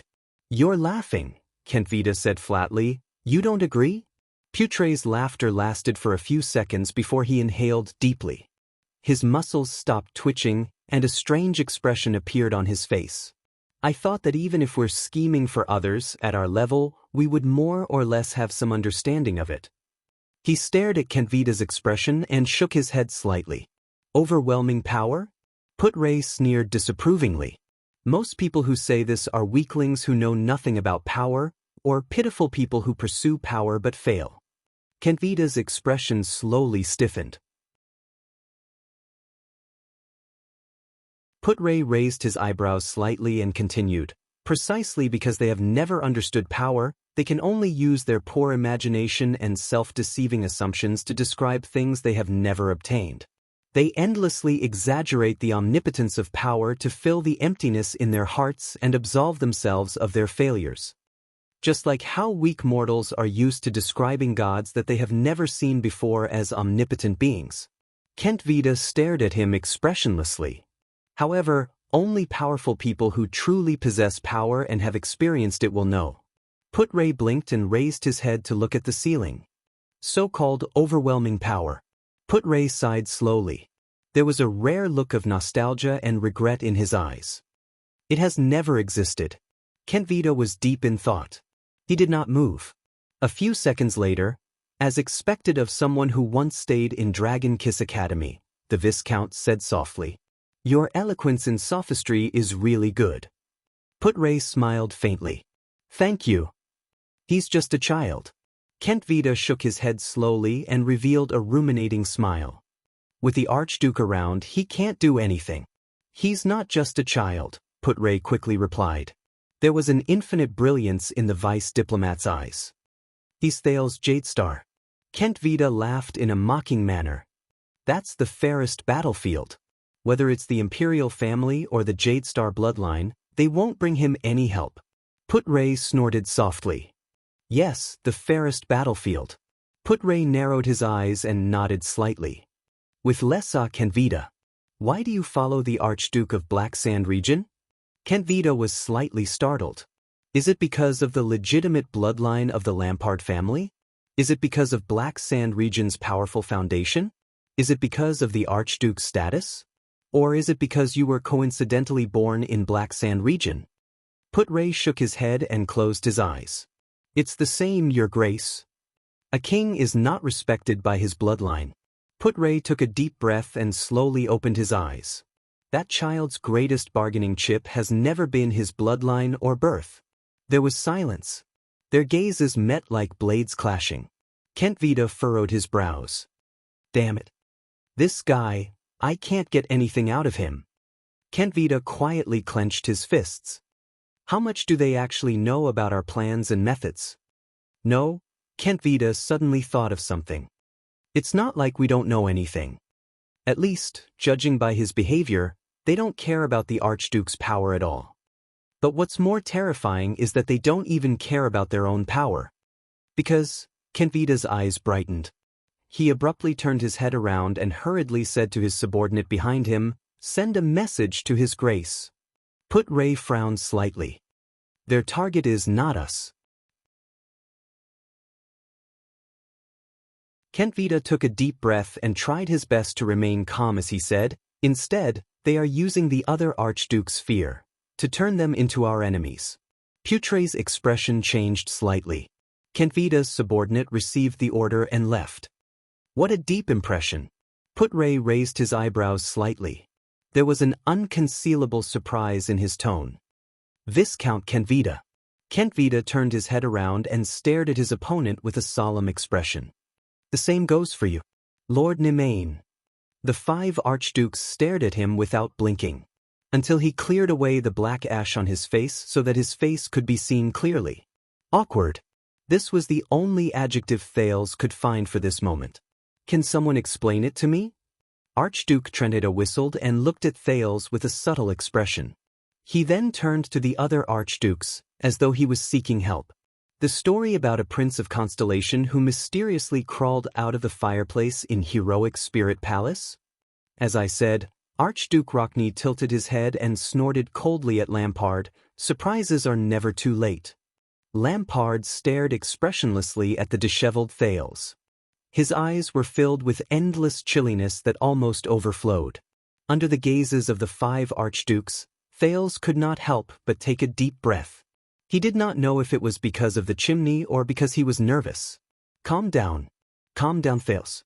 He clenched his fists. "I'm already here. The final battlefield." He thought of all the people who went out to divert attention and create space for him. "As long as I win, they can survive as much as possible." Thales lifted his head with a heavy heart. His gaze swept past every archduke.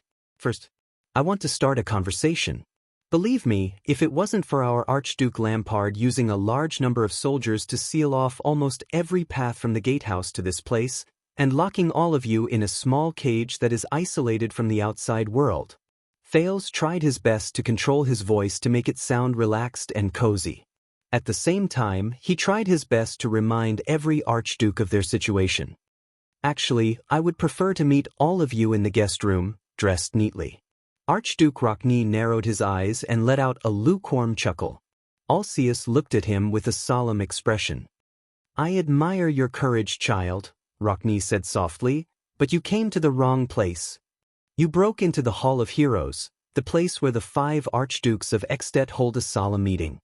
His expression became stern. You violated the dignity of Northlanders. Thal's heart skipped a beat. The atmosphere is not quite right. He furrowed his brows and carefully recalled what little rascal, Nicholas, and Putre had told him. Violated dignity? Thales took a deep breath. Is it more serious than an Archduke of Extet killing the king and trampling on the joint ruling pledge? The 5 archdukes' expressions became solemn. They looked at each other. Be careful, child. Alcius snorted coldly and glared at him. Sometimes, saying the wrong thing can cost you your life. Thales chuckled softly and straightened his neck. The 5 archdukes' gazes were unbearable, especially when they came from Lampard and Rockne. I don't know if all of you are aware of this, but King Nuven has unfortunately passed away. Thales clenched his fists with all his might to prevent himself from breathing too fast and causing his voice to tremble. But I was there, and I saw it with my own eyes, Thales said resolutely. Trent Ida heaved a long sigh. Thales carefully observed their expressions. The second prince gritted his teeth and threw out his next sentence. And the mastermind who mysteriously rushed over after that incident and manipulated the Calamity's invasion and the assassination of the king is standing among you, trying to convince you to cover up his crimes, clean up the mess, and collude with him in his evil deeds. Thales took a step forward and stared at Lampard with a solemn expression. Chapman Lampard, he said sternly, do all of you really want to be associated with this Kingslayer?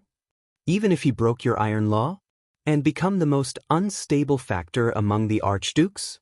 1 second passed. 2 seconds. 3 seconds. To Thal's surprise, the archdukes only glanced at Lampard with strange expressions. As if they had encountered something funny. Thal's heart skipped a beat. He instinctively felt that something was wrong. Archduke Letko coughed loudly, then turned to Lampard with a frown. Is this part of your performance, Chapman? Lampard still had that unsmiling, cold expression on his face. No, this was an accident, he said coldly, his gaze never leaving Thales. Thales looked at Lampard anxiously and flashed a set of white teeth. What's wrong? No, Thales told himself, I have to take the initiative and test my opponent. Hey, Chapman, I went through a lot of trouble to get here. The second prince forced a smile and spoke as if he was meeting an old acquaintance. Aren't you going to buy me a drink, old friend? Thales raised his eyebrows. When you proposed to form an alliance with me in front of the fortress, didn't you still owe me a glass of rye wine? The 4 archdukes' gazes shifted to Lampard, either overtly or covertly. Lampard snorted coldly. Of course, I have prepared a wineglass for you, the Archduke of Black Sand region said softly and calmly. Thales revealed a puzzled expression. The next moment, Lampard's gaze sharpened, and he suddenly raised his voice.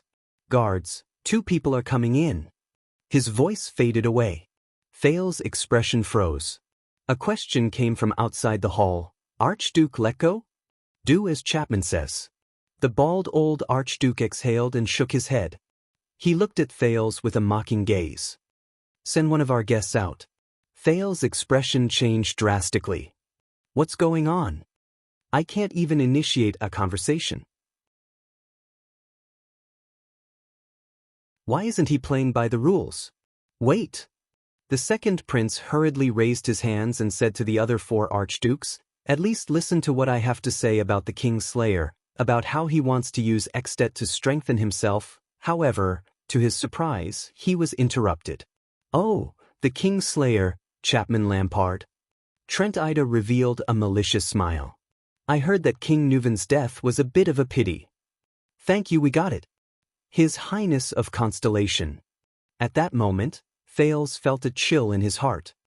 What's wrong? The Archduke's wife? Thales breathed absent-mindedly. The other Archduke's expressions were subtle, as though they were not surprised at all. Alcius stared at him coldly, his gaze threatening. Archduke Lekko stared blankly at the floor tiles, seemingly unconcerned. Trentida's smile was like poison, chilling to the core. Even Rockney, who spoke up for justice when they first met, was expressionless.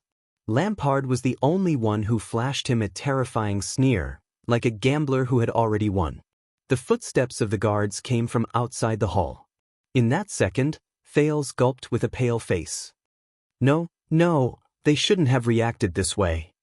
In a flash, he suddenly understood. The words they said earlier, for Extet, were not ordinary words. The Archdukes and Lampard have reached an agreement.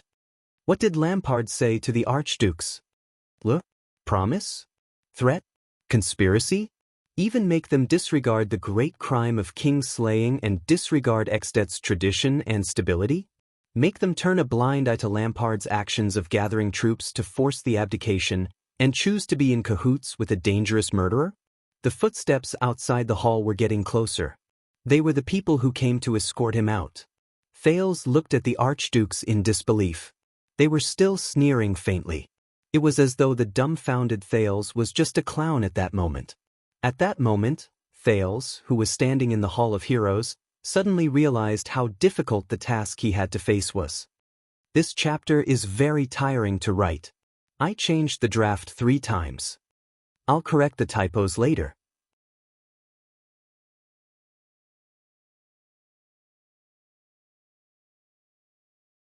Chapter 254. Damn it. Sari bit the wooden piece in his mouth and felt his body shiver from the double torture of cold and pain. His consciousness was a little blurry, but he could still feel the pain of his arms and legs being tied to the wooden stake. His chest and abdominal muscles rubbed against the wooden stake, as if that could block out some of the cold. Snowflakes fell and blood flowed down his back. The pain came in waves, and the burning sensation reminded Sari of his current injuries. But it was nothing. What Sari could not bear the most was the humiliation of being tied to the wooden stake and being watched by countless people. He could feel the gazes from the neat rows behind him, even though they were his companions. On the empty snowy ground, Isaiah, whose skin was fair and red, stood at the front of the line with an unpleasant expression. He glared at the wooden stake with the others. F***CK, Sissy, what are you looking at? Byrne and the young master soldier were huddled in the middle row. They whispered to each other and glanced at each other from time to time. Damn it, they must be having an affair, like F***ing each other. Big Mouth Monty popped his head out from the left. He bared his yellow teeth and anxiously winked at Sari. Sari knew what Monty meant. He wanted him to admit defeat. But Sari's heart clenched. When he remembered what happened to him over the past few days, he could not help but clench his trembling fists. What a joke! Sari, who was on the verge of death, let his imagination run wild. He clenched the wooden piece under his teeth even harder. His dry tongue accidentally brushed past the wooden piece in his mouth. With a barely noticeable swish, he seemed to have tasted blood. You maggots, raise your heads and take a good look. At the back of the line, the deputy commander, Terend, nicknamed Inextinguishable Flame, carried his silver-black motionless bow on his back. He crossed his arms coldly and swept his sharp gaze over everyone in the line. Big Mouth Monty shuddered in the crowd and stood even straighter. Even though they were excellent veterans before they joined the guards, no one dared to disrespect Terend's orders. All of them looked stern as they stared at Sari, who was tied up. Thud. Thud. Heavy footsteps could be heard as they slowly walked through the ranks and stopped not far from the wooden stakes. Everyone's gaze was focused on the newcomer, and there was no lack of respect and nervousness in their eyes. You still don't repent, do you? It was Iceberg's voice. Sari's heart leaped. He raised his head reluctantly and looked to the left. Iceberg, that was the nickname Monty the Big Mouth and the others had given the demon. The tall, strong warrior in his prime walked up to his side and turned his head to stare at him coldly. The man's head was covered in frost and snow, but it did not waver in the slightest. In his hand was a leather whip that was several meters long. It was abnormally dark red and was covered with barbs that were specially made. This is the first time that you have been sent to the front line as commanders to lead the conscripted soldiers into battle. Although I did not have much hope in the first place. But you spiky. Iceberg's gaze swept over Sori. His face was filled with disgust, and his voice rang coldly in the cold air. I only realized today that you are the worst, most disgusting, most bastard, and most cowardly military ruffian I've ever led in my 20 years. Shame is written all over him from head to toe. Asking you to be the commander of the conscripted soldiers? You're a disgrace to us. At that moment, anger and resentment surged in Sori's heart. But Sori raised his head in anger and spat out the bloody wooden piece that had almost been bitten off from his mouth. Shim? Disgrace? Go to hell, Iceberg. You've always found me an eyesore. Sori held his head high and mocked with suppressed anger. Didn't you just want to find an excuse to beat me up again and chase me out of here? When he said that, there was an instant uproar in the formation. Then, countless whispers could be heard. Chicks are so energetic. At the back of the formation on the left, Instructor Dominic smiled innocently and said, "Don't worry, you'll have time to discuss later. How about running 20 more laps during the night training?" As if someone had cut off the transmission of sound, the formation instantly fell silent. For a moment, only the sound of breathing could be heard. Everyone's attention shifted back to Sori and Iceberg. But Iceberg's gaze became stern as he stared at Sori coldly. "Do you have a problem with me?" Sori stared at the bloody wooden piece on the ground. He clenched his teeth and frowned. "Problem?" Sori snorted coldly. Iceberg narrowed his eyes. Sori looked at Iceberg with an unfriendly expression. "On the battlefield, you sent a group of elite crossbowmen to Monty. Isaiah is the vanguard of the light infantry in the front line. Carlos has his heavy swordsmen. Even Slow Shiva is on standby in the formation with heavy cavalry." Sori stared at Iceberg with an unfriendly expression. Iceberg snorted coldly. "And I'm the strongest among the new recruits. I'm more outstanding than all of them. I'm the sharpest knife in the guards, the best soldier." Sori pressed his chin on the wooden stake and panted indignantly. He suddenly raised his voice. "And the result?" Iceberg stared at him coldly and slowly clenched his fists. In the next second, Sori raised his head abruptly and glared at Iceberg. Sori stared at Iceberg with a resentful expression. "In the end, when the war was imminent, you assigned me the worst, most trashy team, the supply camp's transport team. Suppress me? Make me their commander?" His face was filled with indignation. "To be honest, Commander Lampard, I know you hate me, but I always thought that at least the White Blade Guards were fair and just." Iceberg stared at Sori without saying a word. His gaze was complicated. Under Turen's cold gaze and Dominic's unfriendly smile, no one dared to breathe loudly. They watched the scene in silence. After a while, Iceberg snorted coldly. "So, as my best soldier," Iceberg's words seemed to contain a piece of ice that had been frozen for many years. "When you were attacked, you used your subordinates as bait to die. You left them to fend for themselves while you hid in the dark to ambush the enemy." Sori clenched his teeth. "What else could I do? What could I do with those pieces of trash who haven't even swung their swords a few times?" Sori tugged at his bound limbs and sneered. "Sacrificing the weak to bite the enemy and sending the elites to defeat the strong. Isn't this the classic Northland tactic? Relying on this tactic, I killed the orc leader and finally managed to protect the carriage." He did not want to be outdone and said, "I won, it's that simple." Turen snorted coldly as he watched from the side. Iceberg's eyebrows twitched slowly, as though someone had cut his face with a knife. "You still don't understand." Iceberg's voice sounded tired. "Where did you make a mistake?" Sori shook his head and snorted angrily. "Mistake? If you ask me, the biggest mistake," he said through gritted teeth, "is that you gave me a pile of useless trash and expected me to give in? Bah!" Sori spat fiercely. "How about it? I used the trash in my hands to create a miracle. He managed to repel 20 orcs. That's why you can only look for trouble and find fault with me." Sorry fell on the wooden stake and snorted coldly. I've long seen through you, Caslin Lampard. That hypocritical noble face of yours that oppresses dissidents. At the back of the formation, Instructor Dominic put his hands behind his back and lowered his head to sigh. Listen. Iceberg ignored Sorry's rude remarks, but his expression became more unpleasant. Because of your orders, only 4 of your men survived, and 1 was crippled. The rest refused to return to your command. Oh, that's just what I wanted. Sorry exhaled, looking relieved. Let me give you a piece of advice. Don't count on them for war. Iceberg's expression became colder and colder. His gaze was solemn. Is that your answer? This is a battlefield.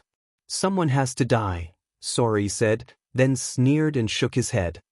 Cowards who can't accept reality, or weaklings who can't keep up with their combat power, better leave as soon as possible. Iceberg did not speak again. His gaze was fixed on the snow-covered ground for a long time. Silence returned to the field. Only the howling of the cold wind could be heard. Then, Sorry snorted coldly and spoke again.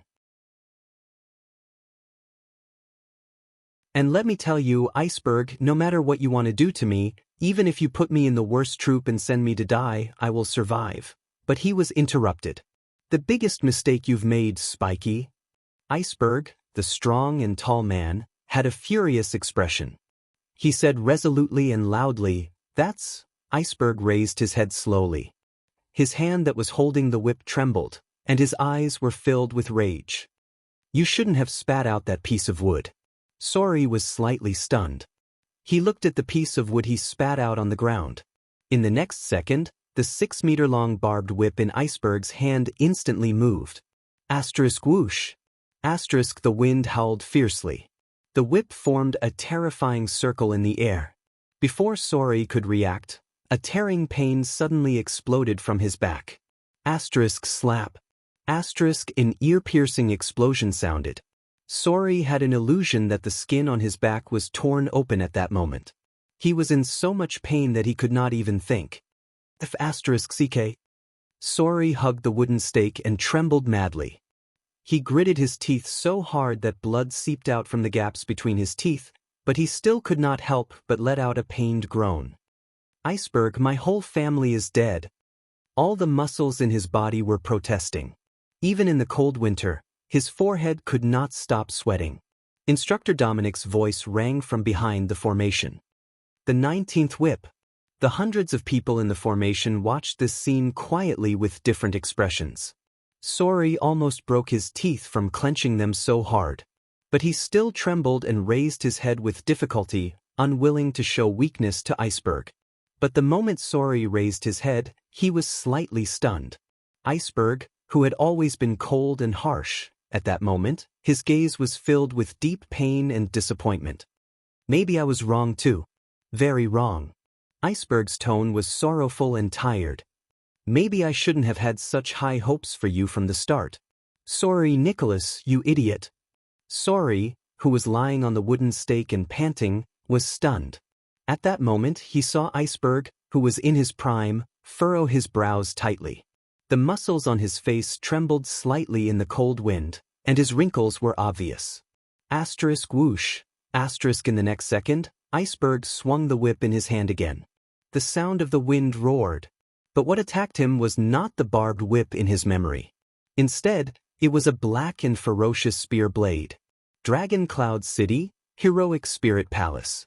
Nicholas, the Star Killer, narrowed his eyes slightly as he faced his enemy. The memories from more than 20 years ago floated away. The Soul Slayer pike pierced through the air and went straight for the Star Killer's eye. Asterisk clang. Asterisk the sharp sound of metal colliding rang out. The severing soul's blade shot out from midair and brushed past the tip of the pike. The pike trembled slightly and missed Nicholas' forehead by a few millimeters. The sharp pike blade even cut off a part of his head. But the Star Killer did not even bat an eyelid. It was as if the pike that flashed past his eyes just now was not the infamous Soul Slayer pike, but just a piece of scrap metal. The moment the Soul Slayer pike missed, Nicholas, who had escaped death, stomped on his feet and rushed forward. Asterisk whoosh. His light armor and robes swept through the air, and the blade followed his footsteps as he dashed forward in a straight line. As the Star Killer dashed forward, the enemy's image slowly grew larger in his field of vision. At that moment, he only had eyes for the white-haired enemy. Iceberg. At that moment, a nameless rage burned in Nicholas' heart. Iceberg. Castellan Lampard calmly pulled back the pike shaft. He held 1/3 of the Soul Slayer pike in his right hand and dragged the pike shaft behind him. In an instant, it turned into a short pike, and he faced the oncoming Nicholas like he was holding a sword. The two of them drew closer and closer, and they were almost within arm's reach. Nicholas' blade flashed and went straight for Castellan's neck. Castellan's pike blade was also aimed straight for Nicholas' throat. The blade of the blade and the pike intersected in the air. Nicholas' severing soul's blade suddenly trembled and instantly sank in its predetermined trajectory. Clang. A soft sound was heard, and the blade touched the pike lightly, like a dragonfly skimming the surface of the water. Castellan's expression changed. A huge force came from his Soul Slayer pike, and for a moment he could not control the Soul Slayer pike. The pike blade swerved to the side and missed Nicholas' throat. However, the blade of the Star Killer's blade that had just parried the pike was like a piece of wood that had sunk into water. In just 1/10 of a second, it instantly floated and returned to its predetermined trajectory. It continued to slash at Castellan's neck. Castellan reacted in time and threw away the Soul Slayer pike. He had already extended his left hand to receive Nicholas' slashing wrist while he clenched his right fist and punched the other party's chest. But the moment Nicholas' wrist was about to be grabbed by Castellan, his expression turned cold, and the severing soul's blade changed direction again. In a few tenths of a second, the severing soul's blade miraculously turned and drew an arc in the air.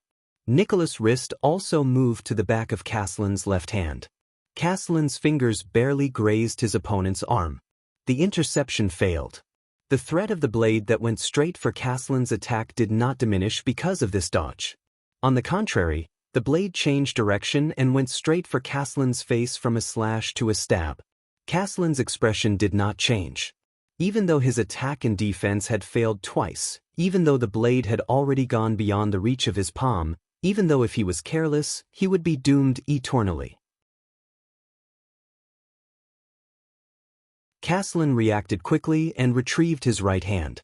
He tried to punch the side of the severing soul's blade to intercept or deflect the attack.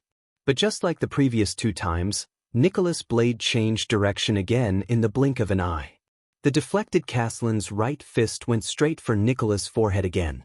In the blink of an eye, Nicholas' blade traveled a distance of tens of centimeters, but it changed direction 7 or 8 times in an unbelievable manner. Castellan reacted in time almost every time, but he also missed almost every time. Nicholas was like a loach that swayed left and right, but could not be caught. The Star Killer continued to attack without any distractions. There was nothing else but the enemy and himself. In the span of a few breaths, the blade was already less than a few inches away from Castellan's forehead. Castellan and Nicholas both knew that the outcome of the battle was about to be revealed. In the next second, Castellan suddenly leaned forward with an unexpected force. Thud. There was a frighteningly loud, dull sound. Nicholas and Castellan collided chest to chest. Thud. Thud. Both of them grunted at the same time. They grabbed each other and rolled on the ground a few times. The sound of their limbs hitting the ground echoed back and forth. The Star Killer's body was obviously not as heavy as Castellan's, but the strange thing was that when they collided, both of them rolled towards Castellan. It was as if Castellan could not withstand the force. Clang. During the fight, the severing soul's blade flew out of Nicholas' hand. The blade sank into the wall and was still swaying as it stuck in it. On the other side, the Soul Slayer pike fell to the ground with a clang. Finally, after the next dull sound, the two of them separated abruptly on the ground. They rolled a few times in opposite directions and stopped almost at the same time. Castellan pressed his hand against the floor and got up with one knee on the ground.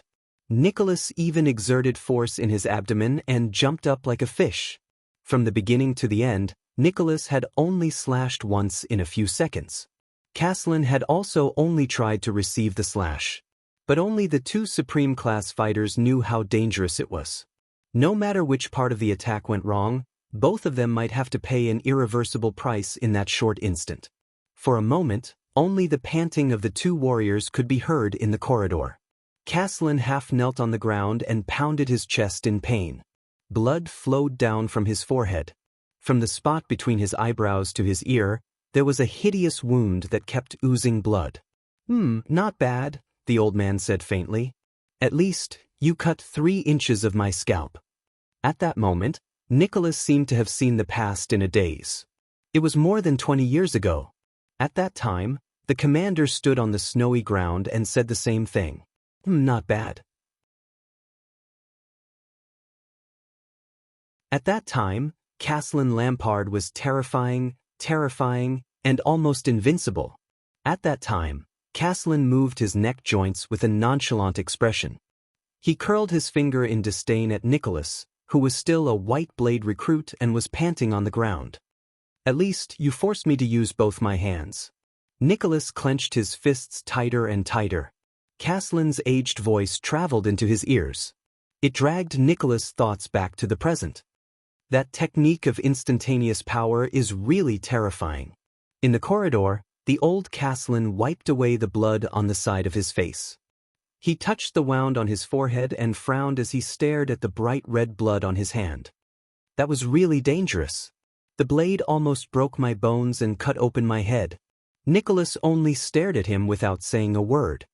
Almost. Your power of eradication is becoming more and more skillful. Caslin exhaled and pounded his chest with an unnatural expression. You still haven't found its source. Hearing this, the Star Killer's gaze was still terrifying. But he still spoke. Too busy, Nicholas said coldly. I can't be bothered to look for it. He seemed to be a man of few words. But only the Star Killer himself knew that after Caslin rammed into him just now, his chest was still in great pain.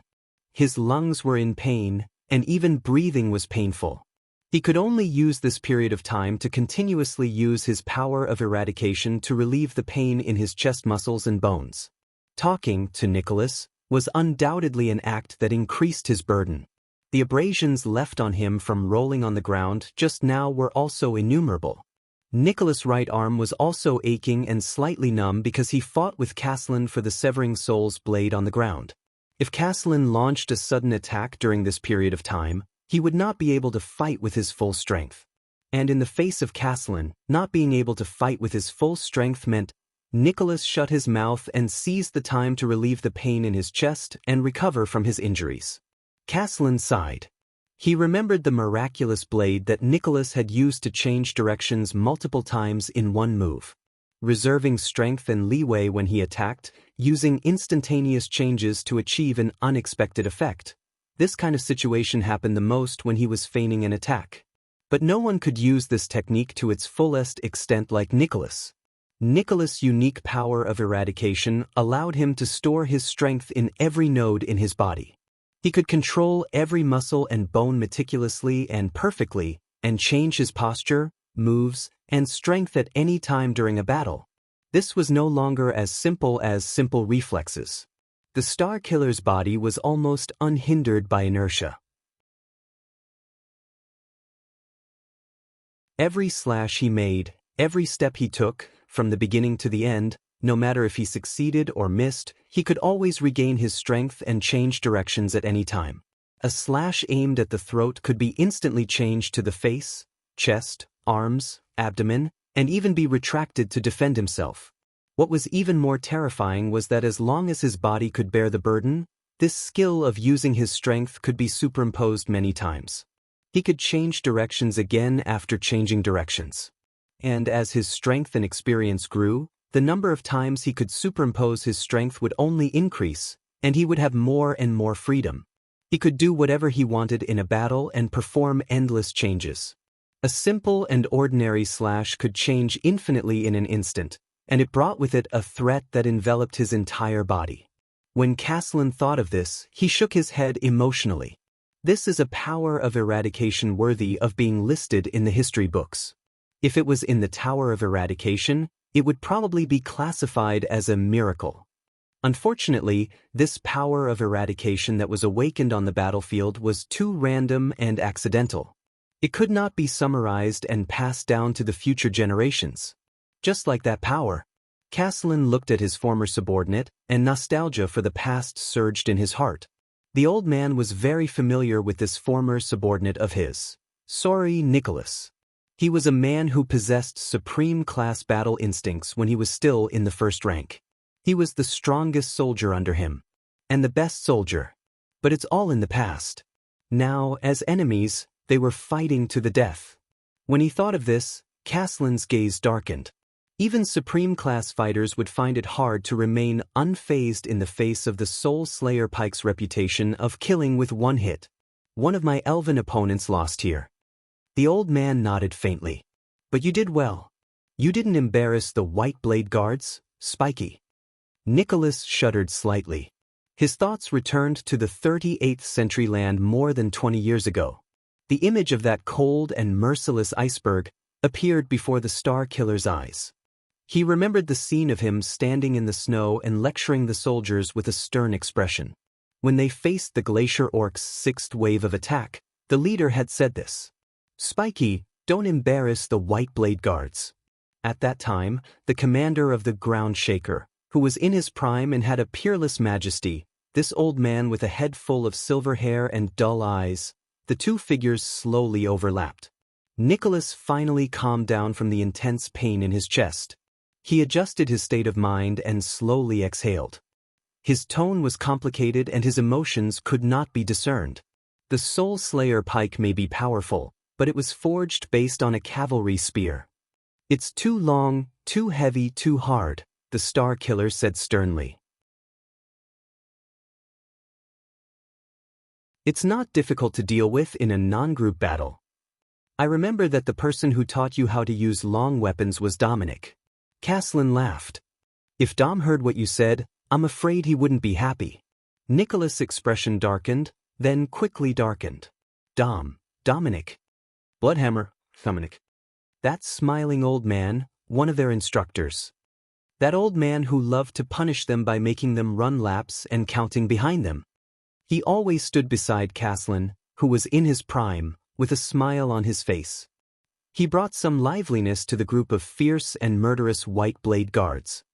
If he's still alive, seeing this scene, seeing the current Caslin, Nicholas closed his eyes. Endless emotions surged in his chest, and he felt incredibly uncomfortable. He can't hear it anymore. The Star Killer's voice was hoarse. Don't you know?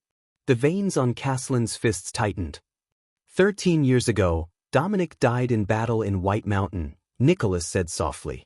Blake, Lin, Saul, and Bauer also died there. Caslin did not speak.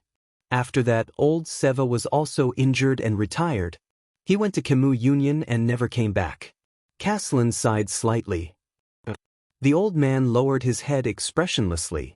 I heard from old Coleman about the Battle of Deep Valley.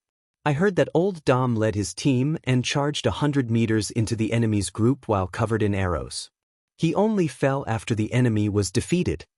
Nicholas trembled slightly, and his chest ached. Caslin's gaze was sorrowful. He sighed softly.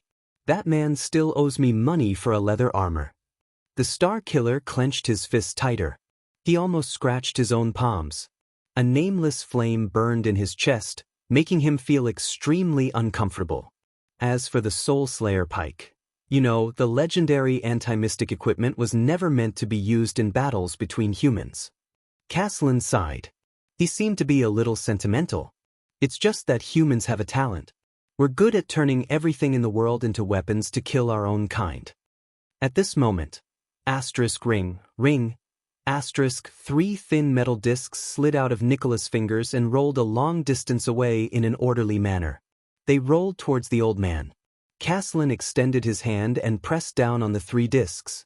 The metallic sound stopped. The old man slowly lifted one of the golden discs. What is this? He asked softly. Nicholas stared at his former superior expressionlessly. The Star Killer said flatly, Dominic. Caslin was slightly startled. The corridor was very quiet. Even the sounds of fighting around them seemed to have faded away. When he died, I was beside him. Nicholas' expression was gloomy. He lowered his voice and said quietly, "Dom said he was very sorry.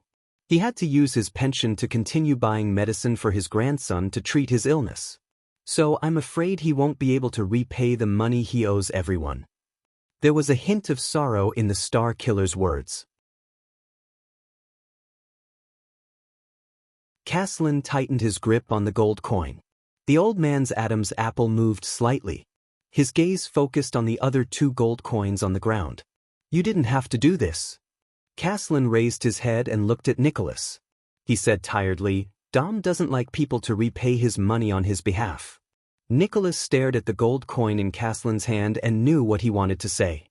"His Majesty gives him his pension every year." Nicholas stared at Caslin with a complicated gaze. "But Dominic's grandson died of illness a month ago." Caslin trembled slightly. "I have his last month's pension in my hands." Nicholas raised his head slowly. A familiar image appeared in his mind. "I still have his account book, so..." It was a middle-aged warrior with a broad, plump body and a smile on his face. He carried a warhammer and counted the number of times he went around the recruits being punished. Dominic Stone. The Star Killer opened his mouth slowly. His tone was indifferent, but his voice was hoarse. "This is the leather armor he owes you." Caslin lowered his head. The old man did not speak. He only shut his eyes deeply. He was silent for a long time. Only the rustling of the wind could be heard from the side of the corridor. Finally, Caslin opened his eyes slowly. His gaze was subtle and complicated. "I'm very relieved, Spiky." Nicholas was stunned. Today, more than 20 years later, Caslin slowly revealed a smile. "You're already an excellent commander of the White Blade Guards." "Sorry, Nicholas. While there's no one around, I quietly updated. Don't shoot. The last update was on Sunday, right? Tomorrow is Monday, right? From Sunday to Monday." Spread his hands and closed his eyes. "So I didn't stop updating." By Swordless with an innocent look.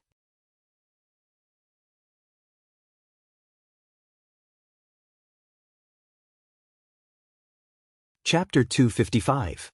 In the Hall of Heroes, the ashen-faced boy stared in shock at the 5 indifferent archdukes. Cold sweat rolled down his forehead. The 5 archdukes' gazes were still cold. Asterisk thud, thud. Asterisk the footsteps outside the hall were getting closer. Thales breathed absent-mindedly. He felt his mouth go dry and his heart beat faster. At that moment, many people's figures flashed through Thales' mind. Nicholas, Putre, Merc, Cohen, Miranda, Raphael, Ralph, Waya, and Little Rascal. These people, no matter what the reason was, they believed in him and followed him to this point. "No, wait." Thales clenched his fists. "I can't fall here." Asterisk thud, thud. Asterisk the footsteps of the guards outside the hall could be heard clearly. He could not fail. "No. All right, this is just a small interlude." Archduke Lampard looked at Thales' expression and shook his head coldly. He turned to the others. "We have more important matters to attend to." Thales made up his mind and looked up at the archdukes. "Believe me, I don't want to do this either." In the next moment, the second prince pulled out JC's dagger without hesitation. The archdukes were startled and looked at each other. Lampard's expression grew colder. "What?" Trentida shook his head, amused. "Are you going to duel with us again, young prince?" Thales stared at the archdukes without saying a word. 2 guards appeared at the entrance of the hall. Archduke Letko had already turned to them and was about to order Thales to be taken away. Thales turned around and stared resolutely at the brazier closest to him. He watched it burn on the triangular high-speed rail frame. "Time. I need more time." The second prince took a deep breath. The sin of Hell's river obeyed his call and surged up his arm. At that moment, Thales felt his hand brimming with power. Jayla's action of throwing the sniper knife in Red Street Market appeared before his eyes. In the next second, the second prince swung his arm with a resolute expression and threw JC with all his might. The dagger shot towards the brazier with great force. The archduke's gazes froze at the same time. Asterisk clang. Asterisk, the dagger hit the brazier squarely. The crisp sound of metal echoed in the hall. All the archdukes watched Thales's actions in shock. The brazier was knocked askew by the dagger. It lost its balance and finally fell from the iron frame. Clang clang, dong long. The sound of braziers falling to the ground could be heard continuously. The firewood and charcoal on it fell to the ground, and sparks flew everywhere. Archduke Alcius frowned. "Hey, are you?" But before he could finish speaking, he was surprised to see Thales cover his mouth with his palm and turn towards the door of the stone hall. Under the 5 archdukes' incredulous expressions, the second prince roared furiously in a hoarse voice, "Assassin! Protect the Grand Duke!" The archduke's expressions changed simultaneously. Clang! The sound of the brazier hitting the ground reverberated throughout the hall. It was so loud that it could be heard clearly from outside the hall. The moment they entered the hall, the 2 confused soldiers of Black Sand region looked at each other in astonishment. The next second, clang, clang, the sound of countless swords being unsheathed could be heard from outside the hall. Archduke Lampard's reaction was the fastest. Once he recovered from his shock, he immediately turned around and ordered the people outside the hall, "Steady," but before he could finish speaking, an uproar broke out outside the hall and drowned out his voice. "McWay! Step back! Black Sand region! Stop them! Hold your positions! 2 of you follow me in! Your Grace, please answer me, hold the crossbow properly, don't panic!" For a moment, there was a hubbub of orders, the sound of shoving, and even the sound of blades clashing and metal clashing could be heard from outside the hall. It was extremely chaotic. Thales panted. He grabbed his right arm with his left hand to relieve the soreness and cramping from overexertion. "As the heir to the throne of Constellation," the prince said painfully, "did you think that I, as the heir to the throne of Constellation, risked my life and paid a huge price to come here just to play a joke on you? I was prepared to sacrifice everything a long time ago." Thales raised his head and glared at Archduke Letko, who had an unpleasant expression on his face, without flinching. "I know what Lampard said to you that made you choose your current stance." Thales panted laboriously. He felt the pain in his arm getting worse. "But at least listen to what I have to say. Then, you will know the full picture of the situation. Then, you can make your decision wisely. Because we all know that your next move concerns the future of our 2 kingdoms, and even more so, the fate of all of you." At that moment, Lampard clenched his fists tightly. He looked at Thales with endless murderous intent. Alcius glared at Thales. The expression on his face was extremely terrifying. Trenida, on the other hand, showed an amused expression, as if he was meeting Thales for the first time. Rocknee's eyes lit up. Archduke Letko did not say a word. His eyebrows twitched and his nostrils flared. The chaos outside the hall continued. A warrior who looked like a white blade guard rushed into the hall with a sword in hand. He mercilessly swung his sword at the 2 Black Sand region soldiers who had just entered. Clang! The Black Sand region soldiers gritted their teeth and withstood the attack. The 2 of them looked at each other, hesitating whether to counterattack. "Archduke Letko, we heard an unusual sound." The white blade guard raised his sword with a ferocious expression. "I knew it. If the bastards from Black Sand region tried to barge in, nothing would happen." At this moment, bang! A loud noise rang. In the chaos, Archduke Letko slammed his fist on the table, startling everyone. "Northlanders," he roared furiously, "extensions." Thales was stunned. He had never seen the old Archduke in such an awe-inspiring moment. It was as if the old man who had 1 foot in the grave was just an illusion. Archduke Letko was like an enraged elephant as he roared at the people outside the hall. "If you're a warrior, hold your ground. Whether it's us or Chapman, we're not dead yet." A few seconds later, the sounds of argument outside the hall died down. The white blade guard was slightly stunned. He looked around the hall and saw the Archduke's current situation. Then, he sheathed his sword and retreated. On the other side, Lampard said coldly, "Lord Justin, just take care of the people outside. I only need to take this child, Chapman." Archduke Lecco turned his head and stared at Lampard with a stern gaze. His urging was very obvious. Not now. The Archduke of Black Sand region frowned. I thought you've already made your choice, Lampard said with a hostile expression. Don't forget, he's the heir of Constellation. Lecco's expression turned cold. Trent Ida raised his eyebrows. Thale's heart skipped a beat. Then you have even less to worry about, don't you? Archduke Rockney, who had been silent all this while, raised his head. His gaze was sharp. In this game of chess, we already have their heir in our hands. We have the chips for victory in our hands. Foolproof. Thales moved slightly. I'm the bargaining chip of victory? In other words, these archdukes are indeed prepared to. The archdukes looked at the Archduke of Black Sand region with complicated gazes. Lampard did not say a word. His gaze moved back and forth between Lecco's stern expression and Rockney's indifferent face. Your Grace, if there are any difficulties. The two Black Sand region soldiers who were present sensed the strange atmosphere in the area. One of them glanced at the few archdukes, held the hilt of his sword, and said to Lampard with a cold expression, as long as you give the order, no matter who we are facing, we will not hesitate. The white blade guard who was confronting them snorted coldly.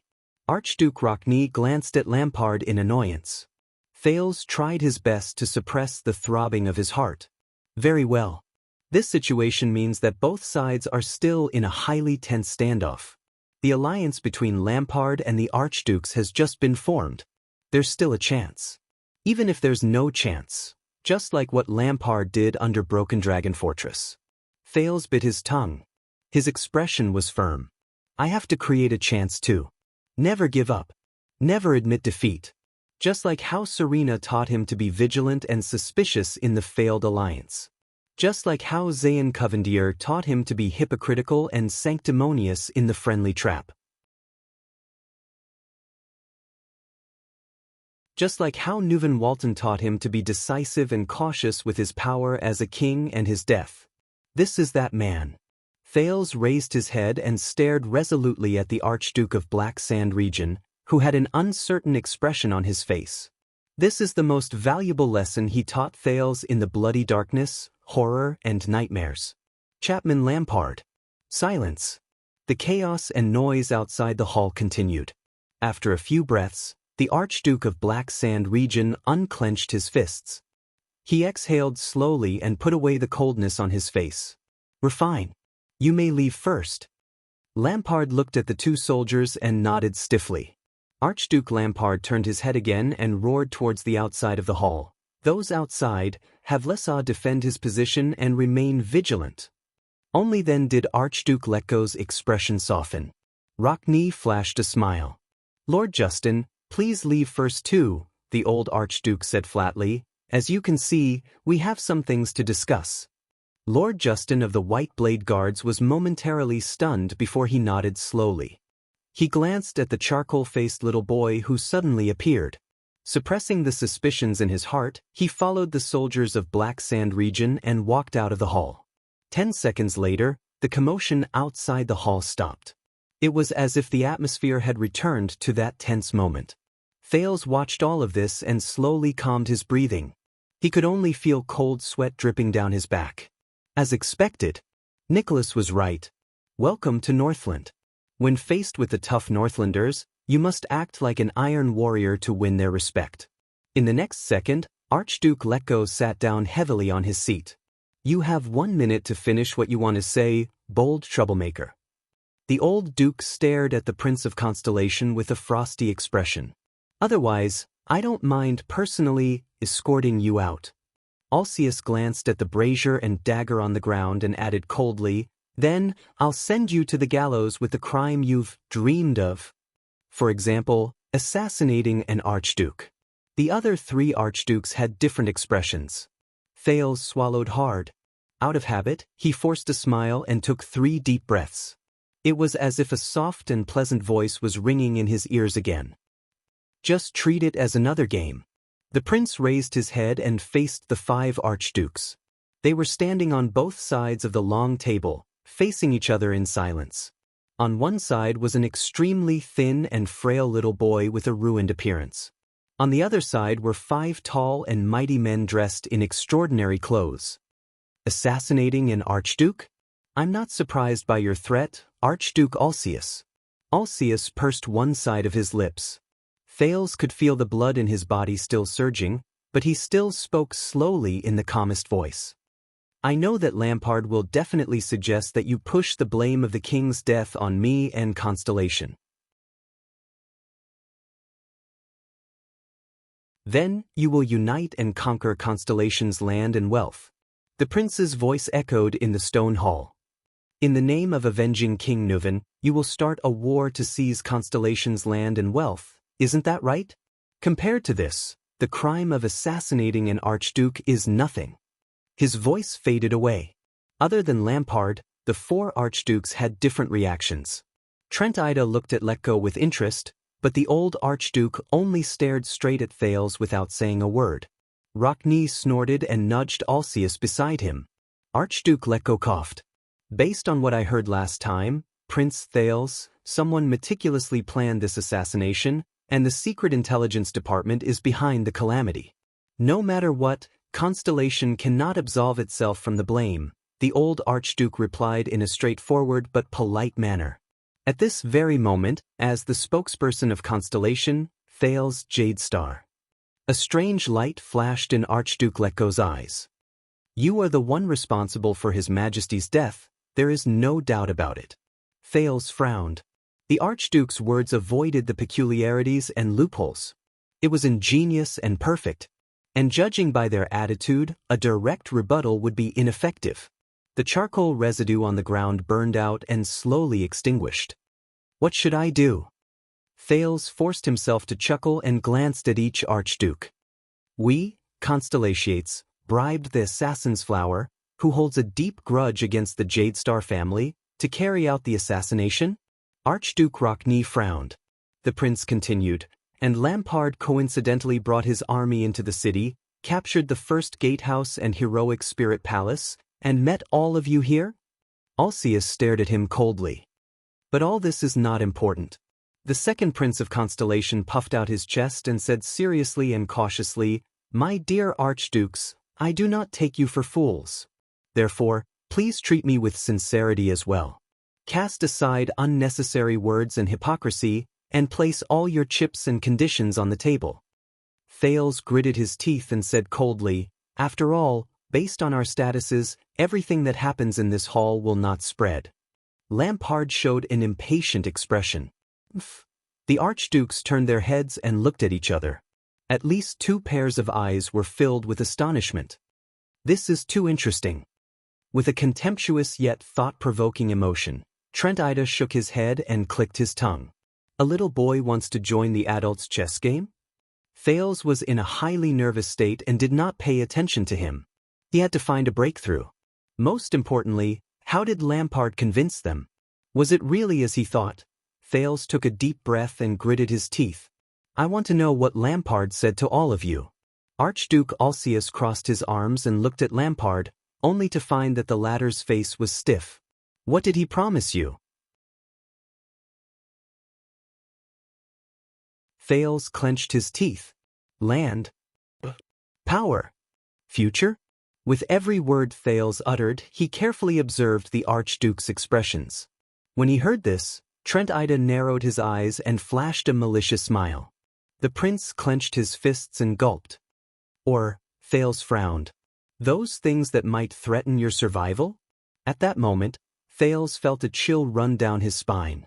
Chapman Lampard's gaze was like that of a predator. It was filled with aggression as it locked onto Thales' body. But compared to the discomfort in the military camp, the fear in Shield District, and the nervousness in the carriage, at this very moment, Thales felt extremely calm as he faced Lampard's gaze. He was like a scout who finally found the enemy's position on the eve of a battle between 2 armies. Watching Lampard's reaction, the blood in Thales' heart began to boil. He had a vague feeling that he had grasped the key. Compared to Lampard, the other Archduke's expressions were also very interesting. This is beyond the scope of our conversation, Trent Ida said impatiently. What do you think?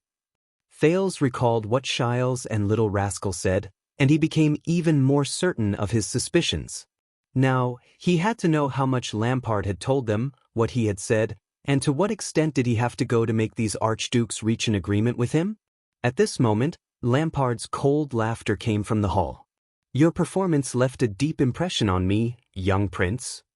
The Archduke of Black Sand region was obviously smiling, but his face, which had always been unsmiling, did not let anyone feel that he was smiling. "But the adult's game is very cruel." Trent Ida furrowed his brows slightly and exchanged glances with Alcius beside him. Thales was slightly startled.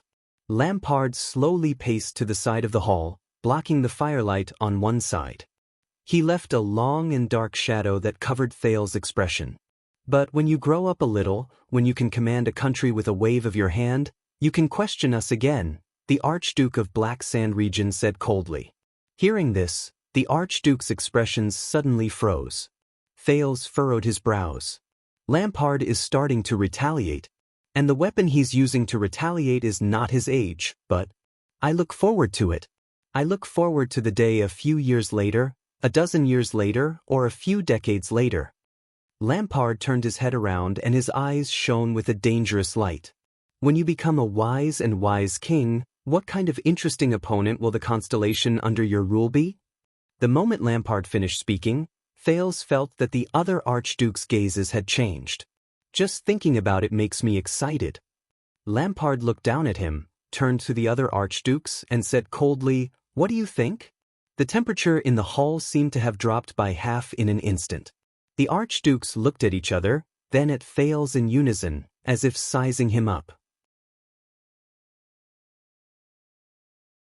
But this time, their expressions were far less pleasant and relaxed than before. "Not good." Archduke Trent Ida coughed softly. "Prince Thales, I admire your courage, but you haven't said anything meaningful. All you've done is to sow discord and frighten us. I even suspect that you're stalling for time." The Archduke of Reformation Tower lowered his head, making his gaze look even more sinister. "Northlanders are not people who can be easily fooled." Trent Ida looked at Letko. The latter's expression was solemn. He nodded slightly and turned towards the outside of the hall. "I think we should stop here." Thales' heart skipped a beat. What did Lampard just say? Constellation? But Archduke Letko had already opened his mouth. Seeing that he had fallen into a bad situation because of a few words from Lampard, the second prince shuddered and spoke without a care for anything else. "Wait." The archdukes paused for a moment. "I don't know what my future will be like." Thales' breathing began to quicken. He could not help but furrow his eyebrows. His right arm had started to ache again. "Chapman Lampard, but you're a terrifying opponent. There's no doubt about it." Lampard's gaze was ferocious. Thales gritted his teeth and stared at Trentida's smile and Letko's solemn expression. "What kind of glib tongue did you use to convince the archdukes to accept your justification, to accept your regicide with a clear conscience, to turn a blind eye to your sin of disregarding Rikru's joint ruling pledge, and to turn a blind eye to the internal threat you brought to Ekstedt?" Thales gritted his teeth. The second prince's words made the archdukes frown. Thales adjusted his breathing. Feeling incredibly anxious, he could no longer care about probing Thales. He rudely revealed what he knew. "Now I understand. They're not afraid of you, but the fact that you're trying to convince them. Sooner or later, Constellation will become." The archduke's expressions changed. At this moment, enough. Thales paused. The rest of his words were stuck in his throat. The one who interrupted him was neither Lampard nor Trentida. It was Alcius. The Archduke of Prestige Orchid coldly said, "Who do you think you are? You can stand here and sow discord among the archdukes without any qualms?" Thales frowned. "It looks like Prestige Orchid has become a staunch supporter of the Archduke of Black Sand region. This is bad. I haven't found the key breakthrough point, and I haven't figured out my opponent's trump card. I can't use that, General. Judging by the Archduke's expressions, if I act too early, it might even backfire." "Sow discord? You're standing here now, advancing and retreating together for Ekstedt. You're as close as a family." Thales struggled to find a point to continue the conversation. He pointed at Lampard. But did that jackal who killed the leader think the same? Did you know that his plan to assassinate King Nuven was to... He was cut off again. Here we go again. Archduke Trentiter raised his head and pointed his chin at Thales, whose expression was distorted. He said in a strange tone, "Prince Thales of Constellation, with what identity do you have to say these words here and cry out for King Nuven's innocence? Don't make wild accusations anymore." Thales stopped talking. "You're right. Even if we put aside the suspicion of assassinating the king, you're just a foreign prince. You shouldn't be here." Archduke Xianxia sneered and shook his head at him with an unfriendly expression. He said coldly, "Don't butt into our internal affairs." Not good. Not good at all. He had already opened the conversation and tried to make the archdukes talk to him as an equal, as if they were his opponents. Then, they would find the conditions Lampard gave them and launch a counterattack. But Thales clenched his lips, feeling anxious. Lampard has turned things around and made use of my intentions. The archdukes really see me as a dangerous opponent in the future. Because we don't have enough bargaining chips, because the situation is terrible, and because of my special performance just now, Lampard provoked the archduke's hostility towards me with just a few words. Thales clenched his fists and looked at the three archdukes, Letko, Trinita, and Alcius, with a troubled expression. What should I do? Lampard sighed. With all due respect, Prime Minister Leespan still has a misunderstanding with us that needs to be resolved. He's already waiting for us at the gatehouse. The archdukes glanced at each other and nodded slightly. Archduke Letko nodded expressionlessly. It's time to let the guards in, or we'll personally send him out. Then, go and do what needs to be done for Extet. At that moment, Thales felt as if he had fallen into an ice cave. As he watched Archduke Letko slowly get up, his heart beat faster and faster. So many sacrifices, the future of two countries, is it going to be decided here? What should I do? What should I do? At this moment, a familiar but terrifying voice rang in Thales' ears. I can help you. The second prince shuddered violently. That's Thales' hair stood on end. Under the archduke's strange gazes, his face was pale and he was drenched in cold sweat. The archdukes did not seem to react to the voice, as if they did not hear it. The prince forcibly suppressed his desire to look around. Thales' heart beat vigorously, uncontrollably. It's him. It's him. He hasn't left yet. He hasn't left yet. As long as these people die here, the truth about Dragon Cloud City will be covered up. The pleasant male voice continued to travel to Thales' ears. It was filled with a deep temptation. Everything you worry about, the people you care about, will have an acceptable ending. But the prince's breathing became increasingly rapid. Fear and hesitation appeared on his face. Thales clenched his fists tightly and stared at the ground. When the few archdukes who knew nothing saw Thales' expression, they looked at each other and could not help but laugh. It looks like he's just a child. Lampard did not even bother to hide his sneer. Do you want to go out yourself, or do you want us to send you out? Archduke Alcius asked coldly as he walked in front of the distracted Thales. Thales did not answer him. He only panted and trembled. In a place where the others could not notice, the voice traveled faintly into Thales' ears. The condition is that you give up everything and come with me. Come with me. At that moment, the absent-minded Thales suddenly remembered what High Priestess Holm had said to him in Bright Moon Temple. One day, you will face an important choice again, perhaps even a choice. At that time, you may recall what I said today. Be careful with your choice. Make up your mind quickly. I can't wait for you for long. The voice beside his ears urged him softly. The legendary anti-mystic equipment is right before your eyes. Thales raised his head with difficulty and stared at the 5 archdukes in front of him with an incredibly grave expression. Kill them all? Go with him? How should I choose? How is it, Thales Jadestar? In the air, which no one noticed, the air mystic, Asda Sakern, who had left and returned, said faintly, Do you want to accept your fate as a mystic, or end your future here? If you were Thales, what would you choose? Chapter 66 has been overhauled. Those who subscribe can go take a look. You're tuning in to the Wang Lin's Journey YouTube channel. Don't forget to subscribe and join us on this journey to catch the most captivating stories.